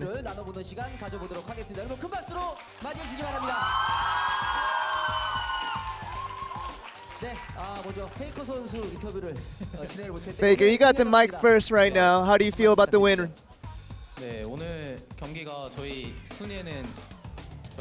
I think today's series was not really about our placement in LCK right now, but it was more of a pride battle between KT and definitely it was really good to get the win today. What do you think was the most important point in the matchup between you guys and KT?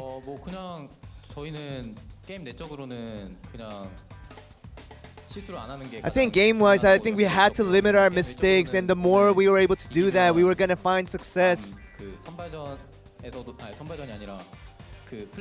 And I think, getting a good idea of what each of these teams are really capable of, is going to help us throughout the playoffs as well.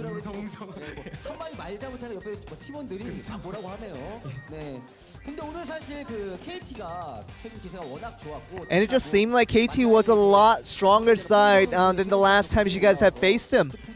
But wasn't it a lot of pressure knowing that how good they were in the recent matches?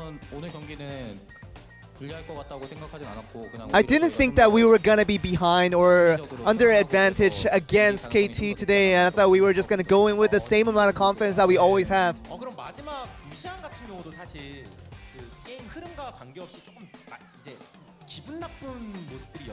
And it just felt like in the later parts of the series that the Lucian didn't perform as well as you guys might have wanted. And of course, yeah, dying a couple of occasions is a very bad thing for our team, but it was a situation where I thought I would have made it alive, but it's a little bit of miscalculation that led to those deaths. So, but definitely it was an unfortunate situation for my miscalculation. And it just seemed like FLICKR, you were very known for not using skins for your champions.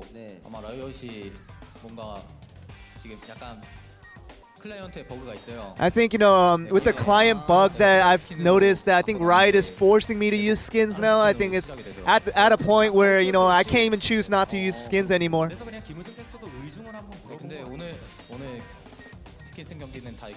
But definitely, the games that I used to skin, we got the victory, so hopefully that means something.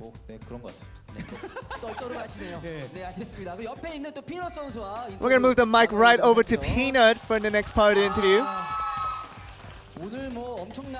And today's performances by you were really splendid from many aspects. I just really needed to change the entire morale that's surrounding me and the teammates as well. So it was a very important win for us, and we were really glad that we got it. Definitely, we were trying to have fun before we entered the game. So I think we did a good job of doing that part. Yeah, I think win or lose, we were really just focused on having fun today.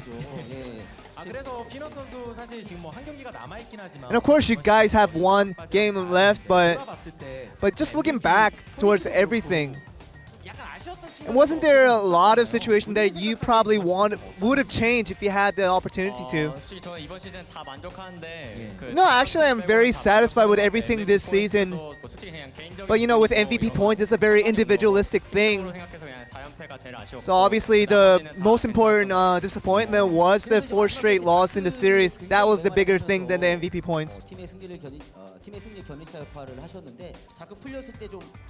Weren't you pretty happy once you got the Zac open in the last game?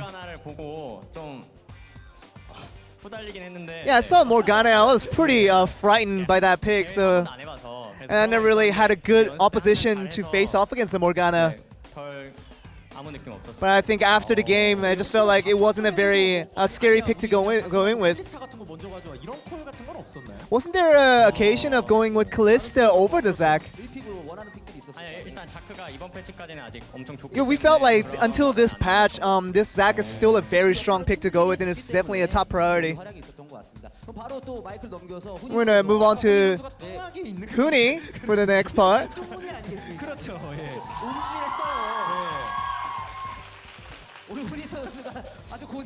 Hey Huni, you went through a pretty series of struggles today.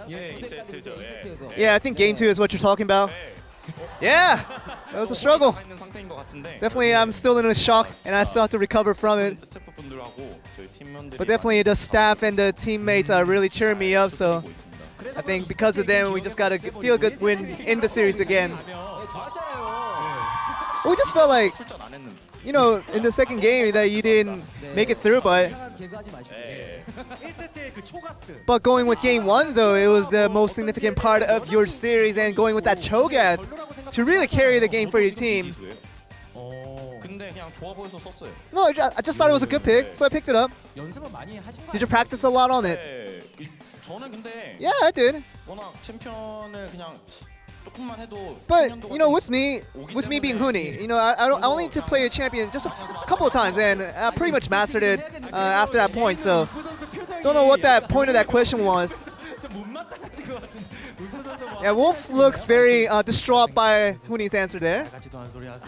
And don't talk such nonsense. But after carrying in such a hard carry fashion in game 1, you came back to game 2, and then you guys went completely in the downfall after that.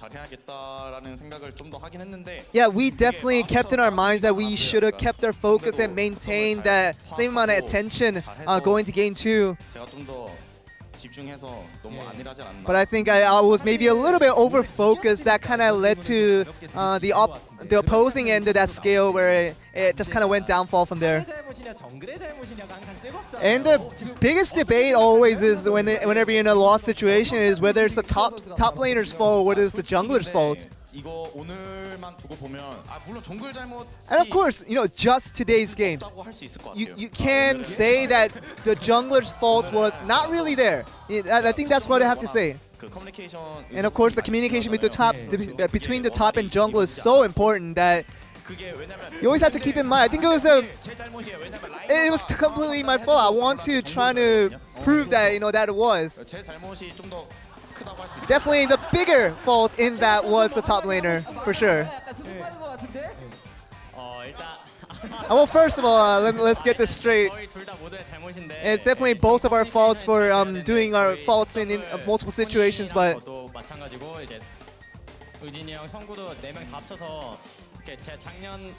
You know, I think, but last year, you know, even you saw me from last year that top and jungle communication was not the biggest of my strengths, and I think can kind of show it again in today's series. And those are things that I think we can fix over time, and hopefully it gets better after that. And do you want to move the mic over to a good communicator in Untara? You were substituted in for Game 3, had to win the game for the team for this series. Yeah, I didn't feel a lot of pressure going in, and I felt like it was just another game that I had to win. Yeah, but I think, you know, in this regular season, if you get nervous, you're really not able to take on the bigger stage. So it was a situation that I couldn't get nervous even if I wanted to. And Game 3 was a repeat performance with the Rumble. Yeah, I think even in Game 2, I think if the early game went a little bit towards our way, the rest of the game should have been fine, but because of that downfall, that really made it tough for us.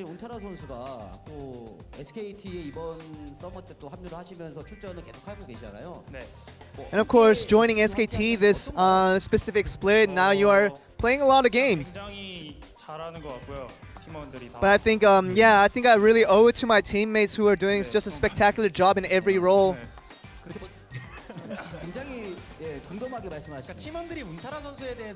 And a lot of people, especially your teammates, they talk about you, Untara, and the way that you really play your role and you're really obedient in the function that you are supposed to do in that top lane. Well, I don't know. I don't really know what my personal strengths are as a top laner, but I think I'm trying to adjust with the team and trying to fit my puzzles in the completeness of what SKT has already been. And Wolf just he's making these expressions on the side, being very unsatisfied about a lot of the things. Yeah, I can't believe what these guys are saying. They're speaking complete nonsense here. Well, let's talk about the bot lane then. If we can start off with either Bang or Wolf. Yeah, I'm pretty satisfied with today's games. Are you satisfied? Well, not really. Why are you not satisfied? I think getting the solo kills down in the bot lane was definitely a compliment going towards Deft as well, because he did such a good job of making those things happen. I can't believe he dodged the WQ with the flash, and as soon as he did that, I knew that I was gonna die right there. So credits to Def on that one. I think if our bot lane did a lot better than what we could have been, the game should have been a lot easier on us. But other than that, I think I'm pretty satisfied with how the overall game went. I mean, it's just a video highlight, not trying to make any statements here, but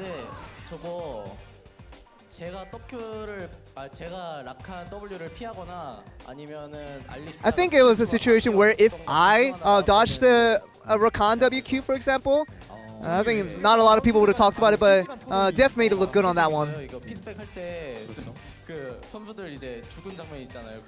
Yeah, when we're trying to give feedbacks to each other, we always talk about, you know, how each of us died, and Wolf maybe has something to add on to that.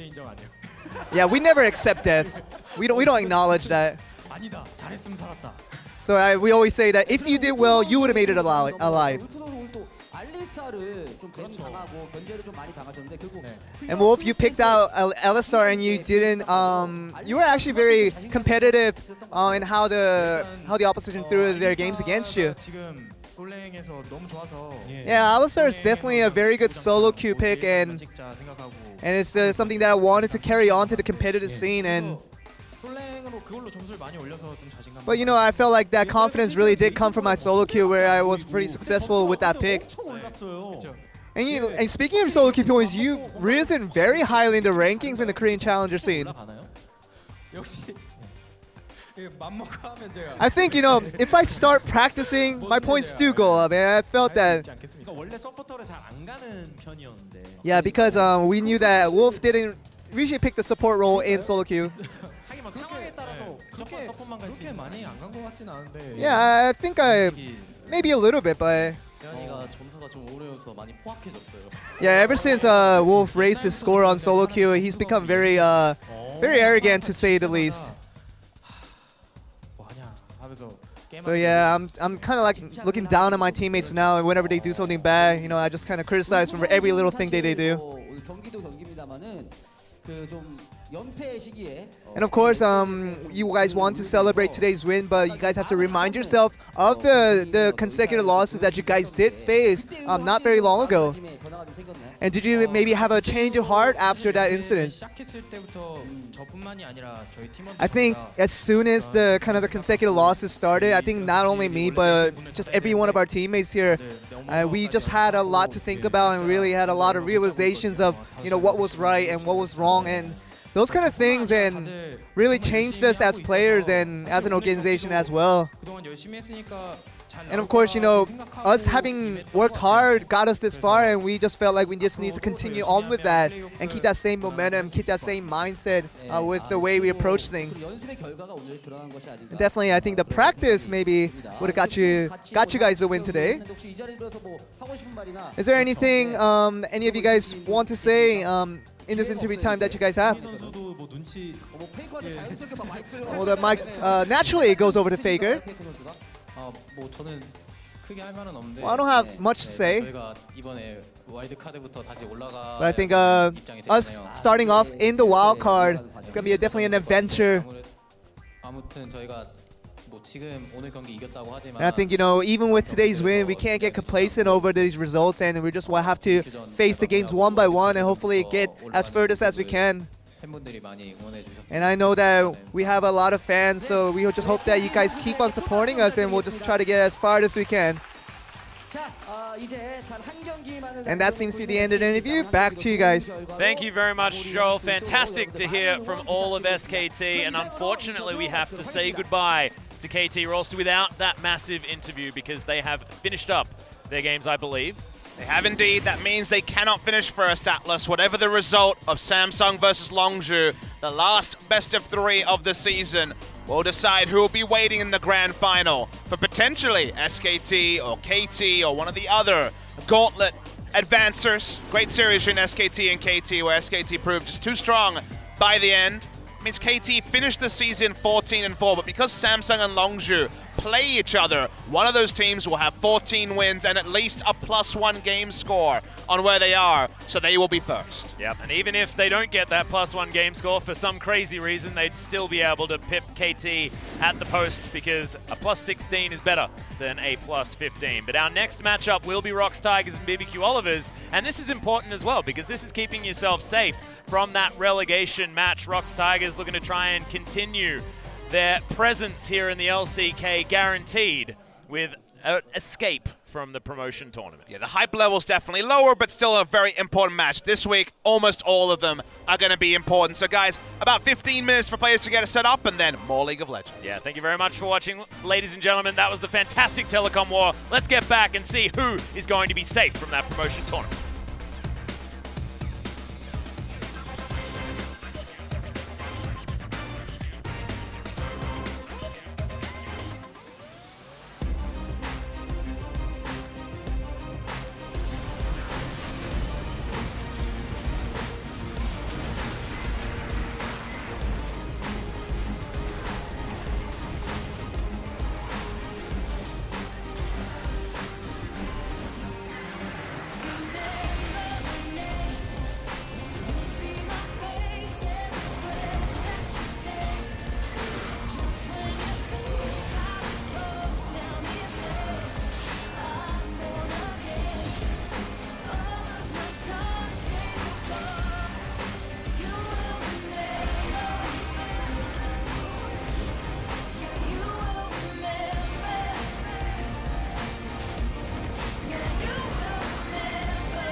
Coming up next,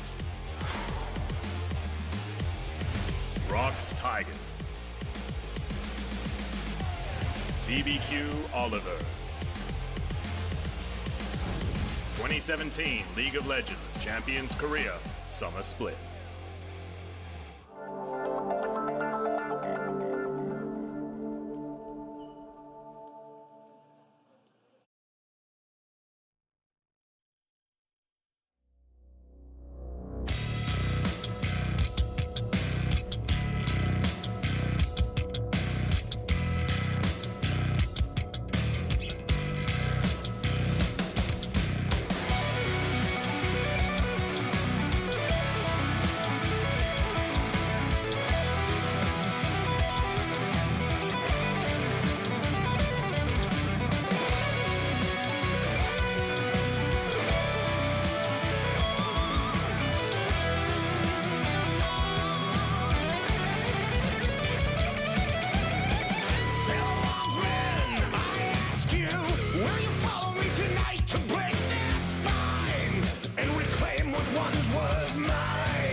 petrified.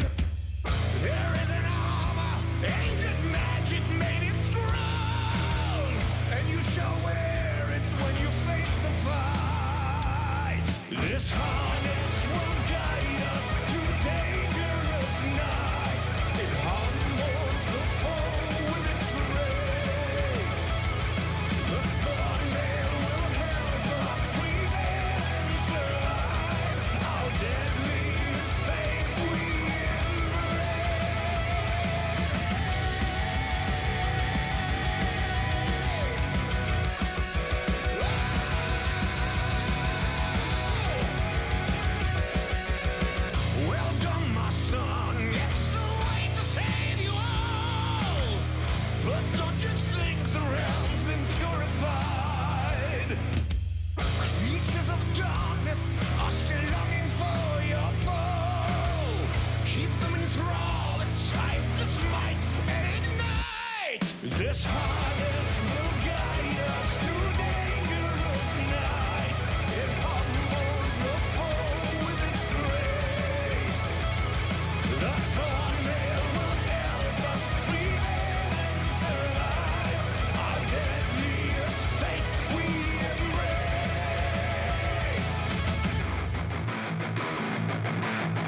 as a wild bird sing. A sonic echo that leaves no room for doubt. All the shots bring it back to what it's now. As the world cries tears in our hands, are we all part of a bigger plan? All the shots bring it back to what it's now.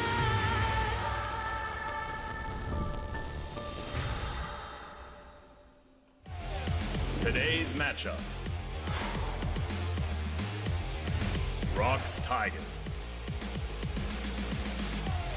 BBQ Olivers. 2017 League of Legends Champions Korea Summer Split.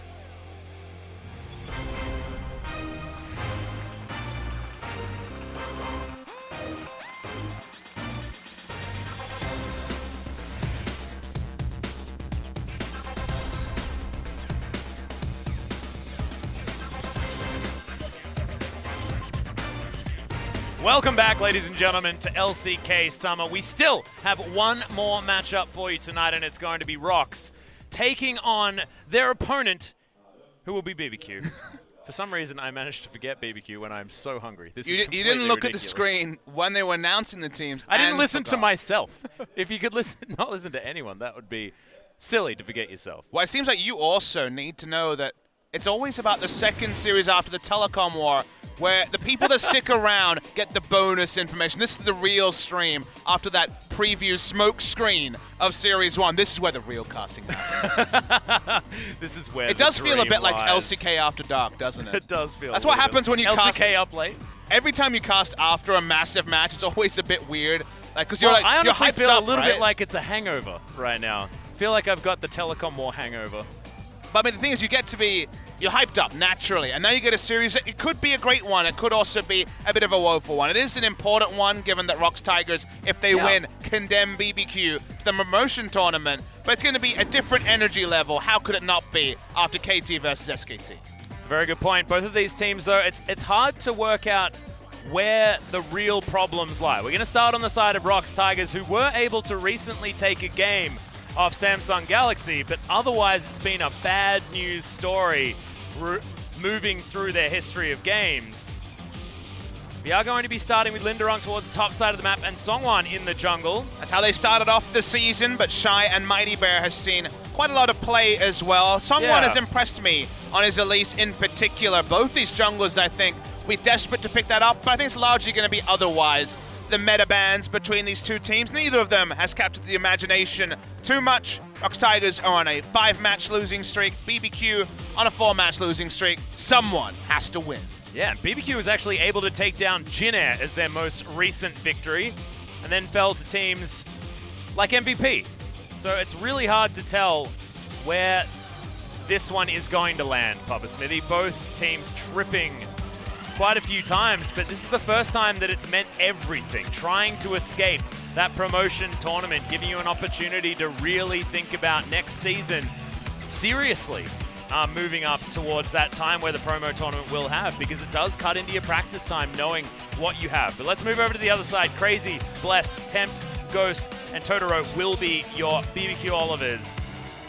A team that hasn't changed up their roster too much, but still haven't been able to find that synergy that we have seen from them in very small windows. I don't want to lie to you, OG and Legion. BBQ need to beat their opponents today in the ROX Tigers, but they also need to beat SK Telecom to match their score. So it's very likely that BBQ will be going to the relegation tournament. I hope they don't necessarily have that specter around them and they just play this series to win, because they need to get as much stage experience while they can. They will not play the promotion tournament for about a month, maybe even longer than a month after this, as we play after everything, after the gauntlet, after the Worlds qualifiers. Who knows how many scrims they're going to be getting in between. So BBQ, this is a series they can win, and they may not play another one for another month and a half. Yeah. Well, you can see these are the histories that we were talking about, and ROX Tigers did have a fantastic moment there in the middle of the Summer Split, being able to take down KT Rolster, as well as getting back-to-back victories over teams that aren't necessarily as high up in the standings as, oh my god. The double Mickey MVP. And He's also, not there like, anymore. The extraordinarily one-sided match as well. ROX was Tigers when- really did look good against BBQ. And when Mickey was having a tear, this was a man who could take a game by the horns. Might see attempts on Alice to do that, but sad to see Mickey now of Team Liquid on that particular roster. ROX Tigers will need a new talisman today, probably Songyun, given who has been a star for them in the post-Mickey era. Yep, interesting as far as the Pentagons are concerned, Papa Smithy, because you've got Songyun and Songwon who have been the standout players for the ROX Tigers, but eking ahead are the solo laners on the side of BBQ, Tempt and Crazy, doing what they can, but we are going to be focusing in that mid lane as far as our key matchup, and there are definitely some large numbers before the THs here. It's true, and the large numbers, usually a good thing, but sadly, means that positions are quite low. Tempt, I think, has been good. I think he is a good mid laner. He should be heavily favored against Lava, who's still learning the role. He's been good on Orianna, so that's one champion you want to ban against the ROX Tigers, but otherwise been pretty unconvincing in new role. We will highlight the MVP performance he picked up. And Samsung on that Orianna. Can't do better than Legendary, 8-0-4. Yeah, Legendary perfect game. Doesn't sound too bad to me, but it's this pickup for Tempt that has always been so good, but we haven't seen him really pop off completely. I mean, even 3-1-7 isn't a gigantic scoreline for Tempt, and we know what he's capable of. On the likes of the Corki especially, we've seen his Cassiopeia do incredibly good things in the past. Problem is the enemy team knows that what he's capable of and has a bit of skepticism about his allies. You're going to say, unfortunately, the enemy team is there, and they stop him from being able to do whatever he wants, which is exactly the case in a lot of ways. If you have one player that deserves respect, then he's going to be focused. We saw KT go too hard on FLICKR in Game 3 of the Telecom War not a moment ago, and it seems like Tempt will get a similar level of respect from his ROX Tigers opponents. Hope to see Lava show us something new, still evolving as a player. Unenviable to come in mid-season on a new role to try and make an impression on a ROX Tigers team that hasn't picked up too many match victories. Important match for both teams, though. ROX Tigers wanting to end the season strong. Yeah, we'll see whether they can do it as we hop into picks and bans. So who's going to be taken away first? Whether the mind games are going to begin quickly here for both of these teams, and whether we're going to see something like, you know, a Zac slip through like we saw Game 3 in our previous series. Alistair not going to, though, as the ROX Tigers take that away from Totoro. I, for one, hope we see 3 Zacs below the names of Key and Totoro. We got 2 already, the most banned for both teams. Zac, and goodbye, Zac. Good riddance. All right, that was probably a pretty easy bet, assuming that one was going to go. But now where do the priorities lie for the ROX Tigers? Do they want to get rid of things like the Corki for Tempt? Do they want to get rid of those big-ass tanks on the top side of the map, as Crazy was opting into that Cho'Gath often? But no, it's going to be the Elise away from Bless, and a little bit away from Songwon as well, so it's a curious one. I actually really rate Songwon's Elise. He played really well around IEM time in spring season and is a 2-0 on it in summer season. Not wanting to first pick Elise. Interested to see where their priorities are. If you remember, Atlas, ROX Tigers have been one of our noted as many tanks as possible teams with Maokai and Cho'Gath, so maybe a first pick Maokai. What the Tigers are looking to. Possibly able to get there as well as Kalista against Songyun is usually an auto ban. Has to be banned. It's the Corki taken away from Tempt, so they're getting rid of Comfort for the BBQ Olivers. So Maokai, Orianna, and Kalista, given the teams involved, are going to be very high priority. See what BBQ wants to ban will be the Kalista. So now you get one of Maokai and Orianna, I would imagine, unless somehow Cho'Gath has really jumped up the priority. But Orianna does make a lot of sense. We even saw in our last series, SKT banning that away from Pawn over and over again, but Lava has just been one of these more utility-based mid laners trying to do his support role in the mid lane at the same time, and that is going to be the first pick. Like you said, pretty obviously, as BBQ, they can go for the dynamic duo of Cho'Gath and Maokai if they want to.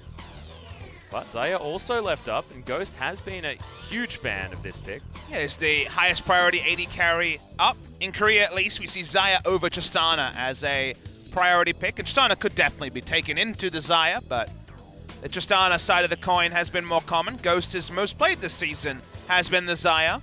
We don't talk about the win-loss, because to be fair, BBQ haven't done a lot of winning, but yeah, Ghost is a good Xayah player. And the Gragas priority, when you see Orianna drafted so high, The things you can do is just take the Gragas and be able to knock her out of her locus of control. I also think that it's fantastic with Xayah as well to complement that pick, who doesn't necessarily have the range, but if you get someone out of position, she can finish them off very, very quickly and keep them there. That blade caller. I'd love to see Maokai Cho'Gath and go 4-7-14. That would be some serious tank meta stuff going on there, Pub Smithy. If you don't get the inspiration from Huni in game 1, you'll just never play Cho'Gath. Okay, so I'm considering the Kog'Maw. Well, if you don't have range as a Xayah, well, you certainly do as a Kog'Maw. Might be Braum here as a support choice. Could also be the Tahm Kench, I guess. But yeah, you're going to start wanting to lock in tanks and peel for good old Kog'Maw. Yeah, Thresh being considered here as well, as Key's going to take the playmaker towards the bottom side. Don't mind that pickup, solidifying that bottom lane as well. Now, BBQ have two different ways they can go. They know exactly what the Tigers comp will entail, even if they don't know the exact picks. So you can look for backline access, which Rakan would definitely synergize with. Got Gragas and Rakan to try to bounce the Kog'Maw, or even the Orianna into the front line. Yeah, just general disruption there as well, not to mention the Lovers bottom lane that we all know and love. Something like Maokai as the top lane will make a lot of sense, but we talked about Maokai Cho'Gath priority, and to their credit, ROX Tigers have calmed down a little bit on that side so far. Yeah, BBQ Olivers as well, who want to do a little bit like that. Jarvan going to be the first ban here by BBQ. It's a bit of a strange one, given that I think that the ROX Tigers want to go the opposite direction, but having someone like the Jarvan as a ball delivery system can make some sense. To me, you'd want the Maokai more, because you can just kind of ult as a distraction while Kog'Maw gets to free auto people. Yeah, Linderung has been a bit of a fan of it, and it's one of those sort of easy free, it's like part of the win-free comp, just to throw a Jarvan in with an Orianna. Talia going to be taken away from Temp though, so a lot of respect there, given to one of his best champions. Not a lot of targeted CC in League of Legends anymore, so Maokai Twisted Advance's reliability makes it, when it is 8th versus 9th, just higher priority in my estimation, because why not go with the stuff that's reliable? Your macro, probably not reliable. Your in-game decision-making, not always reliable when you're on a team that hasn't been winning much. That's why we do see it banned away here. So having reliability somewhere is what I think teams at this level of play should crave.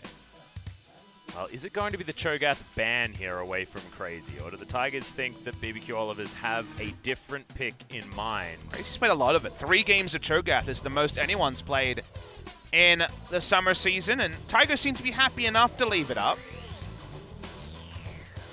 Okay, actually wanting to take away the Rumble. Crazy's been one of our better non-notable Rumble players. Well, I mean, we got Marin and Smeb and Huni. Yeah, We've got really significant Rumble players, so we also have the ancillary Rumble players, like Crazy. The reason why you banned Rumble is that Rumble Equalizer actually forces Kog'Maw's positioning as if it's a CC, so he can't just free auto in the backline. It's one way to get backline access without being a Malphite or being super hard engaged, so don't mind it as a ban, given that Crazy's been good at it. Crazy's actually going to forego the Cho'Gath, as it is going to be the pickup of the Syndra going over to Tempt. Something that he's played quite a lot of, so... Yeah, Sejuani actually going to be the lock-in, though, for Songwon, so wanting to have that big, beefy front line coming in for the ROX. They found it somewhere, Atlas. They found a front line. Front line discovered. We got there. Okay, and that is the Cho'Gath at least looked at by the ROX Tigers, and this is looking like super 7-14 right now. Oh, I knew they would find the tank somewhere, and I guess they found the Cho'Gath at the last rotation on blue side. BBQ. The moment they settled on the Syndra, they had to kind of understand that getting to the Kog'Maw is probably now a fair impossibility, unless Rakan is having a lovely time. Cannon support would not be. This would actually be a top lane Cannon choice. You gotta be careful. Gotta be careful with those hovers. Yeah. Real careful. Crazy just gonna opt in for the split push, so Jack's gonna be picked up. Split pushing hasn't seen a whole lot of success even today in our prior matchup, but BBQ Olivers have a lot of damage, and they have strong laning matchups here. Can Bless get around and disrupt the ROX Tigers Super 7-14 composition. I do appreciate, though, that BBQ, to their credit, noted that they wouldn't have backline access with where they were in the pick and ban and modified their strategy. Now it's more about the Jack split push, that, like you say, has been up and down in terms of effectiveness, but also maybe playing a kill lane around the Syndra. And hell, Syndra and Jax do have ranged gap close and CC between the two of them to function as a pick comp, even though we usually think of it just as the 4-1. Yeah. And maybe they can utilize that in the mid game and then transition to a 4-1 in an effective manner, having that bridge available to them. Could be difficult, though, as the ROX Tigers have one of those compositions that if they're able to move forward, they can create these team fights that are almost impossible to win with these gigantic tanky bodies getting themselves in front of the Kog'Maw. It's not really a protect the Kog'Maw comp, it's a, well, you just can't get to the Kog'Maw. If it's a get late game, get the Kog'Maw strong enough, and even if you get there, it's going to take so damn long, it's going to mow down your front line. So ROX Tigers happy to play an extended game with this pick comp BBQ. They want to turn it on early. Yeah, there are certainly opportunities for them to do so as well. We'll see whether it is going to be a quick BBQ win or whether ROX Tigers have gone 7-14 and up.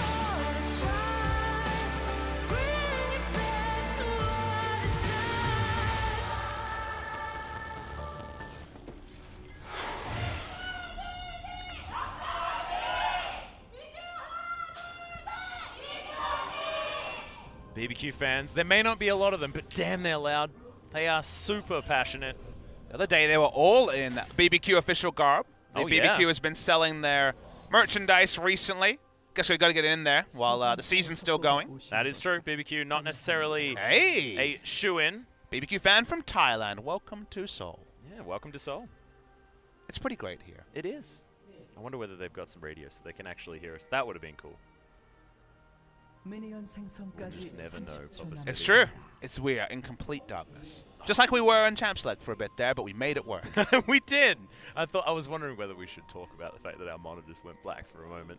Crazy actually waiting in the brush with his fishing rod skin there as well. I did tell you that it can be higher skill cap to cast games like ROX Tigers BBQ. We may have to talk about what we think is happening, Atlas, given our monitor problems. Do you think you'd be able to cast a game of League of Legends, Papa Smithy, knowing that it's going on, but you can't actually see it? Yes.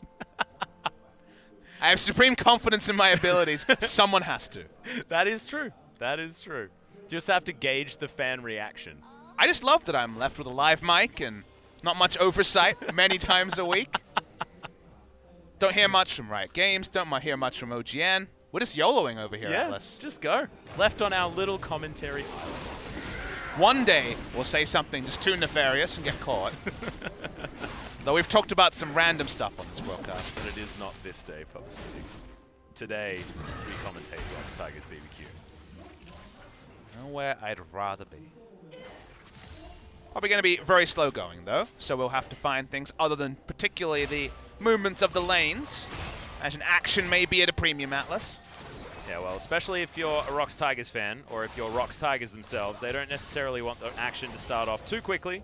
This is ROX's last game of the season, so maybe we can look back for a moment at what the season entailed. It's been one of change, right? I mean, the big story was that Mickey, the person who they played around in the spring season, our spring season runner-up MVP, left the roster.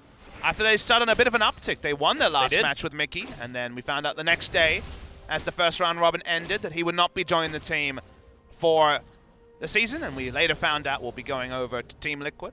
So now they've really had to make do with makeshift mid laners. At the end of the day, Lava is in no way a experienced mid laner. He was Taehoon, a substitute support player for SK Telecom T1, and only moved role during the course of 2017. So largely it's the supportive champions he's looked happiest on. The Orianna and Karma are probably the two that come to mind, and he'll develop as a player, and maybe they'll even look sideways at other players, given there'll be a long break for the ROX Tigers after this season, you'd have to imagine. Yeah. BBQ have to beat both ROX and SK Telecom to avoid the relegation tournament. And we've talked about what-ifs involving Jinair that may or may not come true, so I guess we're not 100% sure, but likely going to be a long off-season. Decent engage coming in here as the hook does land onto Ghost. Gets himself out of the way, but the Kog'Maw lane doing okay in trades early is good news here for ROX Tigers. That's how crazy can do. We've seen Cho'Gath versus Jax once before, I believe. Yeah. There was a game where they had the choice between Gragas and Cho'Gath, and I was a bit perplexed that they went the Gragas route, given that Cho'Gath has a lot of outplay for Jax. You know, Jax usually can pop his ultimate and be okay when it comes to taking a bad trade, but Cho'Gath's Feast does give him some answering potential. Speaking of answering, yeah, that's going to be the flash play coming in. Ghost immediately exhausted, has to heal and use the flash to get out. But it was all about, no, there's the battle dance, and Totoro gets himself out. The extended range in the Lovers duo combo helping him there. Okay, Linderung just farming things out. Thought there might be an extra gank up here towards the top side of the map, so we let that moment breathe for a second, but decides that he's not going to go in. we're going to have to leave the early game breathing quite a bit. We saw the weather forecast. It's going to be very sunny, so we wore those extra white shirts to keep the sun off, keep it airy. Yeah, I like it. It's time to pant. And maybe we don't have the ability to sweat here this game. No panting, please, Alice. No panting? No. Oof.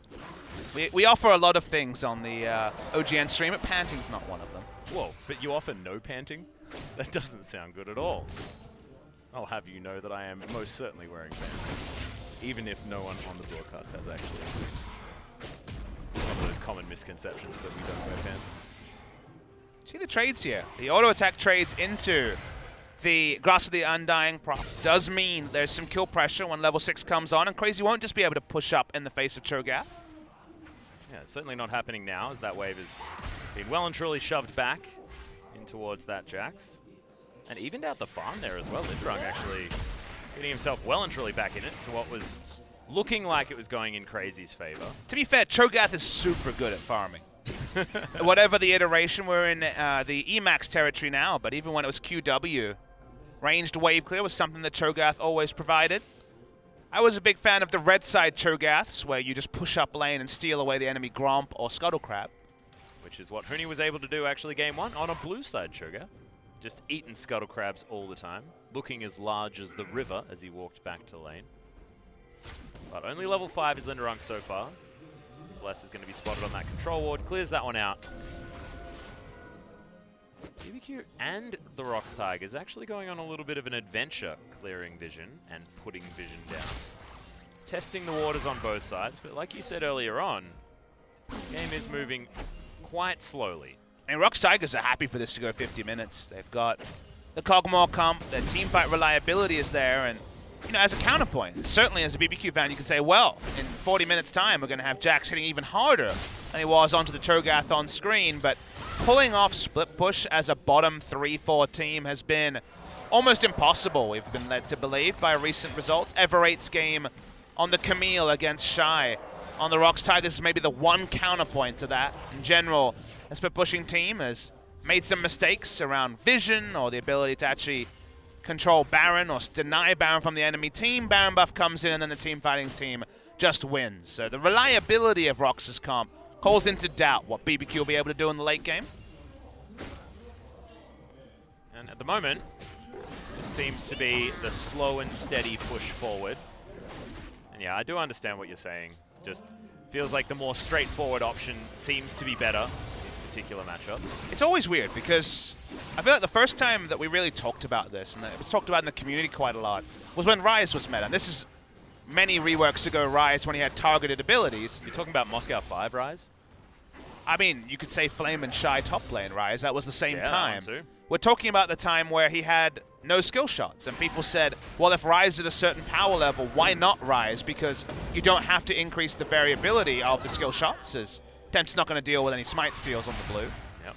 So thankfully is Syndra. The attraction is that if you can control one thing, which is having to hit a skill shot, and just remove that from the equation, the ease of the champion relative to power level means why not play Ryze? Was the meta, in, I think we're talking about basically 2013, early 2013 at that point.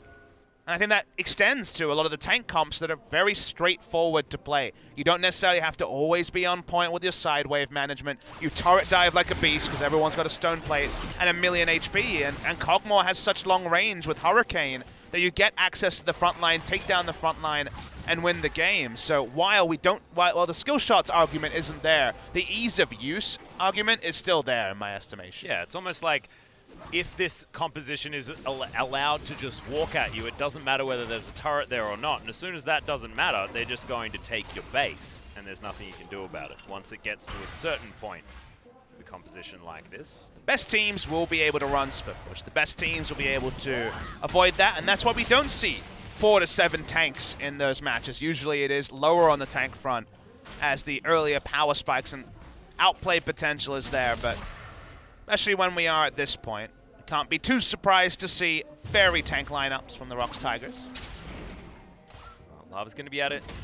Take his blue buff, much as Tempt was able to. They were looking around that river for a potential cutoff of Songwon or Lava as they were off screen, but not going to be able to find any joy as Crazy finds some cheeky auto attacks onto Linderon. Counter-Strike doing some work here for the Jacks. We're going to be denied So1's famous Trinity Force Cho'Gath from solo queue. Damn it. Trinity Force. That's what I came here for. Auto Trinity Force proc. The into W. Yeah. maxed E. And also the Glass of the Iron Dying proc would be a lot of burst. Plus Feast. Plus Rupture Feral Scream. Do all of your buttons. Someone's going to take a lot of damage. You're probably going to miss the Rupture though, let's be real. Yeah. But at least they're going to be silenced, so you have an opportunity to land that. True. Yeah. There we go. Get a red buff. Then you can slow them so the Rupture's even more capable of landing. Cho'Gath was one of the first times that melee champions getting more slower, the red buff became a thing. I know Hotshot GG always talked about prioritizing red buff over his AD carry. As I reach for my Season 2 metas. What is this? That's why they keep me around, because I may be old, but I remember stuff still. When he was teaching us about top lane Nidalee. Kicking brothers in the ass as well. Oh my god, wow. That's another reference. Yeah, we are jumping so far back.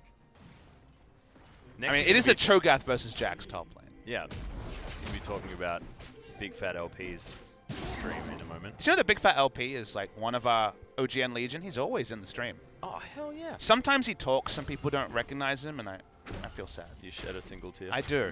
A large one. Maybe more, as there's the flash body slam. Bless. Gonna get the flash out of Songwon, but gets himself in safety, utilizing that ability. Good Rupture comes in as they trade CC on the top side. Grandmaster's Might gonna be wandered away from casually by Linderong. He'll pick up this wave as it heads towards the turret. I think he's still too healthy to be dove by Crazy. Sheen pickup will lead to that burst being a bit more severe, but Bramble, Vest, and other items will then again negate it. So I imagine that's going to be the trading pattern we see. Basically ad infinitum in the top side. Yep, more vision being put down here by BBQ's top laner, Crazy. There was vision already available here by Linderong as he's eaten that Scuttle Crab, like we had seen previously and like we spoke about earlier. ROX Tigers getting that extended laning phase. And all BBQ can say as well, I'm happy that Jax has a CS lead. Yep. That trading pattern, like you were talking about, happens exactly the same. Once again, but with one extra empowered auto attack, giving Crazy a little bit more of a lead this time. They're both going through the motions. Yeah. It's a bit like a failed marriage. Everyone goes through the motions and they recall. Or maybe just two that have got left into complacency, Papa Smithy, unfortunately. That's true. It could be that. Yeah. They just know. No, there's a routine there, and they're happy to go forward. I mean, it doesn't mean that it's necessarily failed, just means that it might need some reinvigorating. So maybe Bless and Songwon can be the marriage counselors of the top lane. Their friends have gone on teleports to other foreign lands, but they just stay in top lane. That's their home, you know? Why would you mix it up? Yeah, but it's safe. Sometimes life needs a little bit more than just the top lane, Papa Smithy. Someone tell Crazy and Linderong. Guys, there's more to your relationship than this. It's not enough to just accept that you love each other. We're going to get a postcard very soon about people visiting a dragon. Yeah, see, and destroying it as well. Notes of their achievements on the other side. Oh! I was excited there for a moment, but Sungyu not going to be able to get the Living Artillery gang. The Living Artillery steal. Songwon here. Here we go. This is it. Crazy and Linderong actually hot and heavy up towards the top side, but Songwon turns up on Bristle, looking for the gank. There's the flash forward. He'll have the permafrost. He has the ultimate. There's the launch into the sky and the delicious nom coming out from Linderong. The action finally happens in the top lane. First blood at 13 minutes. Not going to have enough turret damage. Take this one down. No sign of that sheen that I'm looking for from Linderong. Pushing the minion wave, though. Crazy won't be able to teleport for another 15 seconds. Death time is longer than expected for a first blood. Yeah. He's going to get the turret very low. Yeah, and I think that marriage counseling advice was, oh, just get rid of him. And that most certainly did happen. That tower is going... I feel like Linderung's going to get the house out of this particular divorce. Wait and see if there's a receipt for the side of Crazy, though. Usually it finds there has to be some equivalent trade.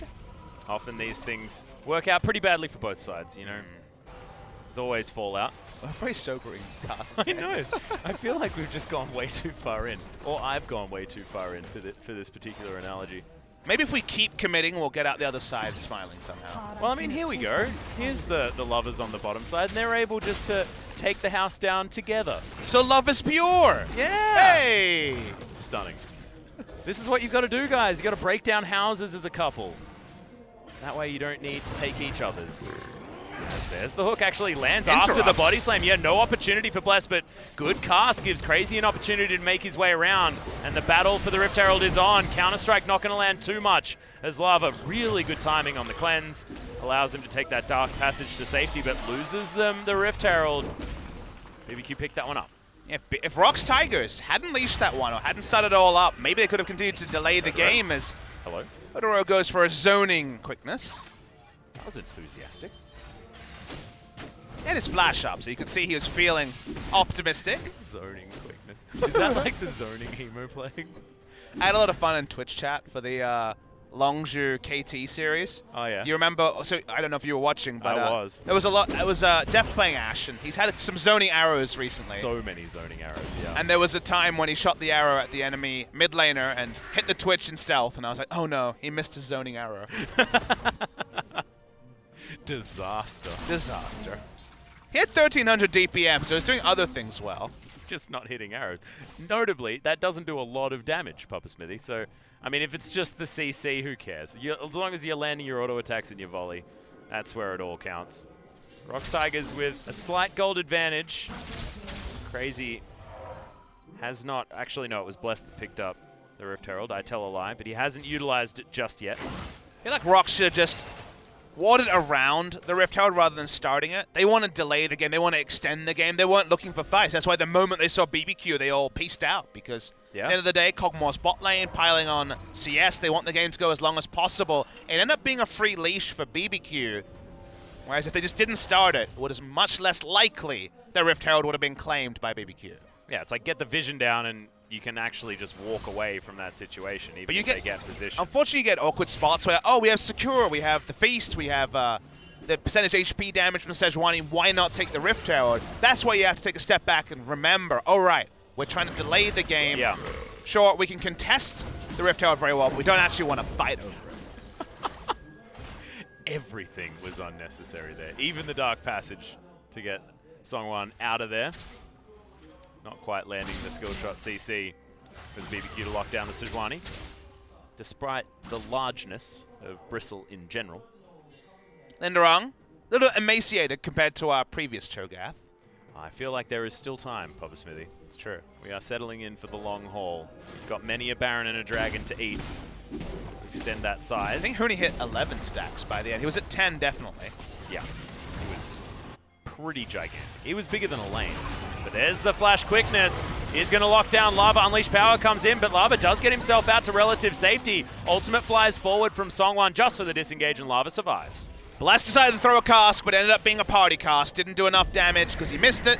Now, at the same time, forcing Lava out of lane is still a win for the side of BBQ. It was a zoning gank. There's the headbutt, but not going to do enough damage to take down the turret. Just does a huge chunk. Lava still walking back to lane. We'll actually walk towards the bottom side. Getting greedy for farm. This may mean that mid lane turret will fall over time, but Minion Wave's not in a great spot in other lanes, means they won't just stay there. All right, Rupture once again comes out. Linderung pops that W and answers the trade relatively nicely. Crazy investing the ultimate into that one. Linderung smart to peel away. Didn't have any vision top side, but did the math. He is a big target. That is going to be that top lane outer turret falling. Have to expect the rotation towards the mid lane to finish that one off. Should come in next, but Sangyun is at least getting some time there.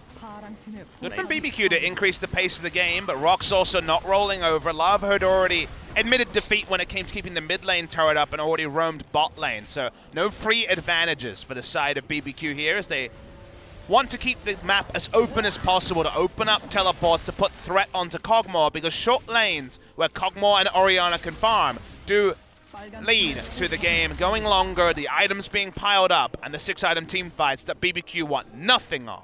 Yeah, and in the end, that was actually BBQ forcing that top lane out of turret. They do get it. Linderon gets away without too much to speak of. Didn't have to use a flash or anything there, and they still answer with that bottom lane out of turret. So Lava putting his faith in his team that they were able to protect the mid lane means that they were able to get a turret for themselves. Mountain Drake would be a nice bonus objective, going to DPS down fast, but ROX Tigers are here for the contest. They don't seem serious, though. You notice the pings are to go for mid lane turret as an answer. Well, Songwan actually was considering trying to go for that, but no grand entrance to knock up the Sejuani. That is going to be the trade like you were talking about. Double teleports being invested in Key. Immediately bursted at the start of this fight, but Totoro very, very low. That's only one hit by the Shockwave. I feel like that could have done more from Lava. But Ghost has to use his flash to get himself out of the way. Featherstorm going to be utilized, but nothing gained. And that is just the one pickup for BBQ, but they get the Mountain Drake as well. Yeah, Lava really needs to hold onto the Shockwave for a more true spot. Got a bit optimistic, and in the end, the AoE not enough to get anyone of note in the Shockwave. Crazy can just fall back to clearing minions in the bot side. The double control ward around the Drake still led to BBQ picking up that objective.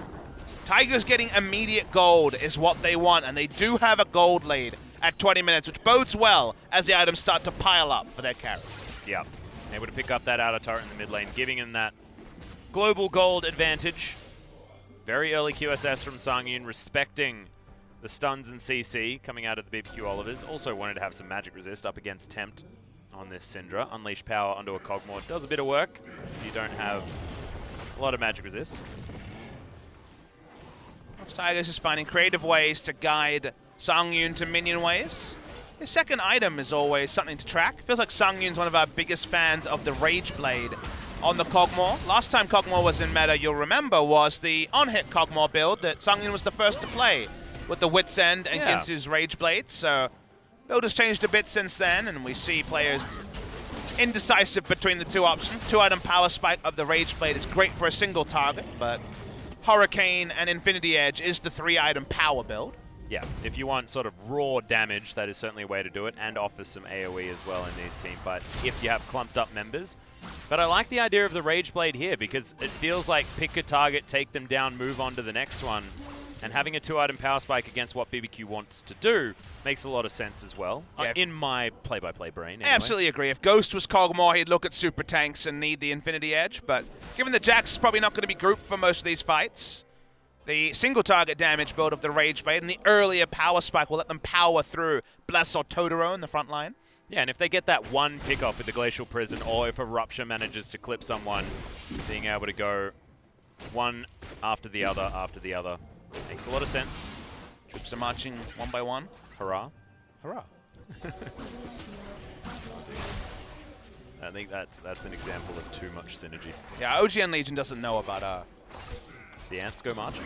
know about our commitment to making a spoken word album. Oh, really? We haven't explained that one just yet? We haven't yet. Oh, no. It's where we get popular songs and we talk them at you. I thought you said that's where we get popular, and I'm like, well, that's optimistic. No, I don't think we'll get that. It might be the end of our careers, Papa Smithy, but we'll have to wait until they're guaranteed to end before we actually decide to release that album. It's like a farewell tour, John Farnham style. We'll just keep doing it over and over again. It's crazy. Actually looking to try and stop the rant. Stoneplate going to be popped by Linderon. He was actually looking for the turnaround 1cc into Feast. But well disengaged from Crazy, who flashed away. Respected it a lot, actually. Gonna head back to that lane. Vampiric Scepter will help get his life total back up. BBQ should have the tools to fight. That's why I'm surprised to see them disengage in.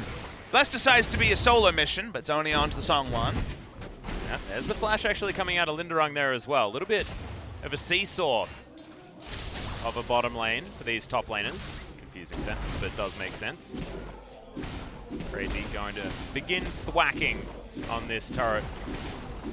Are you I'm more of a thwomp, man, but thwack is there too. No, he's thwacking because he's using a fishing rod. Ah. You can't thwomp with a fishing rod. Are you a big fisherman? Do you fish a No, lot? I think fishing is one of those things. I just don't understand it. I feel like I don't really like waiting in line for stuff. Like queuing is not necessarily something that I'm super into either. That's why I don't like fishing. But then people tell me about the meditative properties of fishing as well, and I sort of understand, but not really. I'm a little bit too impatient, Papa Smithy. I apologize. A great example of that actually is, when you think about the, when they're not scrimming, when they're not playing, what pro players, what their hobbies are. Anime is obviously a big one. Playing other video games, certainly one as well.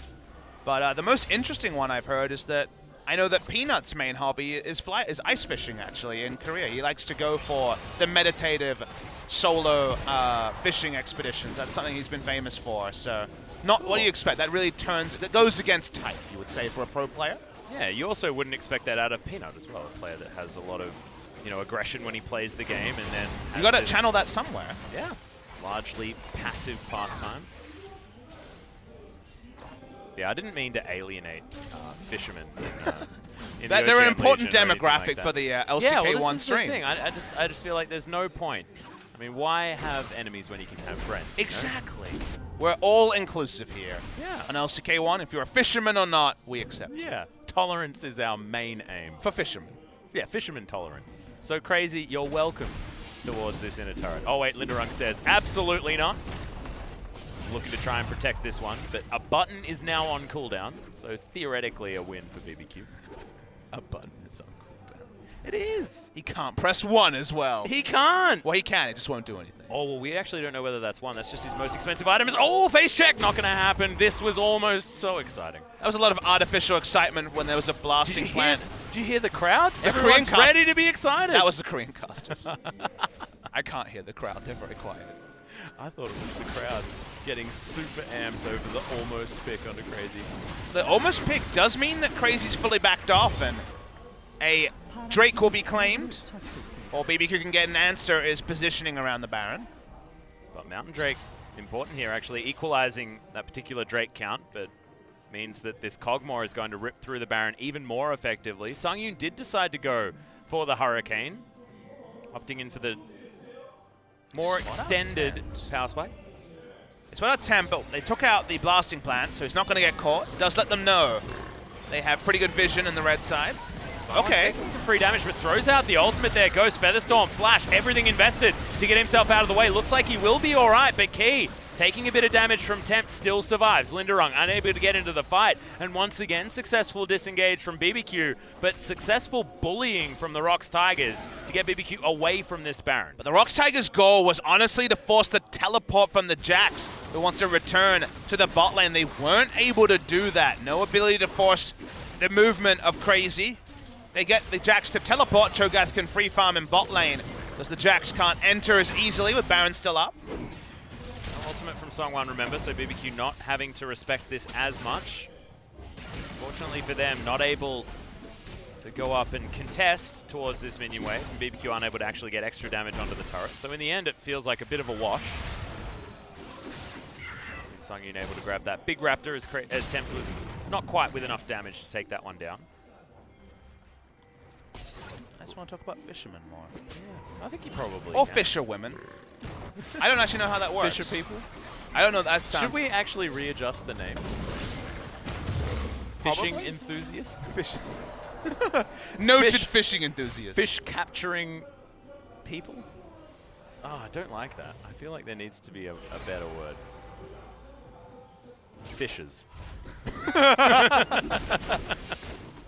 Because theoretically, that's not supposed to be the plural of fish, okay? So I was right. I am a fisher. Are you? No, I'm not. I know a guy not? called Fisher, though. Well, his last name's Fisher, anyway. His last name Price. Yes, he's a washing machine. You're right, Papa Smithy. You're my only friend, okay? There's no need to talk about it. Okay, Totoro doesn't find the Arctic Assault. Sorry, Song 1 doesn't find the Arctic Assault. Totoro doesn't have that button. I'd like to say our casting went downhill, but we started pretty bad. I feel like it's done well. I'm enjoying this because we're discussing the relevant parts of the game and then getting down to the nitty-gritty of fishermen's rights. I don't think we were talking about fishermen's rights. Are we talking about fishermen's friends? Do you need a mint, Papa Smithy? How's your breath? I think that's Australia only as well. Is it really? I think so. Damn it. All right, Totoro's going to face check. Yeah, he's going to cop an ultimate to the face as well. All of the things thrown at the Rakan. And is that pick enough to get ROX a Baron buff? Sangyun certainly thinks so. They got good secure, and the Cho'Gath's walking up, so judging by Cho'Gath's movements, it seems like ROX Tigers say yes. They start the Baron early, but they will have a Cho'Gath there for secure. It is one of those times where I feel like a peel would be a better opportunity. Bless able to get himself right round the back, and there's no vision available for the ROX Tigers. They are taking this one down. Control ward in there, and that's going to be actually taken. Lava secures it somehow, so Bless did have an opportunity, just couldn't get the smite off, and Sangyun is going to be able to pick up the kill, served on a silver platter by the hook by Key. Usually Cho'Gath grouping means a 20 to 30 minute Baron is straightforward, but what you can do, and I mentioned this in previous series, is if you can free DPS from the back, throw over a QE from the Syndra with the Scout of the Week, or in this case the Gragas throwing out damage, you throw off what should be a safe 1000 damage secure. Of all people, Orianna taking it is very worrying for ROX Tigers. Given they thought the Baron Force is the best way to get back into the game. It definitely is, but that was too close for comfort. Yeah, it still was a 50-50, most certainly in the end there, so not a risk that the ROX Tigers needed to take at that point, to be honest. It does buy them a lot of extra time getting the first Baron of the game. If it went against them, absolutely, their whole game plan falls apart, but being results-orientated, you can say that it will buy them even more time for Kog'Maw to pile on items. Well, quickness has been popped here by Totoro, who's looking for Sangyun, but he just needs the flash and the heal for the movement speed to get himself out of there. Didn't have QSS up, so had to play very respectfully there to Sangyun. Gonna take a Lantern Ride to get him towards the top side of the map as well. They're desperate to utilize this Baron buff as the Arcane Barrage set up. Sangyun turreting the turret, as it were, as there's a hula hoop. Lava demonstrating the fact that yes, his R button works, and no, you don't have to get hit by it. Just having good pressure in the side lanes, but have to be so careful. Can't skip steps when the Kog'Maw has no flash. One Syndra stun. QSS is up, but otherwise it's going to be curtains for the side of Sangyun. With that extra range, should be able to keep himself relatively safe. Decent hook lands. Whoa, there's the explosion. Totoro not alive for nearly as long as he wants to be. That's going to be redemption as well coming in to keep the ROX Tigers healthy. Tower falls down, as does the Gragas. Oh, just the tip.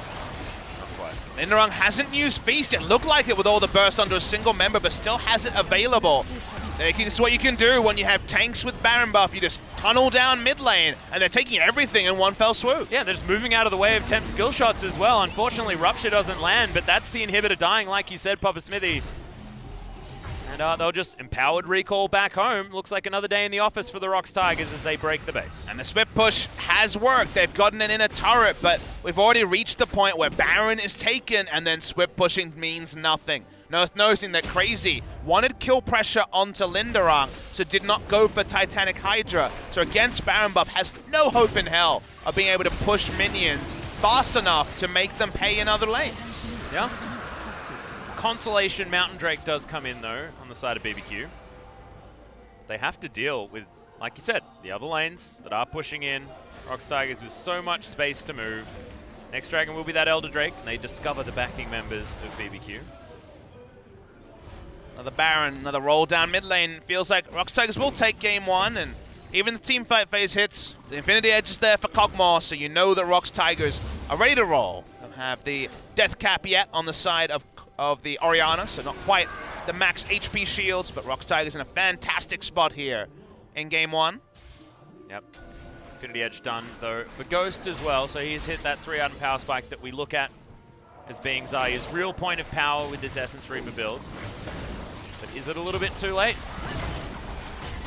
There's the ultimate, they're diving straight forward onto Temp. The hook lands from out of nowhere on the side of Keeper. Blessed with a fantastic interruption. No kills to go down for ROX Tigers with Linderung. Trying to answer, doesn't find anyone with the Rupture, but there's a lot of damage, just eats the Gragas. How did that taste? Linderung was that good. They are going to be able to take down this tower. Just man advantage, 5 versus 4 means that BBQ Oliver's not with many options. And they'll coordinate this with the super creeps heading towards these Nexus turrets, and we'll get some damage there as well. Crazy just not offering too much to these team fights. ROX Tigers just with all the control. The space hook came through from Thresh. Where Insane. was that from? We're going to have to see a replay to be Mythbusters on how that one happened. Go gadget hook.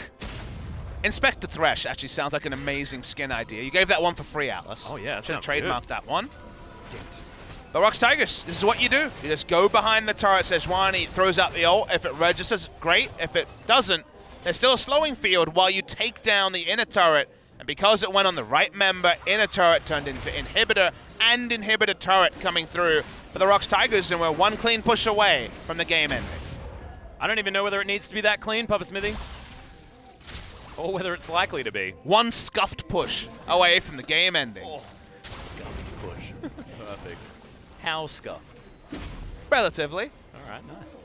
Just to show that you're a working man. That's right. You got your scuffs there. You're gonna walk the walk, you gotta talk the talk, you know how it is. Yeah. You need to have some scuffs. Prove that you actually do stuff.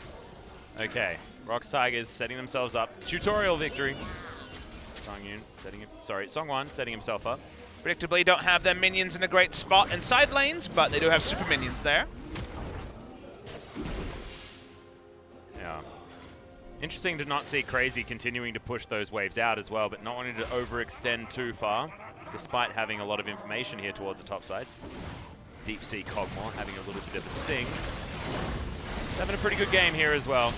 1-0 and 3. Hasn't really needed to do much more than attack move towards a team fight. Things have worked out.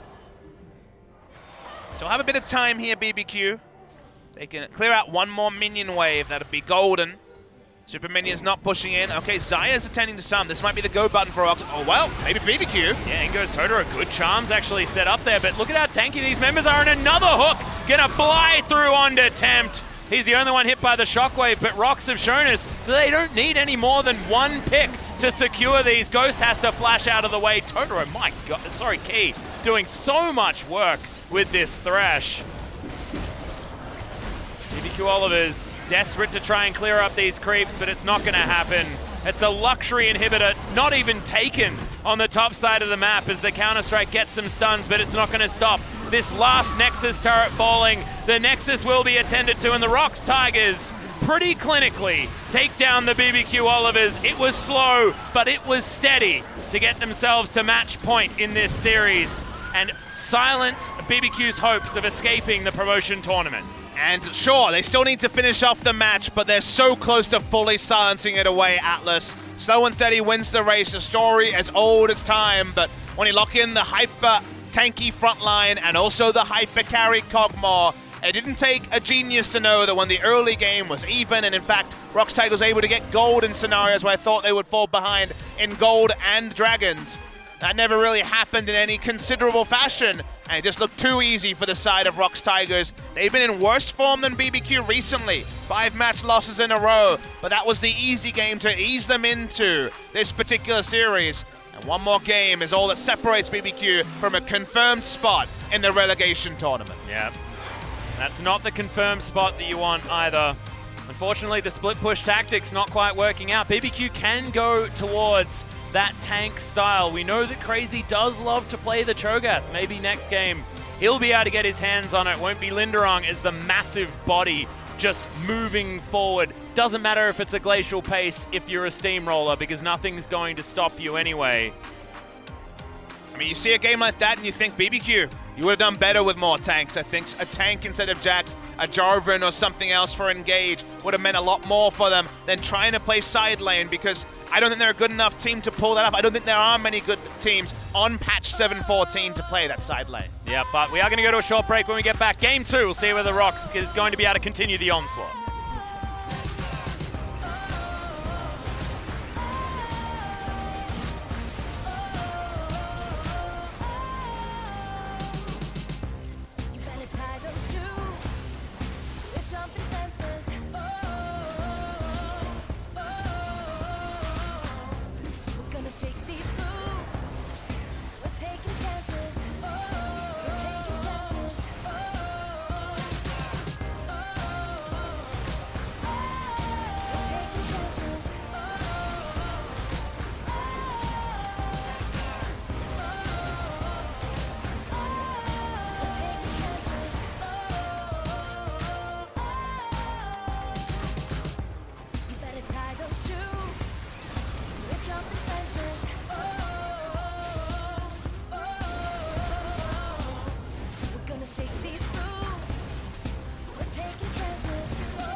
me under, take me under your wing, crack of thunder, as the wild birds sing, a sonic echo that leaves no room for doubt.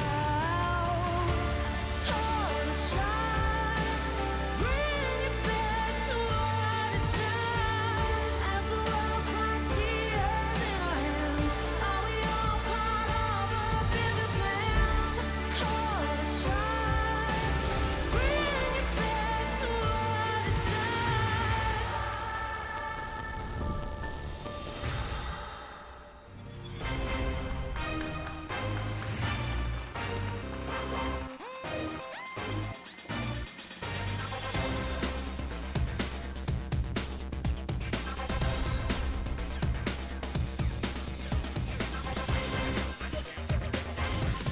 Welcome back, OGN Legion, to LCK Summer. It was the ROX Tigers able to slowly move towards victory in game number 1. It was a success for the team, but look, not necessarily the most exciting of video games, possibly. Definitely not, but they charted a destination. They went there at a fairly glacial pace. They took the tortoise approach with the tortoise in the hair, and they knew where they were going, and from there, predictable that the most damage dealt would come from Sungyun. The little Cogmore was very, very safe, and the moment that is a phrase, you know that ROX Tigers won. Our MVP will be Linderong on the Cho'Gath. Got some nice noms off, and in general, looks pretty accomplished on the Cho. That's kind of the pick of the day. Yeah, it is the pick of the day, and also feels like a pick away from Crazy as well, so did double duty grabbing that one. And here, sort of didn't even matter that there were a lot of buttons that missed, because the main one hit, and someone's able to help lock down that kill, and from there, just felt like Linderong, look at this, the amount of respect. Stone plate, see ya. I'm getting the heck out of here. Worried about that feast damage that we saw highlighted as, I don't know, Key had a pretty amazing game here, so I don't know why he wasn't voted MVP. Gonna see some more feast damage. I want to see that hook from out of nowhere. I know, I don't think we're gonna get it though, sadly. Yeah, it was after this actual moment. Go back and watch the VOD, guys, because that was one hell of a hook. Cho'Gath doesn't miss his feast skill shot that much, Atlas. How did Key not win the MVP? His feast is yeah, I don't understand either. He was the one doing all of the stuff. He landed like every hook, apart from that one. I call shenanigans. Yes. Well, he did just hit the side from full health. But like, it's not like interactive League of Legends. That's like, well, he did a button on me, and I died. Oh, ROX Tigers are making the substitutes. Okay. Well, we're going to start off with top lane. So, well, nice MVP Linderong. See you later. All right. It's going to be Shy hopping in. Are we going to get any more? There are a few subs here on this team. It'll be a fan servicey to bring in Shy for what could be the last game of the season. Songwon also having a good game. We're going to bring in Mighty Bear. That's 2. I guess they could sub their mid laner. We haven't seen Crow yet. Okay, we're going to see him. Okay. So Lava's going to hop out. And it is going to be Crow coming in for the first time. That's why there's no last picks, because this is his debut in the LCK. He looks a bit out of his element. Looked around, shifted a little bit. Not used to the camera being on him, but there's a lot of stars in the mid lane here in Korea. Maybe Crow will join those names in this particular game. Only going to get a single game, or maybe even 2. Hard to say what ROX Tigers will do if they lose game 2. And there's Shy, who is on your screens. Given it's ROX Tigers' last game, and Shy is one of our older players, who knows? Could be the last time we see Shy on true. the LCK stage. And Singed got a buff in 7.14. Oh, baby. Oh, that's what I'm talking about. That's what we need. Bring it back, Shy. But looks like no changes on the side of BBQ Olivers. Keeping it the way that it is. Not going to see Part Part. at? I know, where's Part? We're going to have like the full switcheroo. It's like where both boxes on each side of the hockey match are empty for a moment. But we are going to jump back into Champion Select, and do things change as BBQ will aim to tackle Crow's champion pool that they probably know nothing about. I've been able to look at his solo queue the moment I got a nice little birdie in my ear telling me that he was going to be playing. The birdie's Joel, by the way. And his most played in solo queue, Talia, which actually, ironically, was also the most played of Lava. So both of them were playing a lot of Talia. I don't see Orianna on this list, but Sungyun and Key is still there, so maybe just go with the Protect the Cogmore comp again if you can, except, well, BBQ said it doesn't matter who's playing mid, Gonna ban Orianna. Yep, Orianna is going to be taken away. The Protect the Cogmore comp isn't there, but the Protect the X comp is certainly still available here for the ROX Tigers. Could still get their hands on the likes of Jinx, things like Tristana in the late game with the draw bead, giving her that extra range. No Caitlyn to be seen, and Elise also going to be taken away from Bless. Once again, ROX Tigers aiming for that ban twice in a row. Even on the red side, there's no blobs being banned just yet, Papa Smithy. It's true. Cho'Gath also available. Like you say, could just be taken by BBQ. Probably second round. Probably wouldn't take it at first pick. Gonna ban away the Rakan as well. They're on a fishing expedition. So appropriate given what we talked about in game 1. Lot available. We'll see what Tigers make out here. Would you call them fishes? No. Damn it. That's the one thing I wouldn't call. I was trying to get that to be a thing. ROX Tigers deciding which large pick to give up. Cho'Gath, Maokai, Zac, Kalista. They will not be giving up the Zac. They learned from KT Rolster's mistake. That's a good idea. Kalista looking like the obvious lock in there. Ghost and Sangin actually both of them having relative success on the Kalista based on their team score lines at the moment. Sangin, of course, the more experienced player in solo queue. A lot of Kalista this season. Was waiting for it when I saw his win rate over 90 games was 78% or so. Been denied away from him here. Probably will just opt into the Xayah. Could take Tristana as well. Those are the two options available. Feels like the hyperest of hyper carries of those left available is what he chooses. Apologies to Jinx. Yeah, I love seeing Jinx, Pop Smithy, but it always makes me sad that Def Thresh hasn't would be a played it nice this season. denial pick, and also a great pick for Key. That's true. Key got what we thought was an MVP-worthy performance, but it's going to be Mighty Bear picking up the Gragas, and it feels like whenever people grab the Xayah, the Gragas goes up in priority so much more. Disengage against a Kalista, or potentially engage, I think, is always a premium to help Xayah out with her target selecting, so no problems with this pick, and I see Totoro jump on the Alistar to combo with that Kalista.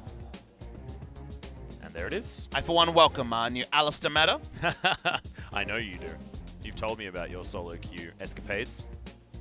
At least I play him as a tank. There were times where that wasn't true. The Nash's Tooth Lich Man. The Spawn favorite. Yeah. Well, I don't think he was Nash's Tooth, but he definitely loves his AP Alistar.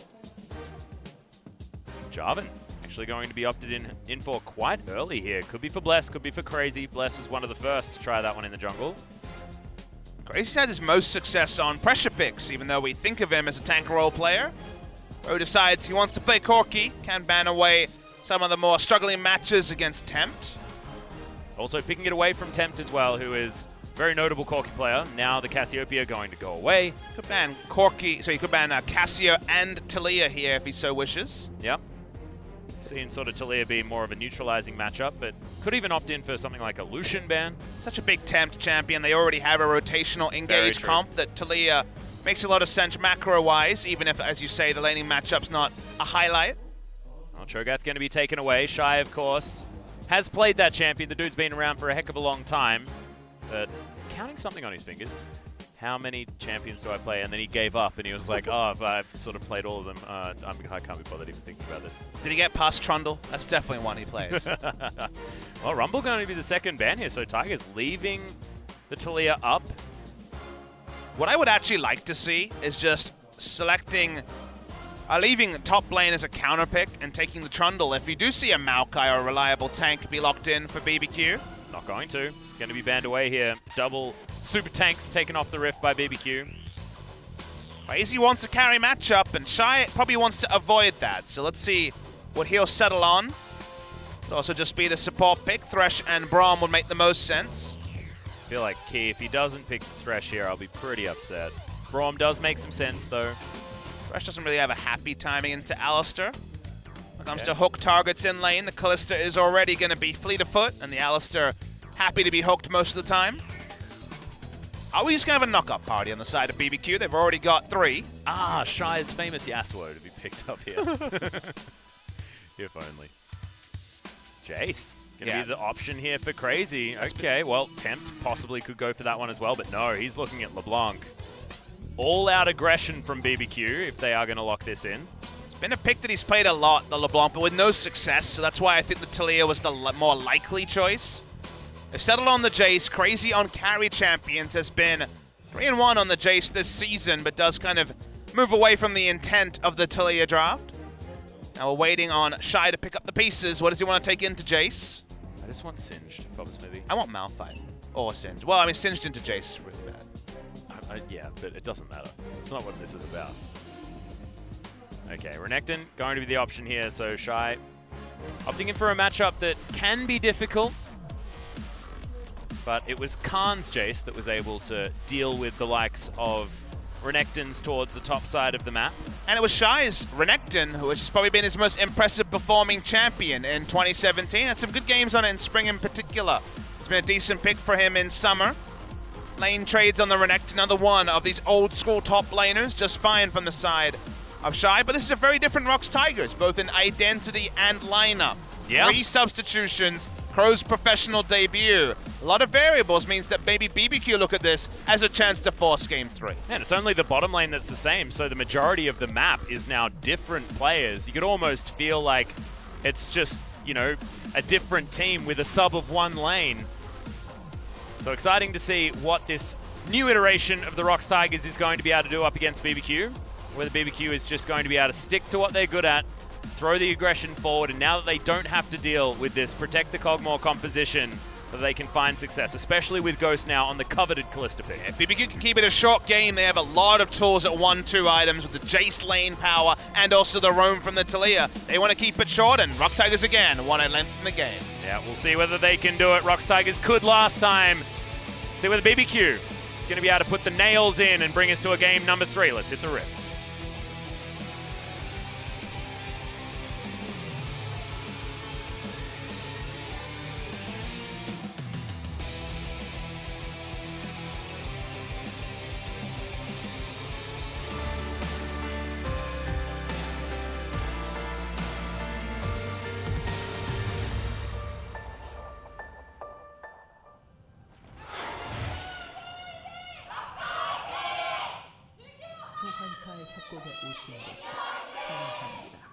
All right.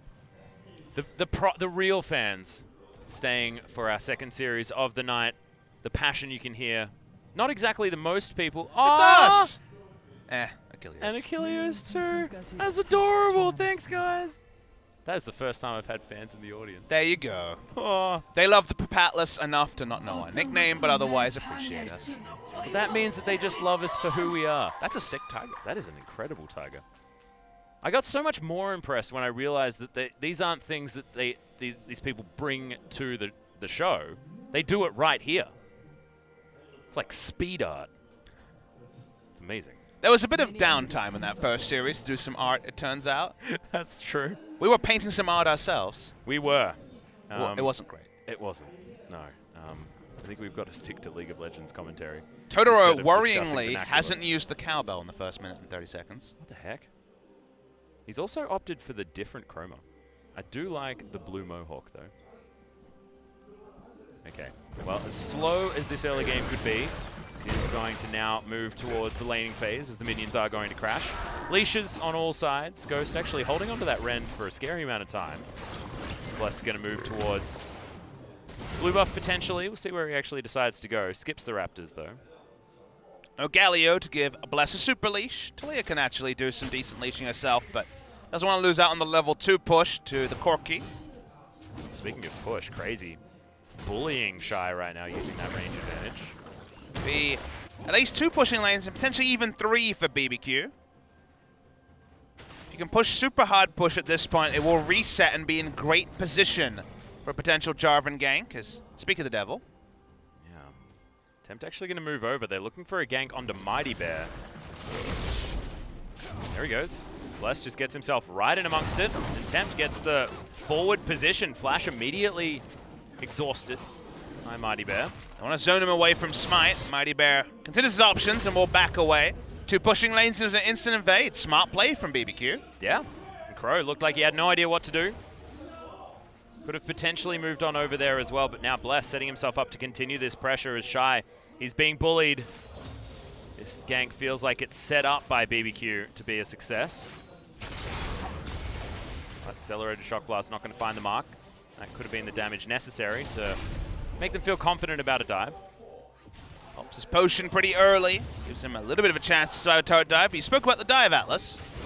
That's an opportunity. He knows exactly what's going on. Good flash comes in. It's crazy. Can't tank the turret for too long, but I feel like they may just come back for more. There's no flash now, as they're still just sitting underneath this turret.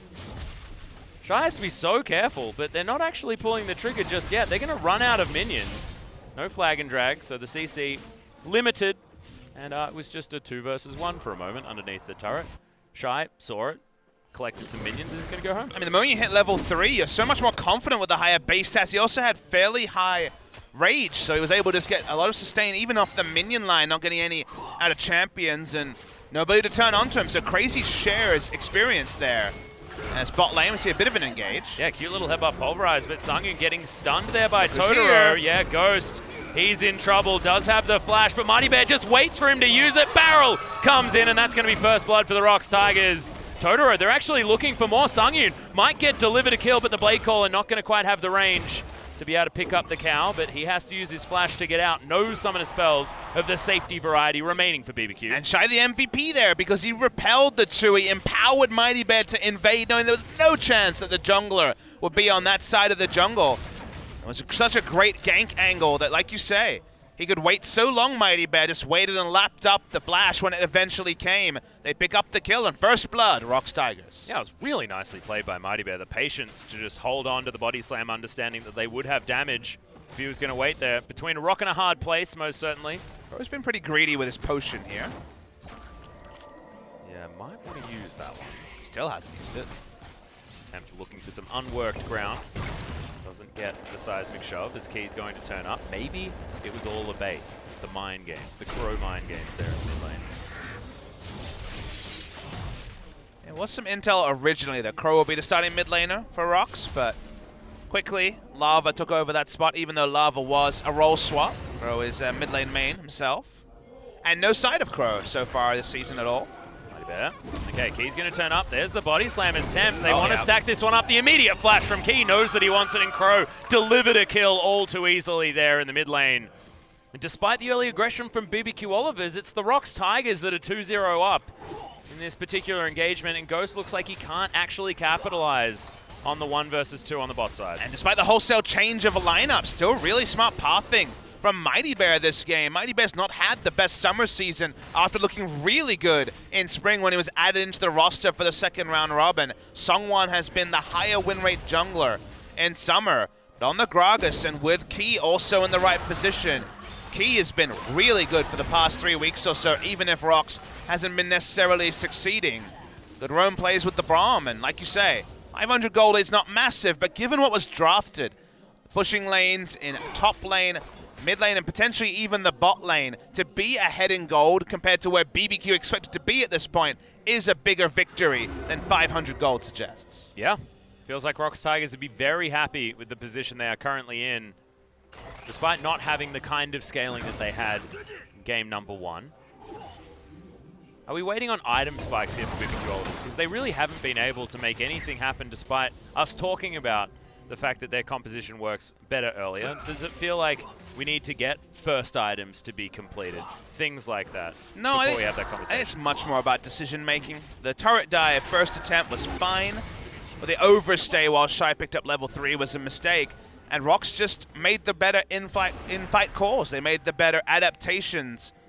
They read the situation well and punished on the bot side. And so far the punishments from ROX would have allowed them to open up a lead. We already saw, with no other things being considered, that BBQ has the push advantage in top and mid.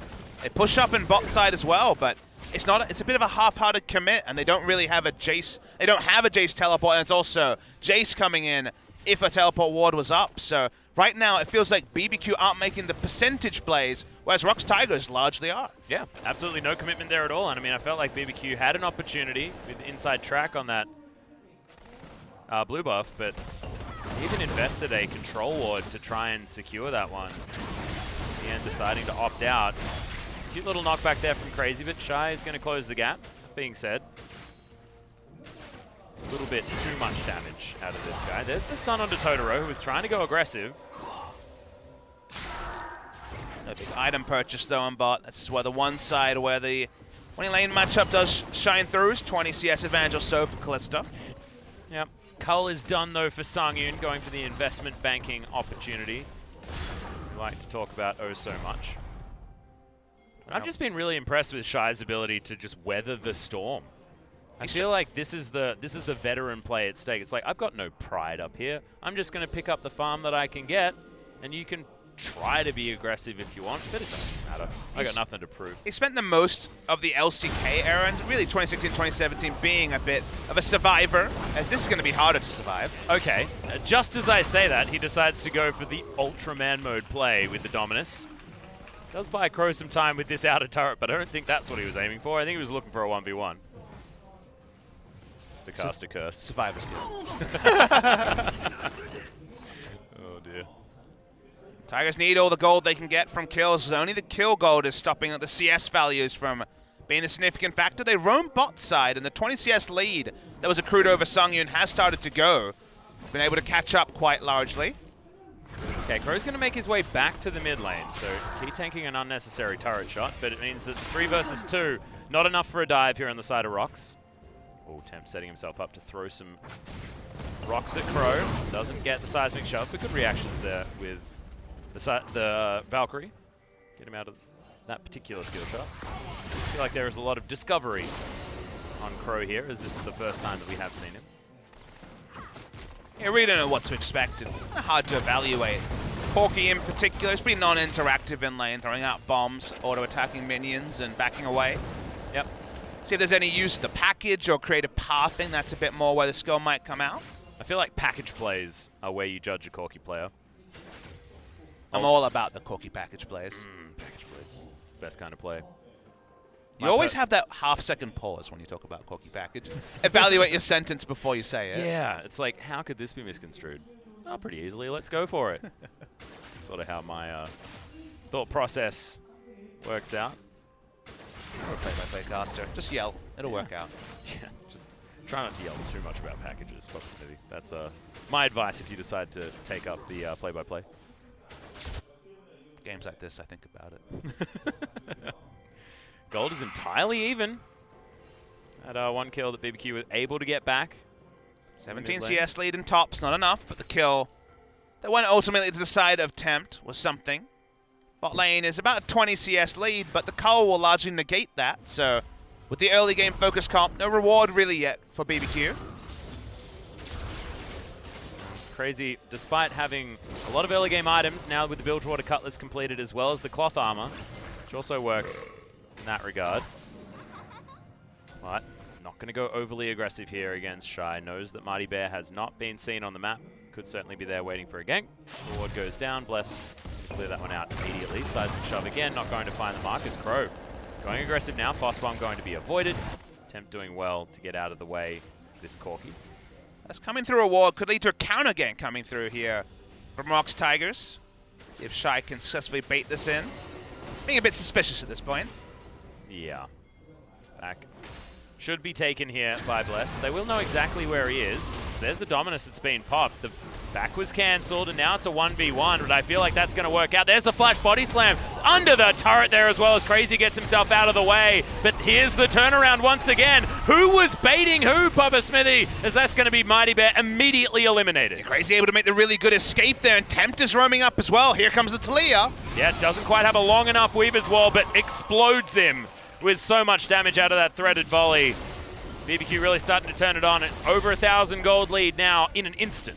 That's what they needed with this draft. Get the Jace ahead especially. First pick solo for the Jace. A nice bit of gold to push him towards. First item, Blade the Ruined King that he's working towards. No real corresponding plays can be made on the bottom side because the jungler died in that exchange in top. Good stuff for BBQ. Yeah, nicely done. Now getting shoved in towards the bottom side, but they still have that CS advantage. Key having a giggle as he heads home. Totoro Ghost certainly having a fine time, and they haven't been unlocked just yet.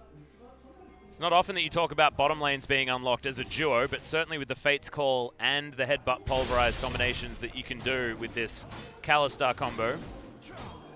Alistair really gets the best out of his kit when he doesn't have to worry about overextending, and post 6 with a Kalista. Yeah. That's the reality of it. Either it's the double wombo engage or it's Alistair fishing for an engage and being able to be pulled out. A struggle in more standard lanes as the Alistair, given his melee champion. No longer has an on-command heal. Much more situational for that. But is certainly huge when it does come in. Just a little bit more difficult, like you said.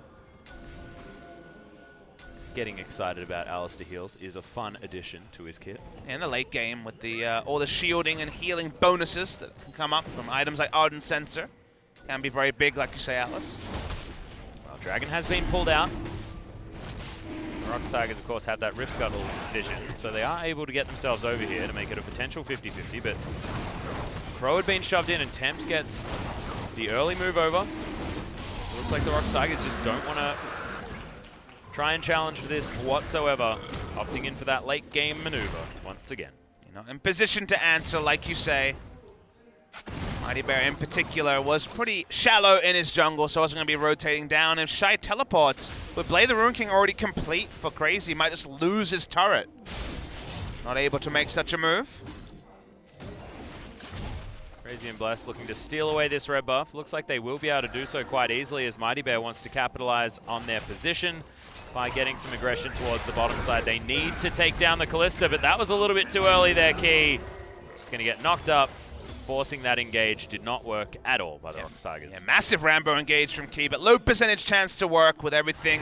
Need to go for the Callista, otherwise the Fate's Call would have come out on the Alistair, and they'll clear some vision, but Flash blown for nothing from the side of ROX, although I guess they could say they got Callista's Flash.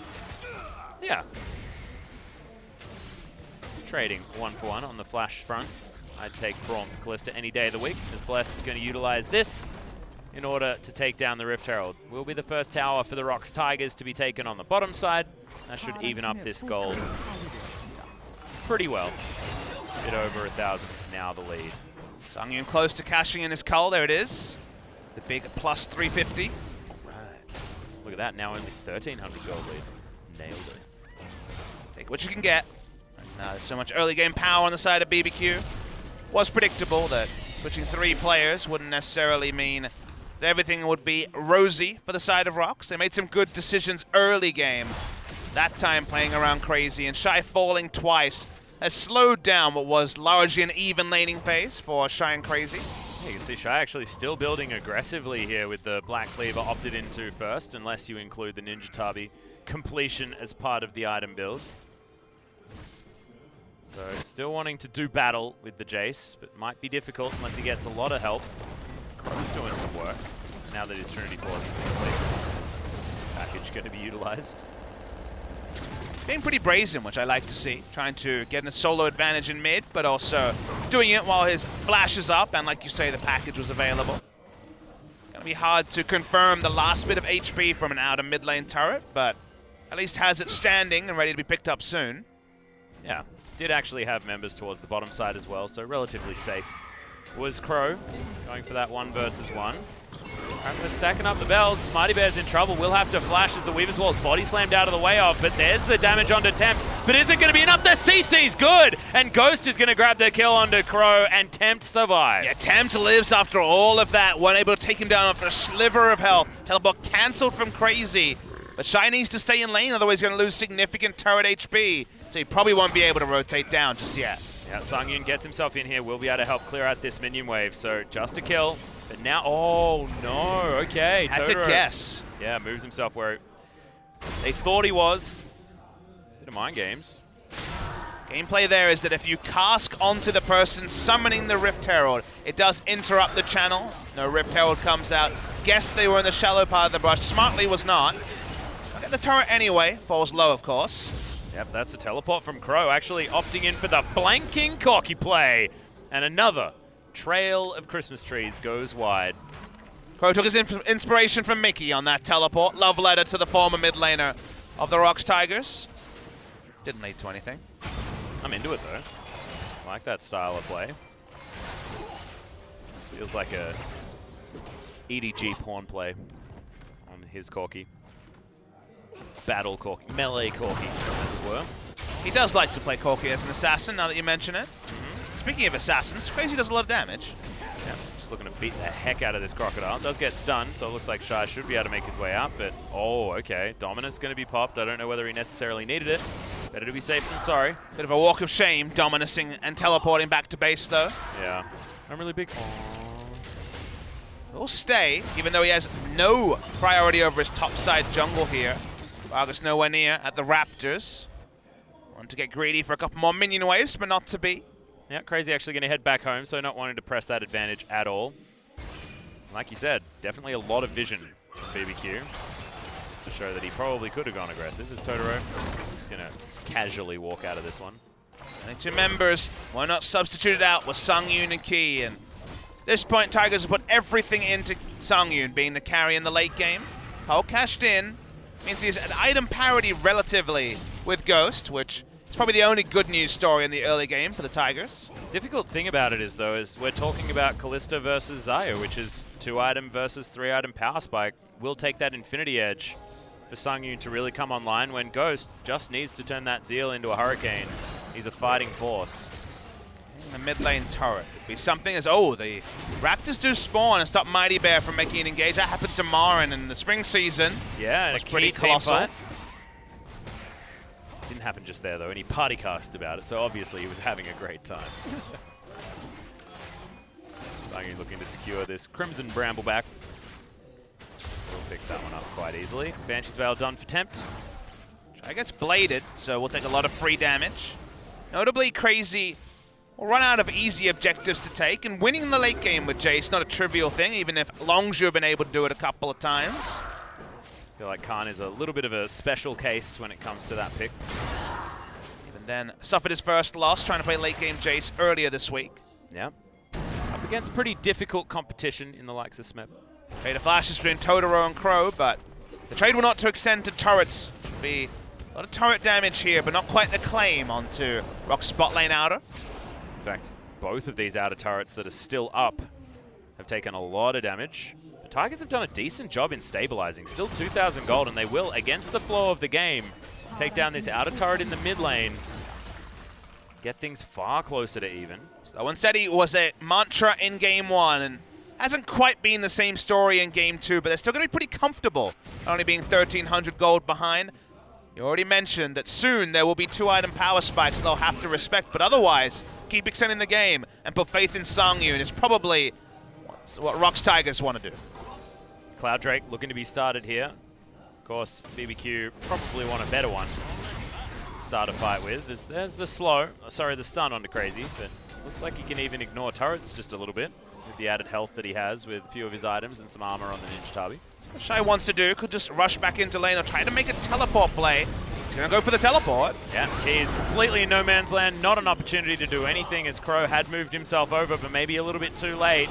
Shy has to cancel that teleport. So ROX Tigers going to give up trying to get this Cloud Drake. No man's land, like you say, was where Key ended up, and teleport was not going to be fast enough to be able to make anything happen from that particular scenario. Does trade teleport, so I guess that's something to speak about for the side of the ROX Tigers, but Crazy backs off. He'll take the blue buff, or at least leash it for the Talia, and another objective added to BBQ. Yeah. All too easy. Solo gold here as far as local gold for Ghost as well, so a fat 350 to go into his back pocket. See whether that does mean the Renan's Hurricane is able to be done when he does finally get home. Might create some space for Shy, as we're going to do the detection of the turrets thing. That mid lane outer turret is very, very low. Has been for a while. The Hurricane is done. Ghost even gets a luxury dagger. So how does ROX understand this situation? Taking this top turret is going to be difficult. Going to take a long time even for a Corki. Taking a fight also going to be difficult. Losing the minimum on Baron is something that many teams have struggled with. That's what ROX Tigers are trying to do, while Xayah tries to pile on CS in the mid lane. He's doing the best Sungyun can do to hoover up as many minions and get himself to a relevant stage. Does have his rapid fire cannon, so his first 2 items are done. Extra cooldown reduction most certainly online for his Essence Reaver. That Infinity Edge, he wants it so bad. Doesn't need to prioritize something like a Lord Dominic's Regard. That's been pretty common on Xayah's this week because it is a much lower tankiness comp from BBQ. feel like when you see the Lord Dominic's Regard or the Mortal Reminder as third item, it's like that's the sad Zarya purchase. I mean, this week it's been the staple Zarya perk just because of the All super the tanks coming out. It's been fourth item. Infinity Edge. Oh, there's the turn. Crow doing a fair bit of damage, but it is going to be the opted into fight as Crazy chooses his way out in the end. Wall comes in. But Temp can't actually get over his own wall. And there's the flash body slam. Nice play by Mighty Bear. He seems to have every different style of play, but that one was executed really nicely. Inner turret does fall on the top side though, so BBQ still getting advantages despite losing their top lane. And we knew that ROX just couldn't leave lanes like top lane, for example, because there was the power push of Crazy to talk about. Crazy wasn't involved that time, but he had done the work earlier. And speaking of work earlier, BBQ have great vision around the top side. They've already taken a lot of health off the mid lane outer turret as well. BBQ playing around Baron. Baron secure from the Kalista. It was like Baron buff to BBQ might actually be the beginning of the end for what has been so far a pretty stalwart ROX defense. Okay, not actually going to be able to find anything onto him were BBQ. Sangyun doing his best to try and clear things up. And if we look back to the BBQ versus KT series, it was certainly Baron control that they had all of the power with, and Mighty Bear being destroyed could be an opportunity for them to get in there. Gragas not lasting very long after that face check. It shouldn't have been alone. Doesn't have any pressure, didn't have any backup. Braum was much lower on the map. But speaking of Braum, yeah, he's just gonna die. Soda grabs that kill all too easy. golf claps come out from the crowd. Yeah. This will be the Baron start. They do now have exclusive vision as the control wards come down, and I think ROX just have to give this one up. Yep, they know that they've got no smite, they've got no utility in that support player as well, so 3 versus 5 ain't a great choice. Crazy with the teleport available as well, so... Alright, BBQ Olivers looking pretty primed to bring us to a game number 3 in this series. From there we'll wonder what the lineup will be from ROX Tigers. They won game 1, decide to use game 2 to blood the substitutes, specifically Crow, giving him his first game, and he's been decent. If the game has not really been played of his own volition. True, and look, gold lead isn't gigantic. BBQ Olivers need to actually utilize this Baron to get themselves a broken base, or at least clear out all of these inner turrets and get a gold lead that is insurmountable. A lot of late game damage available by the ROX Tigers, so if they do get to a point where, you know, everyone has 6 items and it's 55 minutes in and it's a super slugfest, does still feel like the ROX Tigers have answers. When it's 8 versus 9th, that is certainly possible. BBQ are going to want this to be a lot more clean. This is the game they have to win to force themselves being relegated on this day to the relegation tournament. They'll have to beat SKT as well, though, so already only an outside chance is Shy. Yep, Shy actually launches his way forward, but that's the CC. They're actually looking to take down the Crocodile early as Key wants to get himself amongst it. They knock up Ghost, but Fate's Call is there. Brilliant cast comes out as Mighty Bear gets a great body slam as well, but Ghost, he's still alive in the backline. Crow trying to escape him. Bless is the one that eventually takes him down. That fight was so close, and honestly, I'm surprised no BBQ members died. I mean, Sangyun wasn't able to DPS anyone other than Talia, who wasn't able to kill him, but was able to occupy the time. It probably relieved a lot of pressure from everyone else, and it's Jace, Jarvan, and Talia with a Baron buff. It's going to be the base broken, for sure. Yeah, it's a heck of a lot of damage. Can't believe the Ghost didn't fall down there, so all too easy. Inhibitor is going to be secured. Tigers unable to get back in time. Feels like it shouldn't be too much more than this unless the inner turret is going to get moved towards here by BBQ, and without Crow, it looks like it will be an option. But wanting to actually play it very respectfully against the ROX Tigers. Ghost not sticking around, and an Infernal Drake is certainly an attractive choice. With the comp especially. So powerful, able to turn onto it. ROX haven't really visited this area around the Drake for a long time, so no worries about vision or anything from the ROX Tigers. Had a ward, but weren't going to be able to do anything with it. Double Infernal, as well as that Cloud. As Australians, we should feel pretty upset about that, Papa Smithy, because that just looks like bushfire waiting to happen. It's true. A very solemn topic. So we get to see the replay Ghost was hopping mad at the start. Songyun has items but can't get into the fight, but when they turn onto Ghost, when he's bounced onto, takes 2 turret shots, a third, heals to cancel a turret shot that would have meant his death and got out. To me, the big winner was Talia occupying the time of Songyun off frame for the entire fight. If she was free hitting on the front line, getting AoE damage through the feathers, through the members of BBQ, it could have been a different fight. Yeah. Songyun is set up to do a lot of AoE damage as well. Doesn't quite have enough for his Infinity Edge. Crow looking for his as well. The hyper spiking Corki, not quite at the 3rd spike of his build. Songyun desperate to grab that one. Baron buff still there for a little while longer as there's Tempt going on his wall ride. And he actually caught on the wrong side of it. Decent damage coming in. That was a bounce castle if ever I've seen one. And Ghost locks down another kill. 3-1 and 3 for the Kalista. Totoro pressing himself forward. BBQ Oliver's just looks so comfortable with this composition. Second inhibitor going to be taken down. Shy, his health bar feels like a thing of the past and feels like it's constantly been at about half throughout this entire game.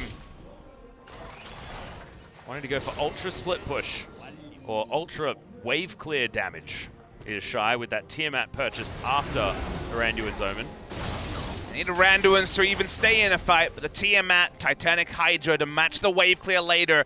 Probably not going to be relevant, Atlas. In a longer game, maybe we'll be able to at least clear waves in the face of the Jace, but not in this particular game. Now looking for the dive. Yeah, there's the dive. Immediate pop goes Crow as Songyun, he's in trouble. The double kill comes in for Tempt. Can he find more as Key's going to be taken down? It's going to be Ghost picking up that kill as Mighty Bear finds himself on the wrong side of this battle. Double kill comes in. Could we get a full house or will it just be a 2-pair? As BBQ Olivers just want to finish off this game. Super Creeps heading forward. First Nexus turret going to be taken down. 30 minutes into the game, much quicker than game number 1. BBQ will take down the ROX Tigers and bring us to a game number 3. They want to stay relevant. They want to give themselves an opportunity to potentially get out of this relegation tournament. Does mean that they have to beat SKT, but it keeps fate in their hands. And BBQ may be the 9th place team, but when the 8th place team makes 3 substitutes, including Blooding, a rookie for his first game, BBQ would have thought they had a great chance to pick up this game. They do very comfortably, largely playing around the Jace's power in lane. Mighty Bear and co made some nice moves in the earlier parts of the game, where it looks like ROX Tigers, even with the wholesale change, might be able to build around Songyun. But the moment the laning phases were ended, ROX Tigers ran out of good ideas. They didn't have the great synergy. It was the hallmark of them in game 1 where they controlled the pace so cleanly and ended up coming well short of a well-oiled machine of BBQ. Yep, it was a little bit unfortunate. However, I did like that the pace was increased in this particular game. Crazy having a good performance on the Jace as well. Kalista pretty silly, but Totoro, a standout performer in these late game fights, able to lock down all of the priority targets, and it felt like he was the ringleader, telling everyone exactly where to go. Mighty Bear out of position, need your front line in position there. Threw out a cask, left. No man to be able to stop things, and we're going to that inevitable game 3, Atlas. Yep, we thought that it might happen, especially with a series like this, and I'm glad it does. Another opportunity to see which substitutes ROX Tigers is going to bring in, especially now when we are at that deciding match between these two. BBQ Olivers, will they actually let Part move towards the top side of the map? We'll find out after a short break.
Take me under your wing, crack of thunder, as a wild bird sing, a sonic echo that leaves no room for doubt.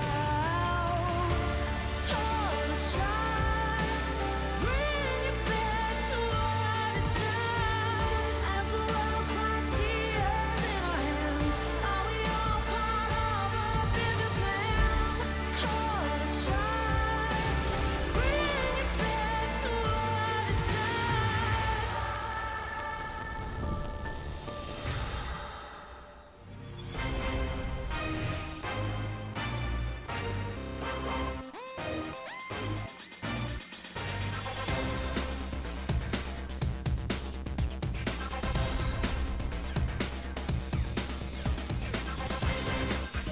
Welcome back, OGN Legion, and yes, Crazy did a heck of a lot of damage. 24,000 in a 30-minute game isn't bad at all for a top laner.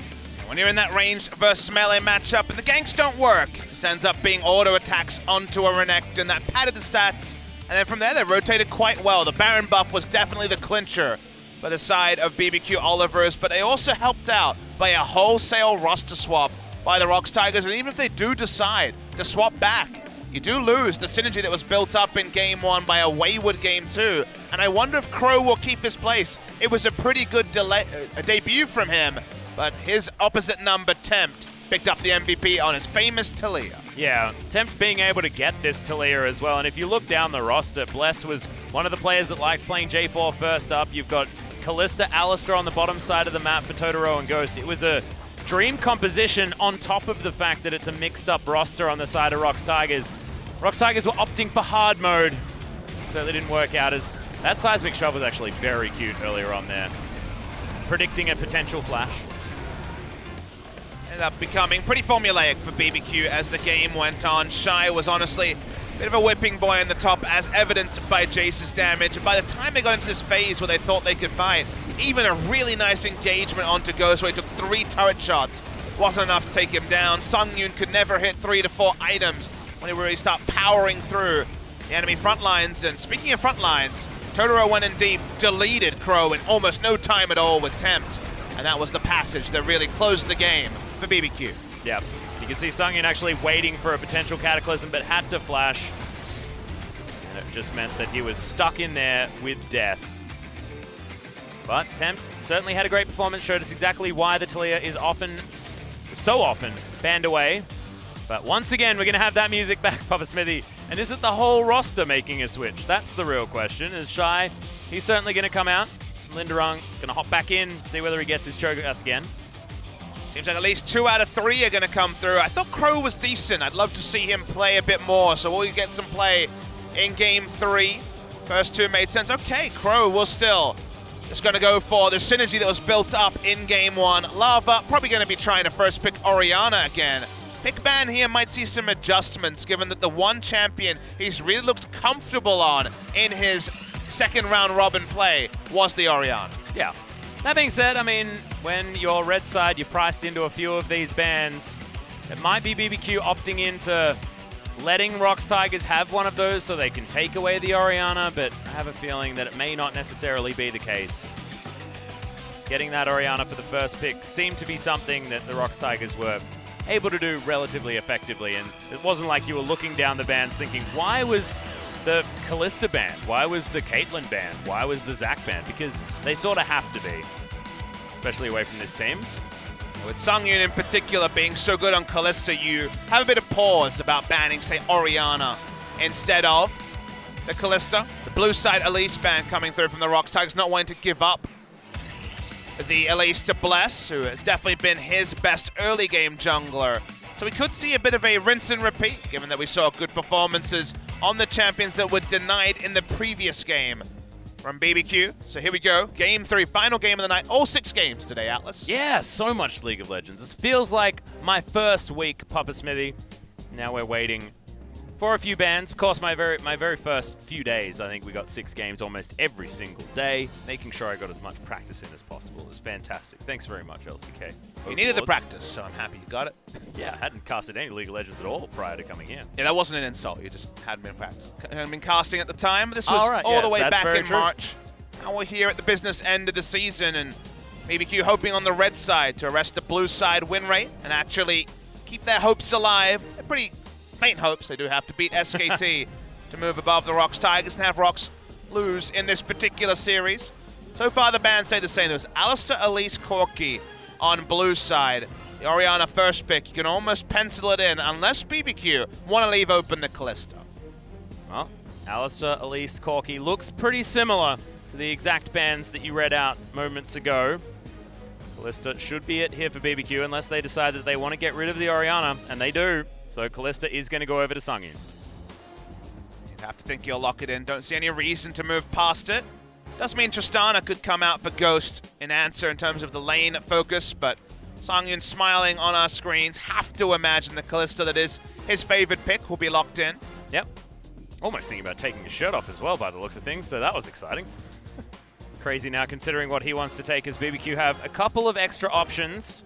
Lava's life going to be a little bit more difficult without his Corki and without his Orianna at the same time. They were sort of banking on him being able to get that Orianna again, because last few times that we've seen Lava play, it's been with both the Orianna and the Corki. BBQ now inviting on the red side. See what they want to take. They'll be taking away the Thresh that Key looked so proficient on in Game 1 of the day. Go for the Braum here, I guess, for Key. That will be definitely the tier list choice and a decent combination with the Kalista, but Rakan is also available for harder engage. Yep, doesn't have access to the Alistair, unfortunately, so those sick headbutt pulverized plays not available, but Maokai considered for Crazy or Bless. It is going to be locked away. So, I mean, Blitzcrank, another option. I just don't want him to play Braum. It felt like a bit of a depressing performance from Key, who we know has so much mechanical skill on a lot of his champions. Just didn't really feel like it was working for Key in Game 2. Well, the Cho'Gath for Linderong is available, so drafting it here is a potential answer to the Maokai. Does well in the 1v1, even if they want to vary up the top lane matchup. Cho'Gath does decently in most lanes, so going to be locked in. Songwon, of course, could also flex it to the jungle. Yeah, I like that. Keeping some flexibility in this roster. But knowing that the Maokai will most likely be heading towards the top lane means that they're just opting in for the tank battle. And Lava's like, what else is in my champion pool? Avoiding mid lane here, I think, would be happy for the ROX Tigers. If they locked in a mid laner, for example, Talia, who would be just fine with what was drafted, there is room for, say, a Syndra answer pick from Tempt. They want to maybe narrow the pools. They could do that more happily with access to some more bans. So I like the fact that they've stayed away from a mid lane draft from Lava, who doesn't have the Orianna to just pressure himself through lane, and go on the super tank route of the ROX Tigers. Yep. I actually like this. Get as many big bodies there as Sungyun can just dance around and no one can even click on him anymore because he's just got so many huge friends. Not saying anything about Sejuani being fat or anything like that. It's mostly bristle. Just, if you were thinking that I was judging, I certainly was not. Well, definitely a lot of tanks expected in this game. The Kog'Maw is now going to be the selection on the side of BBQ. That was, of course, the AD carry on blue side for ROX in game 1. Going to be relatively safe, given that Sejuani and Cho'Gath have very little access to the backline, regardless of what comes through in the second round of the draft. Well, Blitzcrank, they were listening to me. Kia was, of course, a large proponent of the onslaught of Blitzcranks that we had in the middle of the summer season. He's going to be taken off the board. The ROX Tigers now. A Talia ban would make some sense. Unless they assume that it's a Maokai mid. Understandable. Rumble actually going to be banned from Crazy. Made a lot of sense when game 1, where Kog'Maw gets his positioning impeded pretty heavily by the equalizer. This is a bit more free to jump around, so a little bit surprised to see the Rumble ban come through. Like you say, the Blitzcrank ban is smart. Provides so much defensive pressure for BBQ not having to respect the Blitzcrank. Well, if you get a control ward lead in the bot side, maybe the Kog'Maw never gets access to farm because you have to respect the Blitzcrank coming in. And the hard engage Rakan I mentioned is denied as well. So you are asking and hoping and praying for no Braum. But when we get into support picks, the tertiary picks are going to have to be enacted in this spot. Yeah. Unless it's going to be a Tahm Kench. We haven't seen the old Tahm Kench for quite some time. As LeBlanc is actually going to be banned. It's like they're saying, Tempt, I would suggest Talia. Which I have a feeling he's got no reason not to go towards it. Lava may have a plan. Because, I mean, there couldn't be a more obvious time to pick Talia. Lava has played Syndra, so could take the Syndra into Talia. No guarantees about how the matchup goes. But when you have a Kog'Maw, having lane priority in your mid lane and potential to defensive uses of the Weaver's Wall to allow Kog'Maw more safe time to farm. Like you say, prices in BBQ to the Talia draft. So let's see if ROX Tigers was hurting him there and want to play around a mid lane power pick like the Syndra. Well, Syndra now being hovered, so locked in. Lava going to be taking that towards the mid lane unless there's going to be something silly. But Tahm Kench being looked at over the Braum, and I actually like it. More of a defensive option, I have to admit, but can save someone from a hook. Does nullify that lane quite a lot.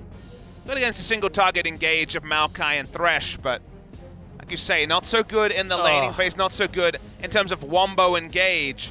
I feel like they need the engage, and I heard your disappointment. We're going to be seeing Braum again from Key. Yeah, and I get it, you know, Sejuani Braum, the stack up the stuff and stun them combination. But it's Braum. Don't buy the bait. It wasn't going to be a Volibear. Oh, are we talking about fishes again? Excellent. Or was Volibear hovered? Yeah, I was for a making long direct eye contact with you the whole time. Just Good having call. a chat outside of the game. Jarvan is going to be taken away by Bless, or theoretically Crazy, depending on who wants to take it after all these swapsies have come in. The feeling that Bless will be playing it. He had a good time in game number 2. That engage combination of the Maokai and the Jarvan, big tanky bodies to put in front of this Kog'Maw, and I've liked this. With something like an Orianna, even a Talia who does have a lot of utility herself, have a couple of damage dealers, and then fill your roster with tanks. And 20 seconds is the confirmation. I don't think you're going to be seeing a Jarvan top into Cho'Gath. Doesn't go a health build, and thus can just be chomped down by the feast. So it makes more sense to pile on the tank items on the Maokai, even if we've seen Cho'Gath largely win this lane. But the confirmation here will just be Cho'Gath versus Maokai. Lindaran picked up the MVP in game 1, so I think he's very comfortable with a farm fest against the Cho'Gath. Yeah, and it's tank, tank, tank, damage, damage on both sides of the map. We'll see who's going to be out of 7-14 harder than the other here in our final game of the night. And of course, final game of this series to decide whether BBQ Olivers still have a chance of making it out of relegation. It all hangs on this, and then their ability to beat SKT, but it all hangs on this first. A bit of a dangerous time here for the BBQ Olivers, but they still want to keep fate in their hands moving into their last matchup of the season. We'll see whether they can do it against the ROX Tigers.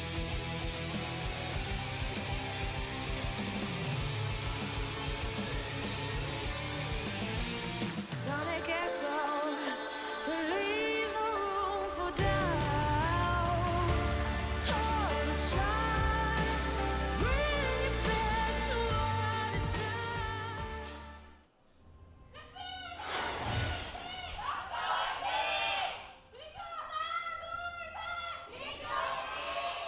I just love it. The amount of passion in our BBQ fans.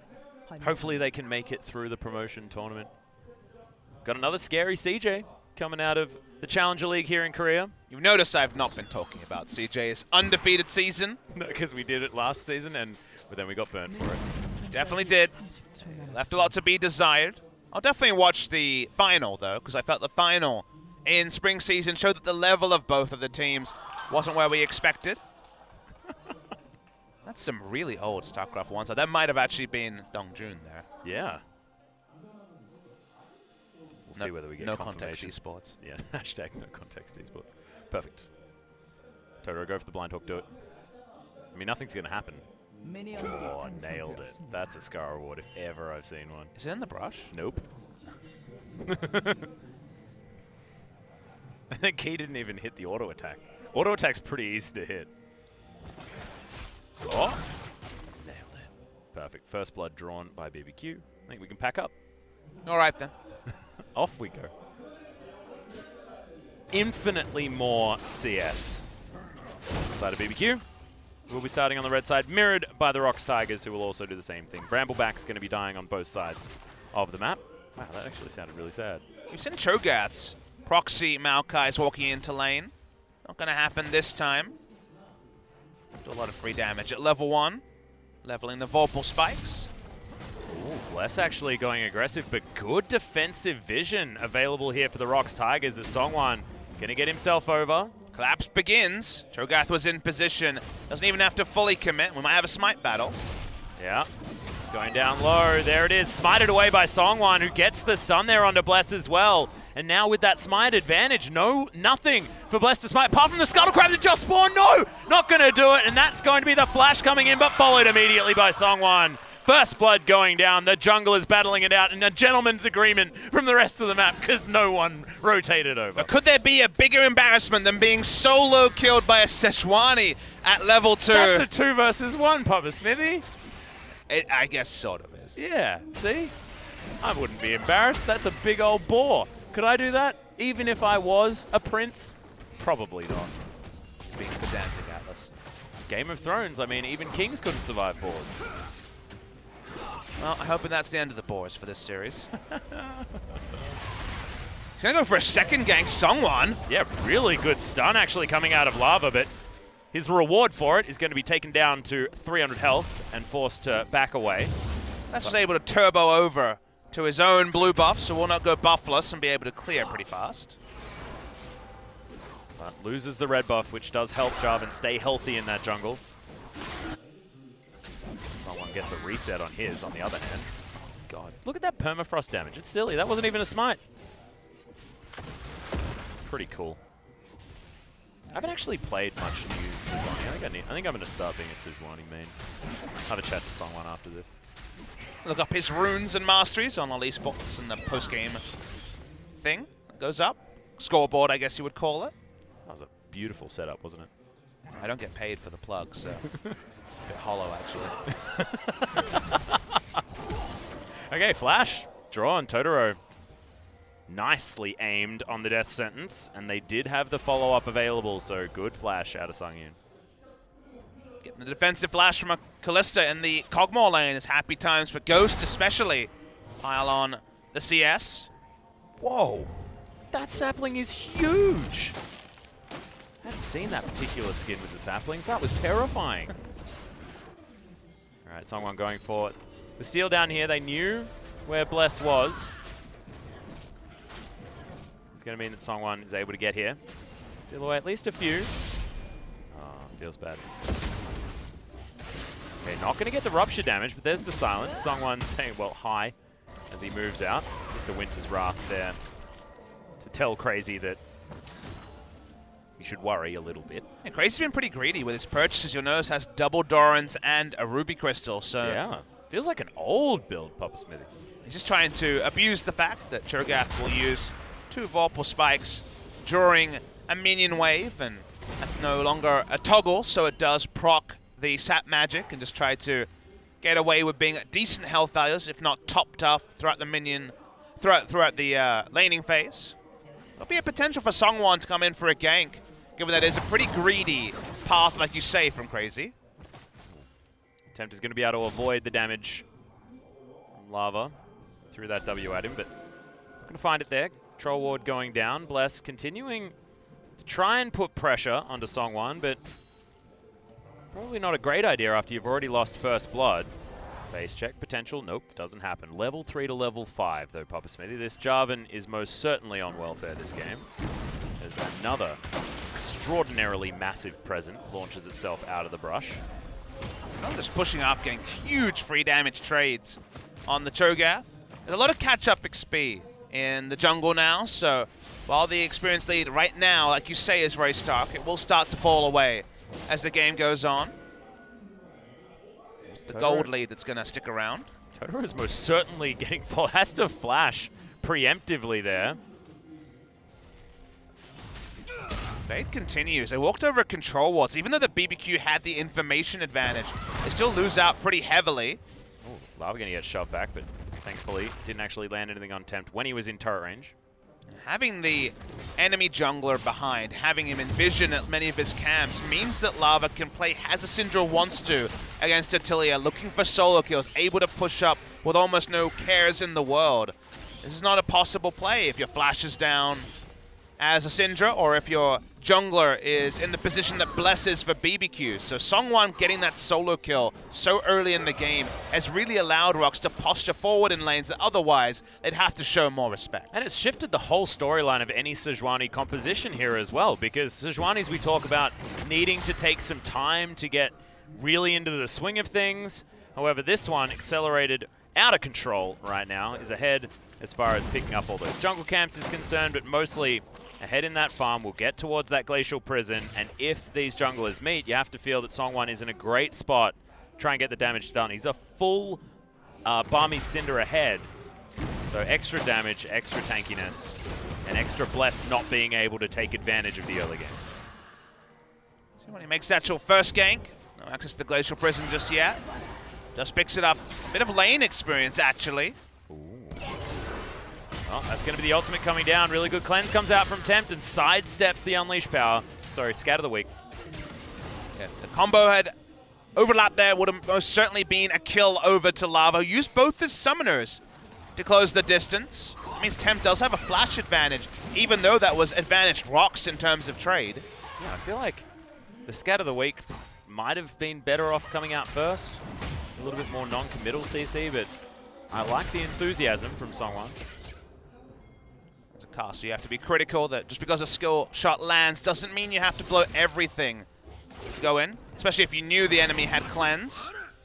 Counter-roam coming from the side of Tempt. They have 3 control wards in a triangle around the bot side of the map, which puts so much pressure onto the Kalista and Braum, who want to be overextending and trying to harass down the Kog'Maw. Yeah, I like the timing from Tempt as well. I mean, straight after the aggression onto him in the mid lane, understanding that immediately moving towards the bottom side of the map is a good call. He knows that there's no one there. Songwon hadn't moved back that way. Decided to actually head back to base and complete the Cinderhawk instead. We'll have that ultimate Glacial Prison up quite soon. But all quiet here on Summoners Rift. Suits Ghost. He's happy to just stack up the money on this Kog'Maw, and he's ahead by 11 CS. Doing very, very well, just with some Berserker's Greaves. Boots 2 to be able to sidestep Winter's Bites and things like that. Maybe even the Glacial Prison soon to come out from Songwon. Damn, Linderung is popping off on the top side, though.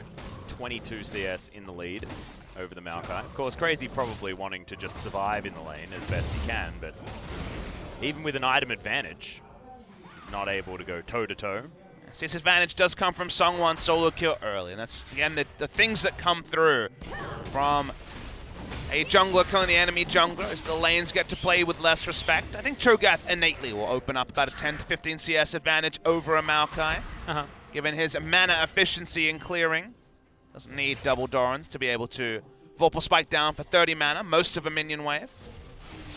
But the extended pressure from the Sejuani hasn't meant any further invades, and right now he's camping mid lane. Might just turn on to Totoro here. Well, there's another ultimate sidestep by Tempt, who uses the flash to get out of the way. Tempt has been playing fantastically well for our last 2 games, actually, demonstrating his ability to sidestep all of these skill shots. Also being judicious with the summoner spells. Cleanse the first time, Flash the second time. Lava only now picking up his Ghost, and by the time the Glacial Prison up for a 3rd time, Tempt will have his Cleanse again. So with all the pressure put from Songwon, that was into the enemy jungle, if that was into top side, with a lot more chance of success than right now, just basically baiting out 1 summoner spell at a time from Tempt. Yeah. It feels like BBQ are just able to nullify ROX's attempts to try and create issues here in the early game. Of course, their late game composition isn't necessarily bad or anything like that. It's just you look at a Kog'Maw being on the other side and you just feel like he's setting up a clock. Skin idea. ROX Tigers could have just adjusted their target focus. I think we've seen pretty clearly that Tempt is on point with the sidesteps and now has the Summoner Cleanse back up for the next Glacial Prison. So why not bot lane when you have the Rambo engage potential of the Fate's Call and the Glacial Fissure? Now he will make a visit bot lane, but just to clear out control wards, 2 placed in that brush. Wow, and a whole 8 auto attacks for a Sejuani. So much time. Thanks, Key. Only 7 necessary to clear that one out. But double control warding a brush feels real bad inside of BBQ, who lose 2 of those expensive wards. Drunk, getting hungry, wants some tree. Wants a little present. I like it now. I feel like Festive Maokai now gives more presents. He's more generous since the rework over the saplings. Really extended laning phase coming through, which Game 1 suited the Kog'Maw team. That was ROX Tigers. Game 3 does suit BBQ. Cho'Gath, the only person really happy, though. Rushed an Adaptive Helm. Interesting decision by him. I feel like that'd do well against Kog'Maw. Bio-Arcane Barrage damage nullified after successive hits. Does it work like that? Yep. Like Bio-Arcane Barrage, like you say, but also the Sapling multi-tick damage in the top lane, and even Talia's Weave as well. Yeah. So Talia's Threaded Volley. Yeah. So we'll get value out of the item, even though it's not the max damage build that we often see. Someone pick up the Rift. Please. Max damage build seems to be Righteous Glory, Warmogs into the Gargoyle Stoneplate. Yep. Probably going to see most of those items this game anyway. Yeah, I like it. Got Crazy just getting hit. Not really a lot happening. Spectre's Cowl now completed. So the Maokai is going to be feeling a little bit better. Bramble Smash onto the backline minions. The Observer's been baited by all the action in previous Cho'Gath lanes. What do you mean action in Cho'Gath lane? Hey, we've seen solo kills. Oh, that's true. I don't think it's not feeling like that moment here. I feel like there's a bit of a gentleman's agreement up on the top side of the map. All right, Hook is going to land. Okay, and they actually wait.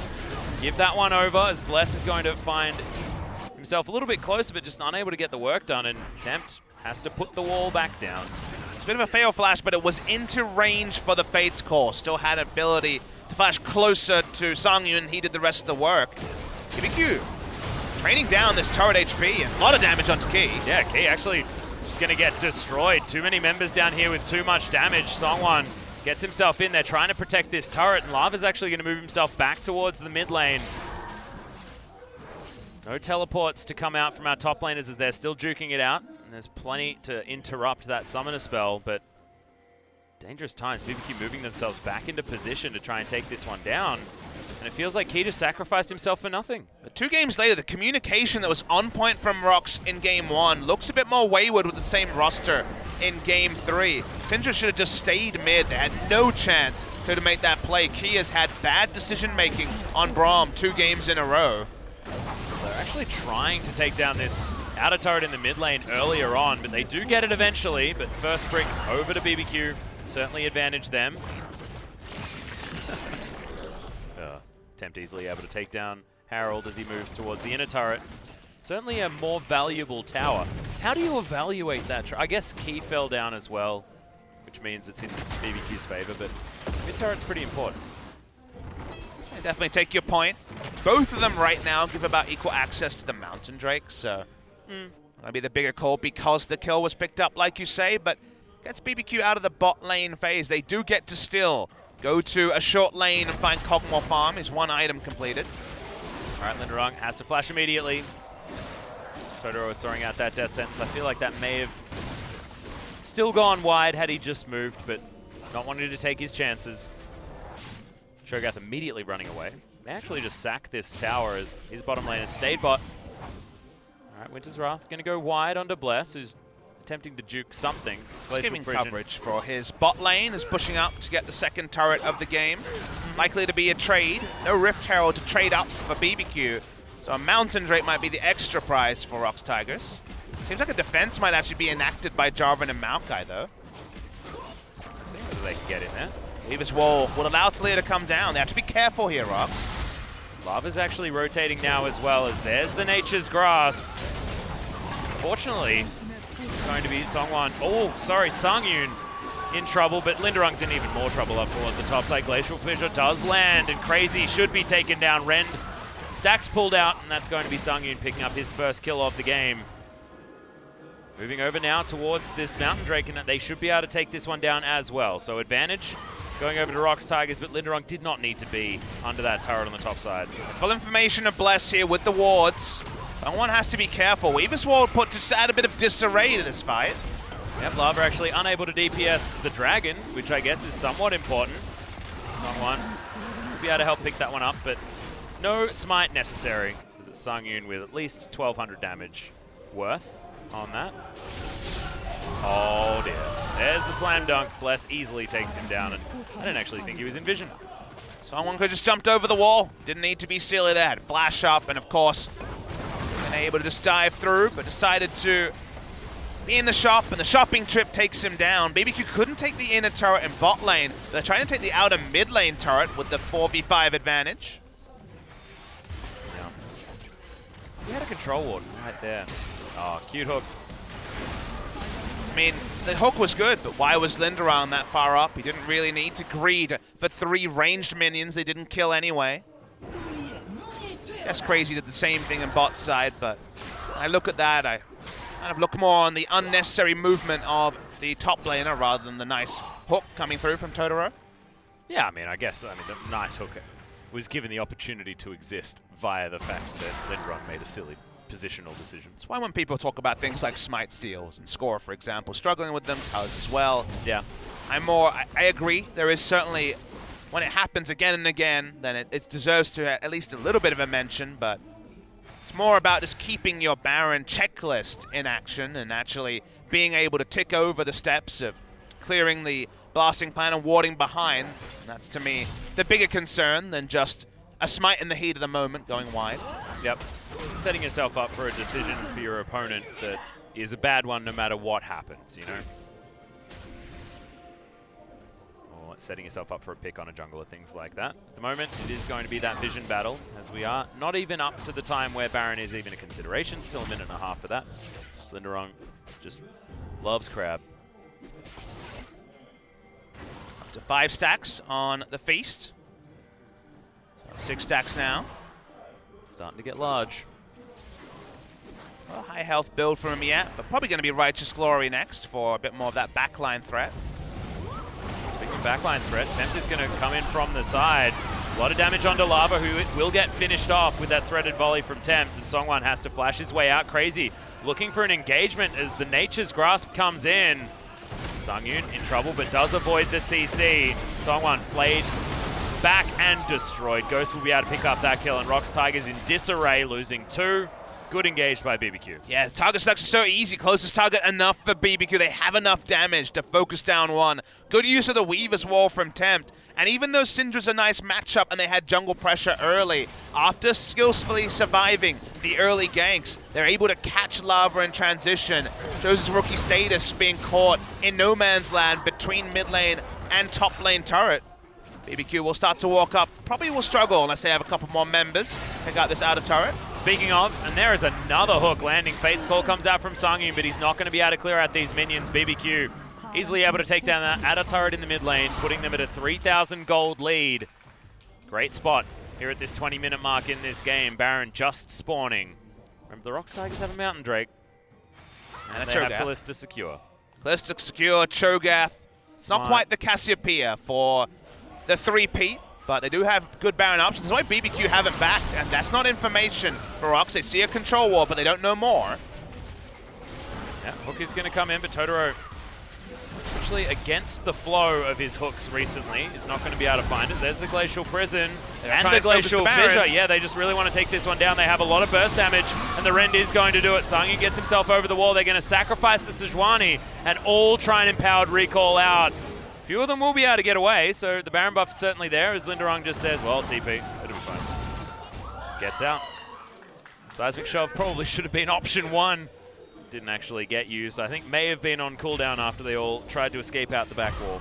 So I guess he didn't put faith in being able to get out without taking damage. Use the teleport that has a longer channel. Is resistant to just the damage, and like you say, more likely to threaded volley into a brush than to just throw out a blind Seismic Shove. Allows Linderung to survive. And he's also got beast stacks to protect as well, so opting in for using a longer cooldown, I think is a better move. I think, honestly, the 20-minute Baron Force, with how the game was going for BBQ, wasn't the worst decision because they seemed pretty confident in how to take it down with the extra variables of Rend and Feast available. Yeah. It's pretty clean in the end. Rended at 775 HP. ROX Tigers have done this before, and I think it will become a more common trend. You add in Callista and Cho'Gath, and 20-minute Barons, even with decent awareness for the enemy team, is still the right call for ROX Tigers. Feels like an MVP call, you know? Yeah. The guys that just really like to kill Barons and go at the Baron as often as possible. It's Nature's Grasp, who's going to be used. Oh, that's really cool. It's got fairy lights on it. It's Tempt looking to try and take down Linderung. Might be able to eat someone before he goes down, and actually able to avoid a bunch of this damage. Slow's coming in, he's just wandering casually, but I think in the end, the Void Monster should fall. He didn't have Flash, otherwise I think the Flash Beast could have actually taken Tempt down in the end there. May have had Baron buff, but didn't have teleport, so was just in no man's land and caught by BBQ. We're anticipating a bit of side laning coming through, and awkwardly, they take an outer top lane turret and have to grouped recall. Whenever you're forced to react to the enemy when you have a Baron buff, especially this early where it takes 2 to 3 members to kill the Baron buff minions, lets you know the ROX Tigers made a bit of a mistake. And now BBQ trying to continue to force things. They're going to try and take down the next Drake. Yeah, Cloud Dragon going to be the attempt, but ROX Tigers just shoving up the mid lane, and Tempt may not have enough wave clear, especially if they put some bodies in the way. Try and do that. ROX decide that instead, top lane in a turret is the more tempting option. Bit on the nose with Tempt coming in, but he doesn't have Weaver's Wall, so can't really interrupt this. Well, yeah, I sort of regretted that immediately. And there wasn't really any good pun you could go with for it as well. As Bless coming around the side, good knock up onto the Sejuani, but still very, very tanky. Should be able to get out of the way and does have the flash to do so, but the hook didn't land on the side of Totoro. That could have made things hard had the flash not come out. And Ryan was in position to react, popped the right Glory and then backs away, working on the Gargo's Stone Plate. Coming up in just a moment. I like the fact that ROX Tigers were focusing on turrets. No need to fight over a Cloud Drake when you have the Baron buff, and this early, will be able to open up at least a matching of turrets, which goes against all the good work that BBQ have done earlier in this game to pick up 4 turrets of their own. Yeah. And equalizing is exactly what the ROX Tigers want to do. BBQ do have a great late game comp like we've spoken about before, but the Cho'Gath from Linderung at the end of the game, you could give Ghost all of the shields in the world, but I just feel if the Cho'Gath gets anywhere near the little Void Puppy, it's going to be puppy for dinner for the Cho'Gath. Ghost is actually varying the build. We've seen Rage Bait second, we've seen the Hurricane second, goes for Wit's End second, just to not die to incremental chip damage. Worth noting that Wit's End does not provide much magic resist until it's further stacked. Takes the auto attacks first before it gets any high value in terms of defensive stats. Does mean that Taliyah might have a chance at killing Songwon and Linderung at a decent speed, because even if you're hitting only the tank line, all that magic resistance reduction does mean that Tempt, who usually will be frustrated trying to push damage through a Cho'Gath and Sejuani, at this point in the game, will actually be doing pretty good damage. Yeah, the two-way split of the boost your magic resist and take away theirs. Hook comes down. Bristle and Sejuani should escape. Key might have a little bit more trouble. Does have to use the flash to get himself out, but Songwan doesn't have his. He's just taking so much damage from the Kog'Maw, who's just a machine gun. We'll be able to take down the Sejuani. Single kill allows BBQ to reset, buys more time for Ghost. Anytime a Kog'Maw team picks up a pick, it's more items onto the Kog'Maw, so always be of higher value than the opposition team. In this case, no Drake spawned, no Baron spawned, not even 2 minutes till the Baron spawned, so the Vision game is still delayed as well. The victor is BBQ, getting Ghost another minion wave or 2. Yeah, make it 2. This one does crash down, and there's no one here to try and help him out as Bless. All right, ships in the night, Sangyun. Don't walk back in, that's crazy. Okay, Tempt is going to be spotted out. Good Spidey sense there by Sangyun as Key turns up to this inner turret. Looks like BBQ back on the front foot. Trying to put pressure on. 4 members towards the bottom side.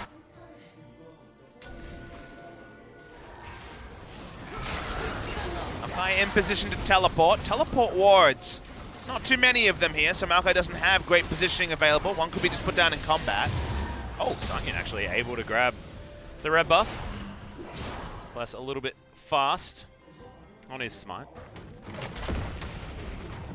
That was cute. Bramble Smash into Twisted Advance, making for some strange animations. It was the right move, given that he probably would have called earlier, hey, I don't have any teleport wards, I can't come in. So to at least pick up the blue buff and push in the minion wave is just fine. The perspective of BBQ. Next Baron is going to be the most interesting flare point. BBQ have already watched that when it comes to Baron Chicken, ROX Tigers are committing as hard as possible. Yep, just don't care about that one, but that's good information to know, understanding that they can go pretty aggressively. They do see the ROX Tigers heading onto the Baron. No need to fear the turn if you know that your opponent is pretty keen on just rushing. Cho'Gath's not grouped with the team though, so for now the Baron threat's a bit lower. Wards put down, but soon to be cleared by the side of BBQ. Permanent vision available as well, with the Rift Scuttler only just falling down for the ROX Tigers, so able to move back to this mid lane, understanding that they will have vision, members of BBQ moving over. Really expect Crazy to be in a side lane and Linderung grouped up, given how low value Cho'Gath teleporting around Baron is. Or you want to group with him, and actually force the objective or peel off with the Rupture rather than a late teleport where Cho'Gath gives really little value. Just have to accept that Maokai will have the TP advantage in that regard. Cute little hook onto Key, who goes down to half health after the Baron's finished with him. Okay, now the dance begins. Extremely even. It's 8-2 in kills. Doesn't seem to matter. Still even money as Linderung off on his own. Rupture not going to find a target, down to half health for free. Does have the Gargoyle Stoneplate that he can use at any time. But look at that. There's the Nom Nom, and it's going to be Blessed. Taken down. Nature's Grasp lands onto only Key, and he's going to be taken down. Good seismic shot from Tempt to extend the duration of the CC, but Sangyun still safe. It's a 1-for-1 so far. You could argue that Jarvan might be a little bit more important, but now they're all split up. ROX not sure what they're doing necessarily as far as this team fight, because it's just a free pick-off onto Lava. Communication there just pretty awful from the side of ROX Tigers, not moving as a group. Linderung could have backed to teleport. That's the hook! Yeah, free hook onto Sungyun. Oh, flashes out of the way. Able to get himself over. Oh, goodness. The Ignite ticks down, but it's not enough to kill him in the end. But Linderung will fall. That Rupture not enough to take down Totoro, and I don't even know whether that's even worth it. Sungyun on flashing health bars. Looks like this Baron should be able to be taken down pretty easily with the help of the Kog'Maw. Bless is actually respawned as well, so he'll get here in time. So a bit of a complete kerfuffle for the ROX Tigers. It's a fair way to look at it. They'll swap it for a Cloud Drake, about as feels bad man as possible. BBQ power down the Baron with the Kog'Maw comp, not against the Kog'Maw comp, like the first Baron of the game. Just pretty insipid stuff from the side of ROX Tigers, especially after the initial engage. Weird to see Syndra and Sejuani just wading through. The Cloud Drake allowed Totoro to close the distance, flash in, get the CC onto the Syndra, and from there, Baron's pretty straightforward. We watched the replay. Start of it's fine, but this actually is not the start of this. Is very much in the middle of it. What we missed there was basically Syndra and Sejuani wading through as Cho'Gath had pulled away, Sungyun and Seongwon had pulled away. Seems like a lack of communication, Atlas. And then in the same spot where the previous hooks happened, Sungyun got too frisky, walked up, and someone had to pay. In this case, it was Linderung. Yeah, it was a good play of the Rune King that kept Sungyun alive, but who really minds because it does secure the Baron for BBQ.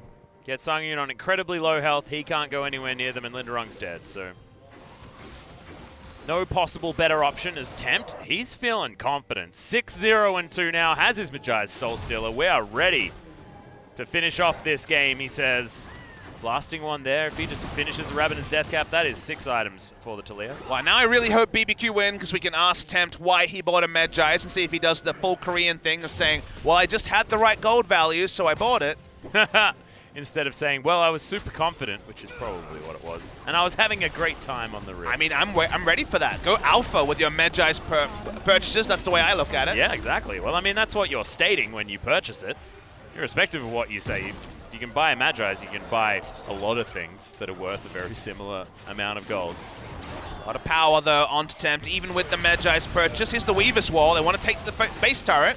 Yeah. Well blocked out by P. Yeah, okay, going to cancel that one, but good ultimate comes in. Nature's Grasp there, but it's going to be Totoro taken down very early. A lot of sticks into Crazy as they're trying to take down Seongwon, and he's so tanky, but it's the double kill for Sungyun, and I feel like BBQ may have bitten off a little bit more than they could chew. In the moment the Weaver's Wall was interrupted, that was actually the sign to back away, not go as aggressive as you were considering, because the positioning was unimpeded. Speaking of positioning. Yeah, another pick actually to come in. Bless should actually be taken down. It is going to be the Ren that finishes him off. Sungyun has to be a little bit more careful. Oh, the sacrificial play. Cue the Titanic music as Key comes in and dies for Sungyun. There's another kill onto Tempt, more Mejai stacks, but still, the fight goes the way of ROX Tigers. They're able to push up high enough health bars on Sungyun and Seongwon. I want to power up too far. End up just going on a bit of an expedition into the enemy jungle. We're going to see the replay here. When you interrupt the Weaver's Wall, the positioning needs to be more defensive from BBQ. But they got the late mail, the Nature's Grasp was not enough for disengage, and this was the group fight that you picked Kalista for. Yeah. Able to get so many sticks in there. The Maokai was certainly easy pickings after the initial kill. He still dead. There's the playback onto Seongwon. He has to be careful as Ghost. Yeah, he's got a stacked up Rage Blade now as Lava just explodes him. Never mind. Cathian's surprise will go off, and that's going to be a dead Lava as well. So they trade 1 for 1. Now Linderung getting thrown away from Tempt, who will survive by getting underneath this turret. And honestly, this game has devolved quite quickly, Papa Smithy, with picks coming left, right, and center.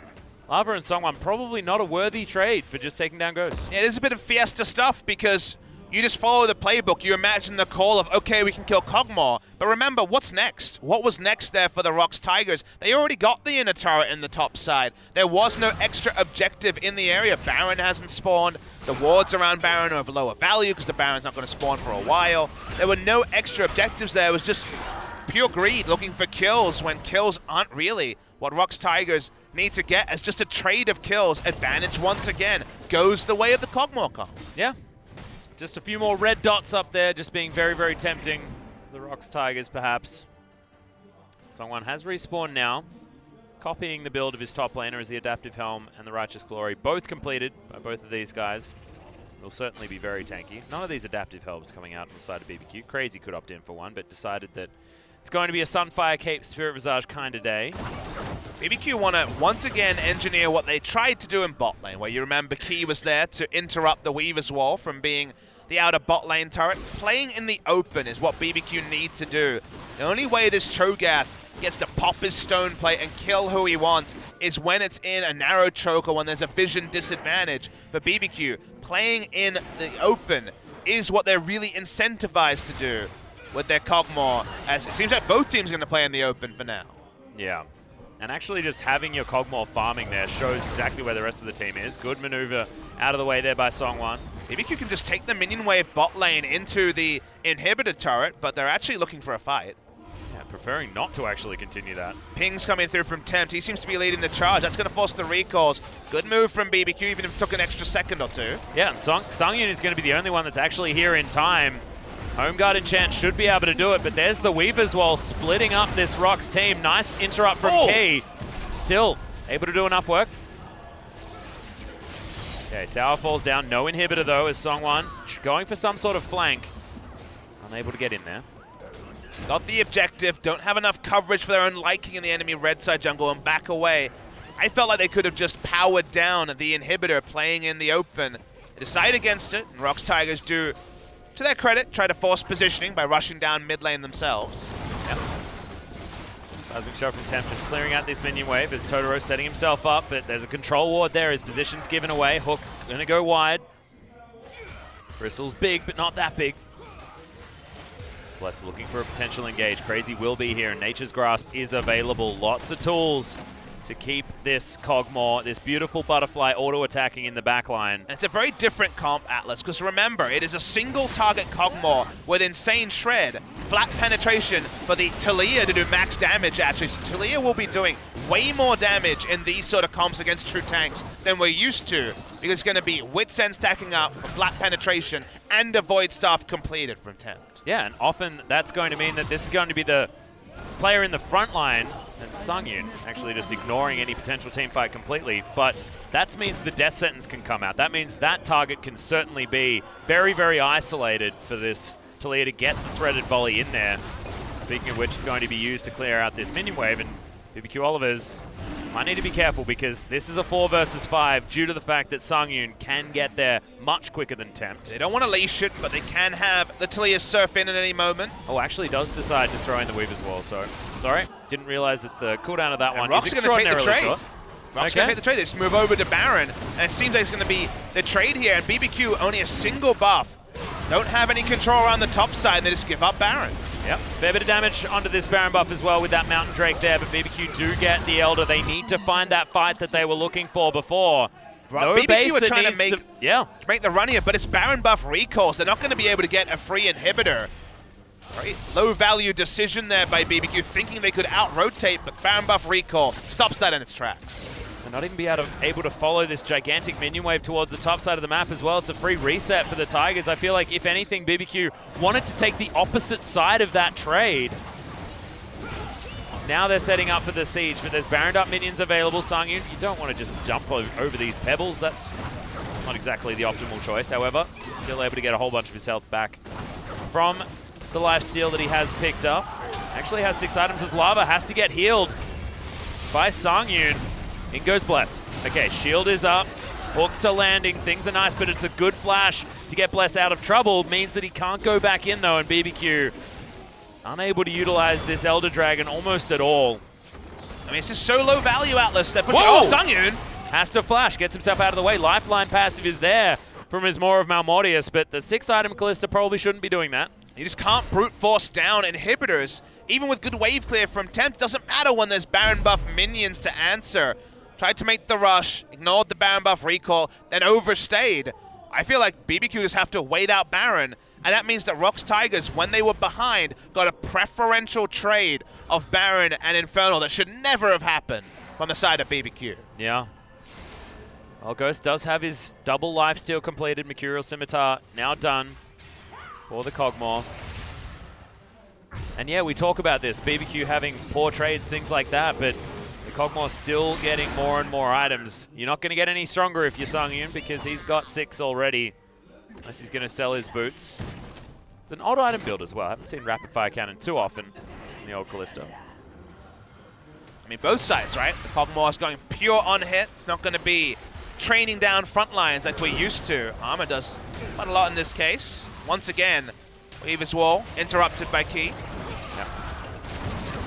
Blocked off, but this is the Baron team without the ability to utilize their Baron buff, as Bless thinks that he's caught out Songwon, but is it the other way around? Glacial Prison could come in, but he hasn't actually thrown it out just yet. The hook lands onto Key, and Songwon wants to get this from out the side. He knows he needs to land it on the Kog'Maw, who's going to come around the corner now. There's the stun, not landing onto the Cog, but Ghost, no auto attacks in this fight whatsoever. It's one pick onto Crazy, and that's it, and the flash forwards are coming in. Totoro getting destroyed now as Sungyun doing some work, but Key, he goes down low. He's actually going to get taken down by the last tick of the Ignite, as I believe Ghost was able to get a living artillery over the top that was able to make it a 2-for-1.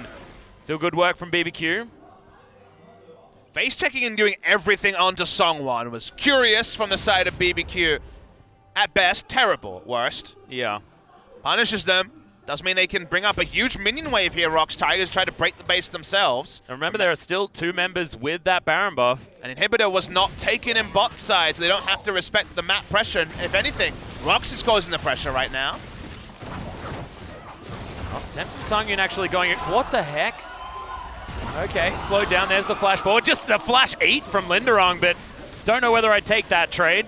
Only 2 members left remaining at BBQ, but one of them's Ghost, thank goodness, so he can clear out this wave. And this has been such a confusing game. I mean, Tempt has to sell his Medjais too after losing out on the stacks from that death. No longer has it. We're going to see the replay. This all started with Bless EQing in to Songwon, who was a Baron buffed Sejuani. I don't really know what that's going to cause, apart from giving target acquisition in a choke to Cho'Gath and friends. And from there, it's just Crazy, who has so much health, taking free damage for no reason at all.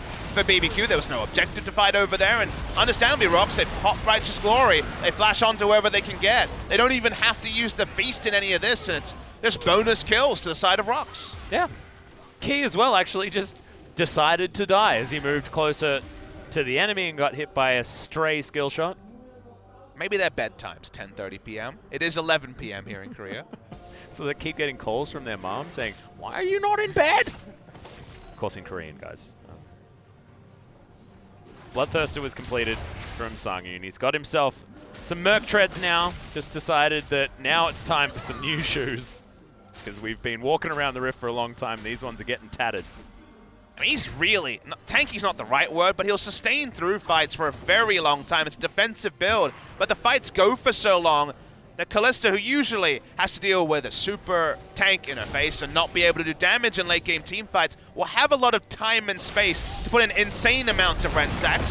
Well, now they want to kill Cho'Gath. Well, this is going to be extraordinarily funny as well, as Ghost trying to stay away from the inevitable feast.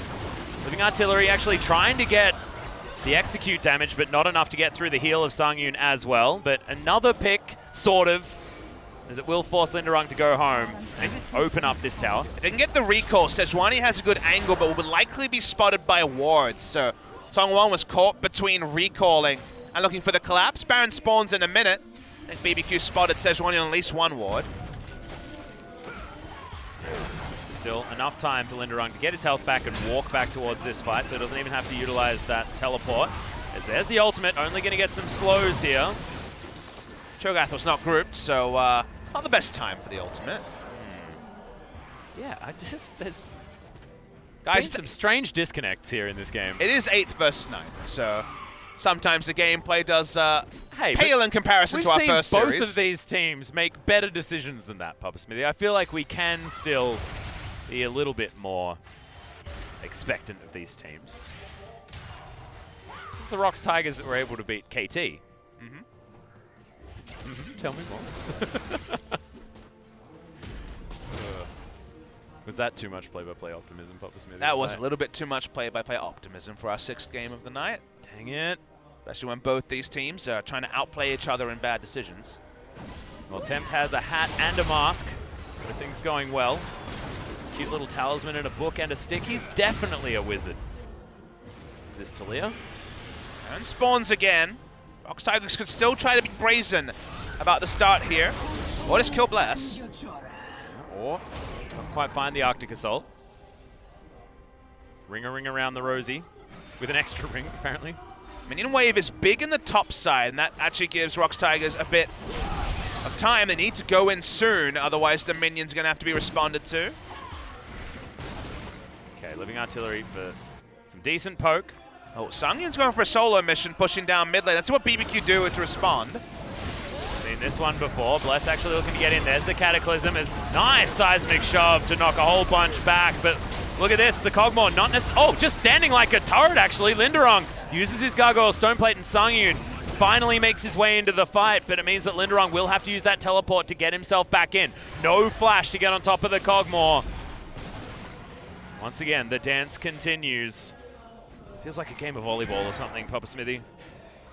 I'm going to take a risk. We saw already a risk taken by Sungyun pushing in mid. And now Linderong walking up top to push waves as well. They're relying on BBQ in action, and that has been the way so far in this particular Baron dance. Yeah, good hook lands onto someone, but thankfully Merc Tread's built by everyone. So he's able to get away from that CC before the follow-up does land. Another setup from Bless. It's again going to be 4 members. The Cho'Gath is really far behind. Okay, Weaver's Wall finally to interrupt, and Key's on point again. Yep. Stops that one from happening. The redundant wall now stopping at that Baron pit. Minions are certainly being enacted by ROX, who are playing the PvE approach to a Baron dance that I haven't seen from them in a while. Yeah, they're now going to start off the Baron, though. We'll see whether they actually do the full commit like they did last time. Key going to get Spates called, and no, they're going to go for the turn. Decent damage, but you can see Ghost trying to get himself into position. Glacial Prison is avoided by the Kog'Maw, who wants to try and take down Songwon. Look at the damage coming in, but the Kog just standing there. Lava able to take down one, but will they be able to get to this little Void Puppy in the back line? That's the important thing, because right now he has been stunned. Good exhaust comes in as ROX. They have been softened up, but finally they're able to get on top of him. Lava picks up the kill. Sungyun's still alive, and in fact, ROX haven't lost anyone, and a Cathian surprise is not enough. Yeah, Linderong was the hero. They're able to occupy the backline solo. 3 members wailing away on the Cho'Gath, and Key, first unbreakable box. The Weaver's Wall, second unbreakable box. Unspeakable damage during the team fight, and all this time, the minions pushing in the bottom lane as well. ROX went out in basically every fashion. Yeah, I was watching Ghost almost that whole fight. You guys probably heard, because he was going to be the big factor in a BBQ win, but just wasn't enough. Lava able to get some decent picks in there as well. And Key, I mean, despite a Game 2 performance on Braum that left a little to be desired, certainly played that team fight well. His Unbreakables have been super on point, and big balls to back up what was a very woeful game from him in Game 2 on Braum on the same champion. You yourself aghast at the pick during champion select, and then do everything right in this game.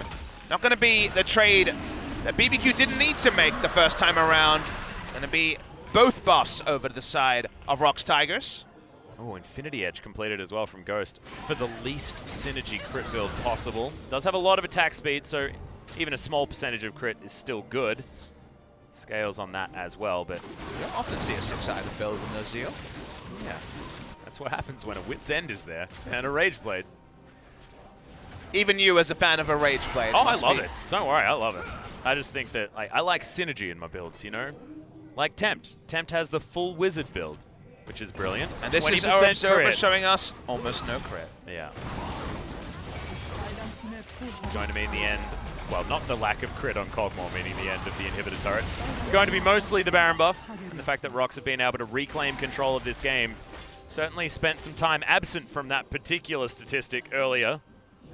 BBQ's rectified. BBQ's ability to close this game has been pretty woeful. ROX Tigers got away with a lot around the Baron. The inhibitor turret in bot lane went down, what, 12, 15 minutes ago. They've never found a way to return it. They haven't played their side lanes well all season, so that, I guess, shouldn't be a big surprise. But now ROX Tigers can return to just powering down with their tanks, and even this pesky Kog'Maw hasn't been enough, because Cho'Gath with the stone plate has been able to occupy so much time in the backline.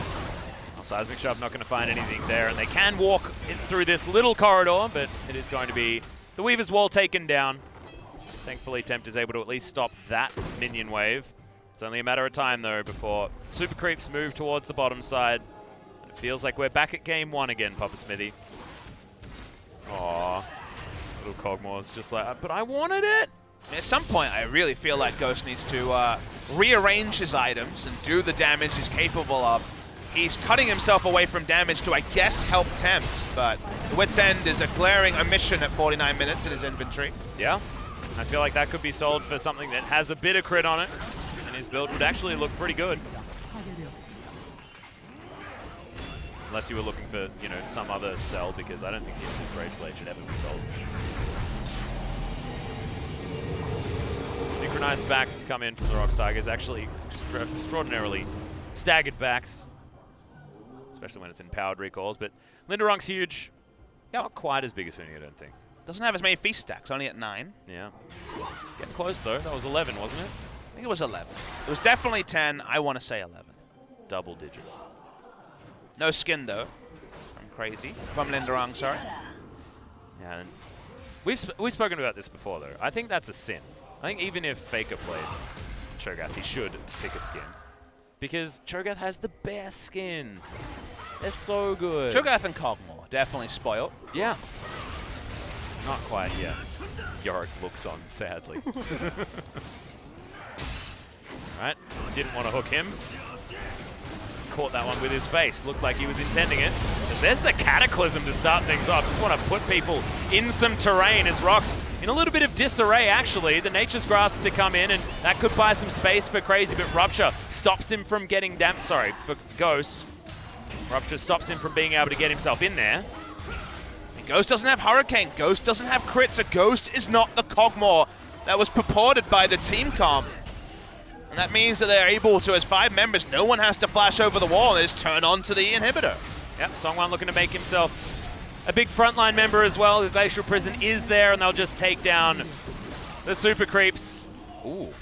Banner of Command had already been completed on the side of the ROX Tigers to help with that push. They knew that their waves weren't getting addressed, so it's a good choice. And now with open Nexus turrets and multiple inhibitors going down, lots of poke coming in on the side of ROX as well. Redemption to try and desperately hold on to the Nexus, and BBQ's hopes of escaping the relegation tournament. It's looking so dire for this team. 3 groups of minions going to be pushing in Atlas. I think those slim hopes are about to be extinguished. Yeah, just waiting for these next couple of waves. If anything, the ROX Tigers have been finishing games diligently with these big tanky things. Here's the last fight from the BBQ Oliver. Splash out from Lava to keep himself alive, but the bouncy castle comes in and Songyun is ripping through these team members. He's at full health. He's able to get the Ren stacks in there. Linderung tanks everything forever, and it's going to be the Nexus now the focus after 2 members of BBQ have been taken down. Traded for 1, so it could have gone worse, but Ghost, he's going to finish it off. That's going to mean an Akathian surprise is not going to even be mentioned, because the Nexus was dead first. And the members of BBQ and the VOD review that will need to happen will be very interesting this game. 20 minutes ago, the 12 to 16 stack Medjais was enacted by the mid laner. It looked like things would be great for the side of BBQ, but suddenly ROX Tigers started to interrupt every Weaver's War with the Unbreakable, make the better decisions around objectives where BBQ made a chain of poor decisions, and closing out games as one of these teams only a few match wins, 3 match wins before we started this one, proved too difficult for the side of BBQ, so they probably deserve to be in the relegation tournament, joining Ever 8 winners to face off against a couple of teams that'll be promoted through. Expected to be CJ and Kongdu, but that script hasn't been firm just yet. And it's a little bit of a worrying sign, to be honest, Papa Smithy, because there were some moments in the middle of that game that felt like we weren't watching LCK caliber teams. It was a little bit of a mess. And how the team fights were coordinated, things like that. I don't know whether it's because it was late, things like that, but you could imagine that these challenger teams are looking at the BBQ Olivers as prey, to be honest, because they had plenty of options for trying to close out the game, like you mentioned. This last team fight did look good for the ROX Tigers, but how they got there was not exactly a glamorous journey. And you were talking about standards, and high standards and low standards, and both these teams situationally have looked good, have played to the high standards we all ascribe to the LCK. But it's all about situation, and that can change over the course of weeks, patches, in games and in series. And this one, as you say, was a bit of a mare from both sides. ROX, over the course of things, gleefully accepted the mistakes from BBQ in the late game and looked better. That's why they will retain their spot in the LCK. But BBQ largely, it's been indicative of everything from them after about the first 6 weeks of spring season. They have not piled on the wins since then. I believe they have 5 match wins since the middle of spring season, which is not enough to stay in the LCK. No, certainly isn't. They can still fight their way out through that promotion tournament, but we did mention that there are some hungry teams there. They're going to be joining Ever8, who had already secured that spot in relegation earlier on. Of course, that was their debut season, though, and BBQ Olivers did have a somewhat promising spring split. So we'll see whether they can make it back into the LCK. I'd certainly hate to not see the fans in the audience for the BBQ Olivers because they are so passionate. You could imagine that the BBQ Olivers will be passionate to get themselves back into the LCK for the 2018 season. And we wonder what the ROX Tigers will look like in the 2018 season. They did kind of have to invest many times over in varying the roster that started the year. Mighty Bear added to it this season. The 2 mid laners added to it. Looking at the damage chart, so much damage put forward from the side of Temp. But remember, that was with a Wits End Kog'Maw, helping him actually do relevant damage to the front line. Damage-wise, it looks like it was an easy game for the BBQ Olivers, but we know it was nothing like that. Certainly wasn't, because that was a loss. And with damage graphs like this, you'd expect that the BBQ Olivers should be able to take down the win, but this comes back to those high standards that we were talking about, Papa Smithy, because it feels like during that mid-game, it shouldn't be a 52-minute game. This should have been BBQ Olivers breaking open that bot lane inhibitor, getting towards the Baron with the super creep pressure. Just wasn't able to be the case. MVP is going to go to Sangyun, 8-1-7 on the Kalista. 94% kill contribution on his famous Kalista ends the season, as this was the final match for ROX Tigers at 4-1 on Kalista. Was denied away from him many, many times over the course of summer season. Will mean that we have a full team interview with the ROX Tigers and their members. Get to hear from Lava and Crow for the first time. Will be a long interview given how many players they have. Hey, yeah, true. But I really wonder what the ROX Tigers will look like in 2018. They added 3 members to their roster over the course of 2017. They lost their trademark mid laner in Mickey. I think it's still a work in progress, which is understandable given that they lost so many great players at the end of the 2016 season. But they retained their spot in the LCK, which, given their roster came together too late, that couldn't have been necessarily a guarantee at the start of the year. Yeah, precisely. And I feel like it's either going to be a different look in the mid lane or a different looking Lava in the mid lane, a different looking Crow in the mid lane when we come back in the next season, given a heck of a lot of time for them to practice. They won't play a competitive match till, I guess, the Casper Cup. If that's to happen, it hasn't been announced yet. The Casper Cup traditionally does happen at the end of the year, and if not that, then January for Split 1 of 2018 spring. Long, long time away from the start of August when this match happens. Get to start those exciting talks about what each team going to look like, what are going to be the changes, and ROX Tigers is a name that has held so much esteem in the past. We'll see whether it's going to be able to move back towards that with a few adjustments here and there, because they have shown promise. Just not all the time. Gotta say, some of these fights certainly weren't that. It's just so weird to see Ghost on the Kog'Maw doing so little damage. Unbreakable helped, Exhaust helped, but the item build also hurt, you have to say. The damage output that he was putting out, even though the number looked decent, it wasn't what we expect out of late game Kog'Maw. And on balance, late game Kalista able to do the work. The front line so much more important in front of them. The Jarvan really no value for the last 30 minutes and baited that bad engage around the enemy blue buff that lost BBQ more than it gained. Well-deserved MVP for Sangyun, and ROX Tigers take down BBQ, but only just. Yeah, and that's going to mean we are going to head towards that full team interview for the last time that we see the ROX Tigers. So let's send it over to Joel for some translation. Thank you very much, guys. This is Joel with your last interview translation for today. We have ROX Tigers here picking up a 2-1 victory this time against BBQ Olivers. And we're going to be here to hear from all the members of ROX Tigers in a full team interview with the ROX Tigers. So please welcome them, guys. It's a huge family you guys have there. It just seems like the coach is out here too. Someone here looks like the coach. 능청스러워요. 오늘 뭐 승리로 이제 시즌 마무리가 됐는데. But a win closes out your season. But how do you feel about that right now? But definitely, yeah, finishing out the season with a win always feels good. I think all of our teammates, we had that mindset that we just didn't want to give up, no matter how bad our situation might have been. He just seems like the coach. It just seems like the coach is making the comment here. 약간 존댓말을 써야 될 것 같은 그런 분위기. 마이티브 뭐 이번 시즌 마무리하면서 본인에 대한 어떤 플레이는 좀. Almighty Bear, are you pretty much satisfied with the plays that you made throughout the season?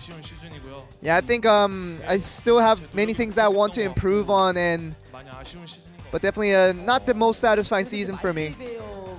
교체 출전하거나 선발 출전할 때마다 약간 좀 운영적으로 뭔가 장점이 있는 것 같다. And a lot of people really highly rate your macro plays every time you do start for ROX Tigers. Yeah, I try to be careful and a little bit passive unless I'm sure that something's going to work out. 주무시면 안 됩니다. If you're falling asleep, just don't fall asleep there. Yeah, there you go. I think might need to be passed on right to him. How was the games today? Yeah, just like you say, ending the season out with a win always feels good. And you definitely showed a beast-like performances in many occasions. Yeah, Cho'Gath is one of those champions that you can just live alone and just play whatever you like, and it's still probably okay. And of course, getting the MVP was great, but aren't you pretty dissatisfied with how the season ended? Yeah, I think personally, I could have shown a lot more of myself in my personal plays, but that's kind of the most dissatisfying part. 정확히 얘기하면 강현정 감독님이 저한테 계속 그렇게 불러달라고 노비를. But I think one of these nicknames that people are calling you about. What do you think of that? 뭐 의미 이런 건 좋은데 별로 막 불릴 기회가 별로 없었던 것 같아요. Yeah, I think those nicknames, as you guys might know, is something that I don't really refer to myself as. So hopefully, I get better earn that nickname in the future.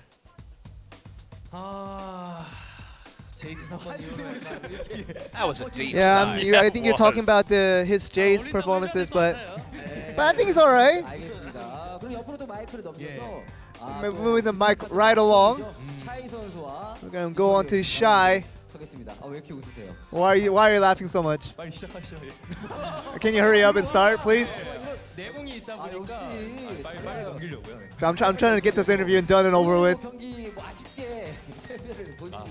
Well, of course, you know the game that you did start out with, you ended up with a loss. 이겼는데 이걸 Yeah, our team won, but I don't know if I'm supposed to feel happy or sad about the situation. I feel like I lost everything, but my team won, so they're pretty happy about it. But I don't know how I should feel. 아무래도 선수 입장에선 굉장히 좋은 거라고 생각하고 좀 이번 시즌 돌아봤을 때 You know, looking back at this season, I'm sure what was the most dissatisfied thing about the season? 그냥 생각만큼 좀 대회에서 많이 못했던 것도 있는 I think, you know, making appearances in the competition for this season was a lot less than I expected, but just playing along and getting these performances that I expected myself to put out didn't really happen on many occasions, and I feel like I didn't really contribute for the betterment of my teammates.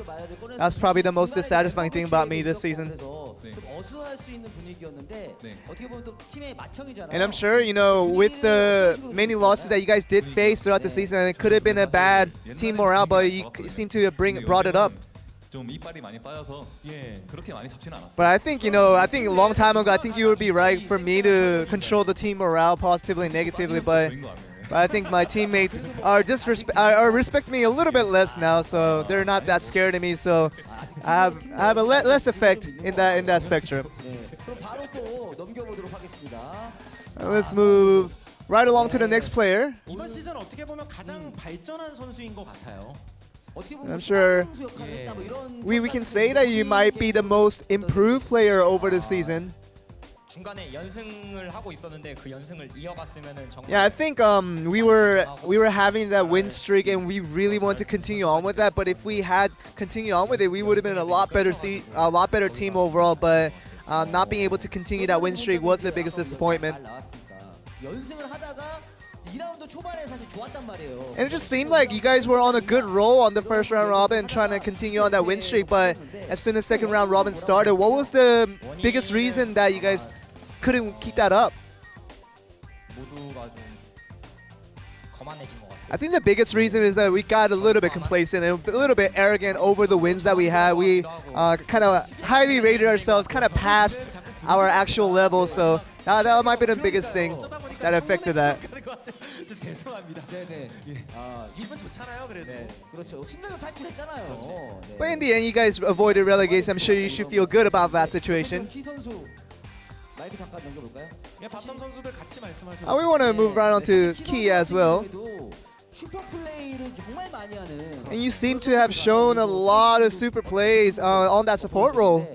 이번 시즌 마무리하면서 You know, ending this current season, how do you feel right now? 제 장점이자 단점이 약간 기복인데 아직 I think my biggest strength and also my biggest weakness is my inconsistency. Is that when I play really good, I play really well, but at the opposite end of that spectrum, I sometimes do play really bad. So, and saying it, how do you rate his plays just overall? Yeah, he's a good play. He's a good player. He's a good guy, but whenever he does really bad, he tilts really hard, and that's just something like when he gets damaged and when he gets killed, he just wants to repeat that. So when he gets kills, he repeats the kills, but when he gets deaths, he repeats those deaths as well. So he's very consistent in that part. 본인도 좀 인식하고 계신가요? Do you happen to realize that for yourself? 한 건데 아직 그러니까 습관이니까 잘 안 고쳐져서. I mean, well, partly I kind of have to agree with that, but it's something that I really want to take time and fix. 어떤 그 중요 에이스 라인이 어떻게 보면 바텀이었던. And a lot of people really rate but the bottom lane of ROX Tigers to be the key players that's really controlling the team. But are you satisfied with just how you play throughout the season? Yeah, I think we lost a big part of ROX Tigers during the mid part of the season. So, but Kalista is one of those picks that I like, and I just had to be kind of taking that carry role for my team. But I think as soon as I tried to take that leadership role, that's when we kind of fell into the consecutive loss streak. So I don't know how that came about. So the logic behind it, you guys have to figure out for yourself.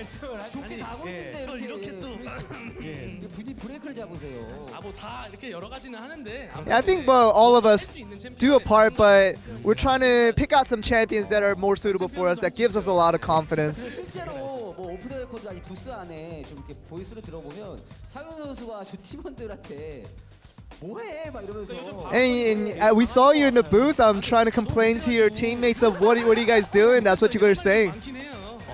Yeah, but I do that very often because they do some silly stuff, and I have to be the one telling them, "What are you doing?" and get your things together, and that's kind of what I have to do.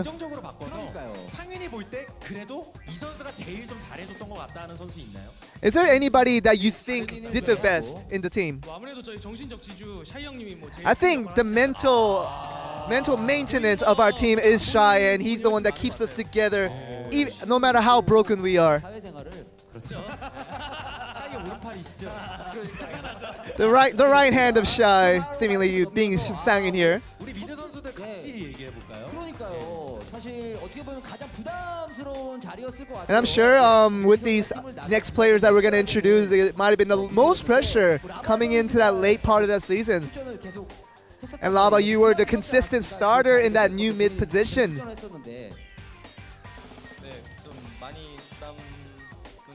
Yeah, of course, there was a lot of pressure put on me, being put in such an awkward spot.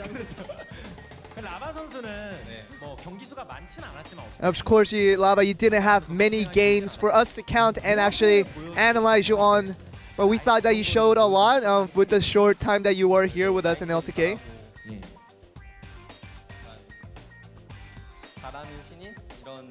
Yeah, all I really wanted to prove as soon as I came into the scene was that I just wanted to be a well-performing rookie, and that's the biggest thing I was trying to hope on. 그래요? 그러면 좀 질문을 바꿔봐서 라바 선수가 이제 오리아나를 잘 다루기도 하고. And a lot of people do say that your Orianna is a staple champ for you that you perform very well on. Do you feel that the champion is very fitting for you, or there was kind of a composed pick due to the composition, a very fitting pick? Yeah, Orianna's definitely a meta pick, and it does fit a lot of different compositions. So that's the reason why I play it mostly. 오늘 첫 출전을 했었잖아요. 좀 미리 And Crow, you made your first appearance in LCK today, so did you plan that in advance? 예. 마이크를 가까이 대서 승강전 탈출하게 되면은 이제 한번 Yeah, I think the promise was that as long as we avoided relegation, that I would make one appearance, and I think the promise was kept today. 이상해 선수 뭐 하고 싶은 말 있으세요? Sang, is there anything you wanted to say to that? 근데 좀 그러니까 미리 알고는 있었지만 어떻게 보면 좀 어떻게 될지 모르는 거죠. Well, of course, you probably knew that promise was coming, but didn't know it was exactly going to come today. But was there a lot of pressure put on you being put on in such a sudden moment? 약간 되는데 그렇게 부담은 없었어요. Yeah, I was feeling a little nervous, but not much pressure was put on me because I just had to play my thing, and hopefully that just turned out to be a win. 그래도 한 명만 고르자면 Was there any one player that kept you nervous?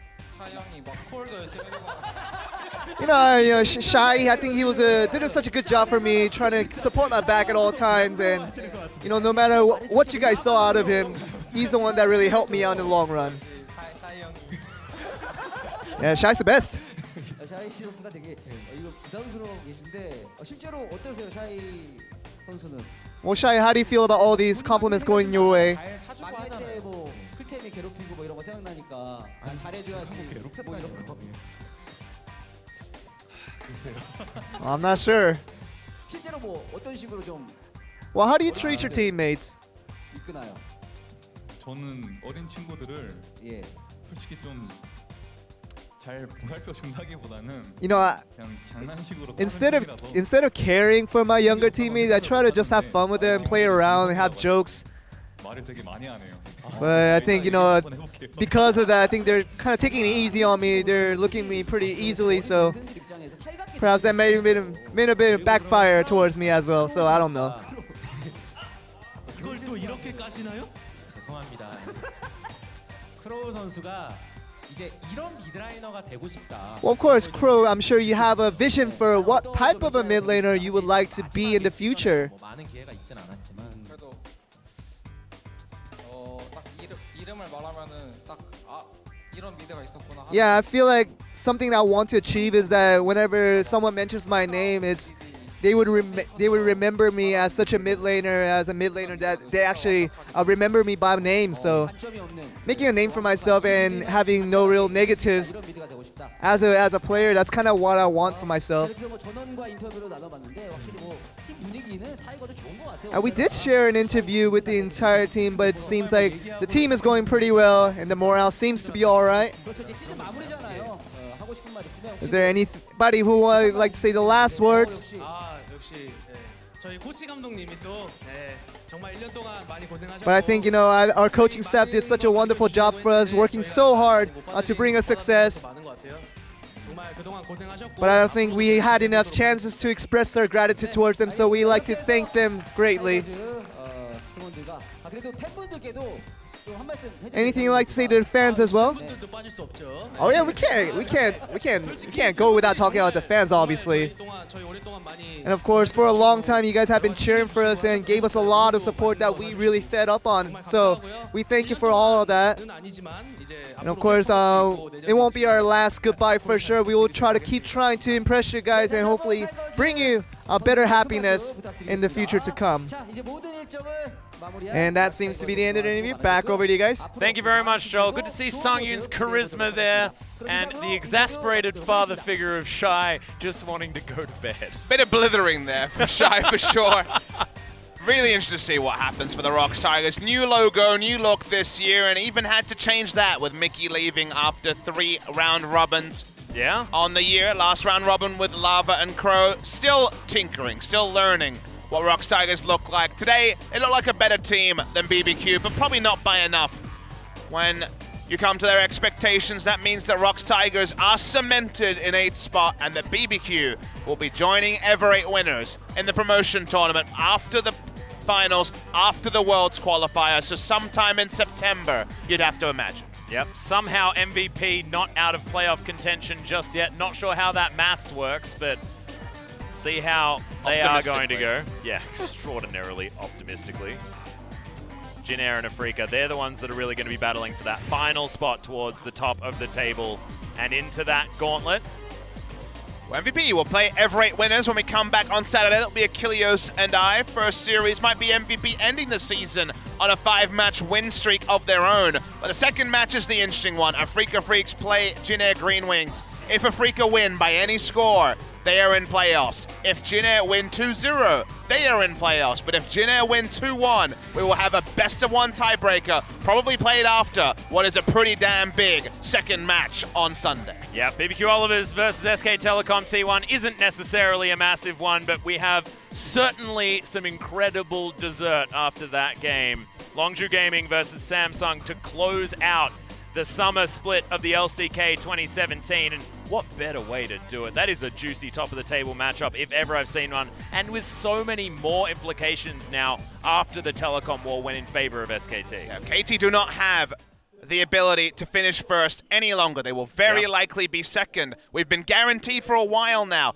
a new regular season champion, not ROX Tigers or SKT for the first time in almost 3 years. It'll be Longju or Samsung. Longju's a romantic story. That's the young players coming together and also the veterans trying to get to Worlds. And Samsung Galaxy, it'll be that very slow improvement from final team, lowest placed team in spring season 2015 to potentially regular season champions. Exactly right. But ladies and gentlemen, we are going to have to say goodnight. Thank you very much for watching what was an incredible telecom war and to see ROX Tigers cement their place in the LCK for next year. We'll see you next time.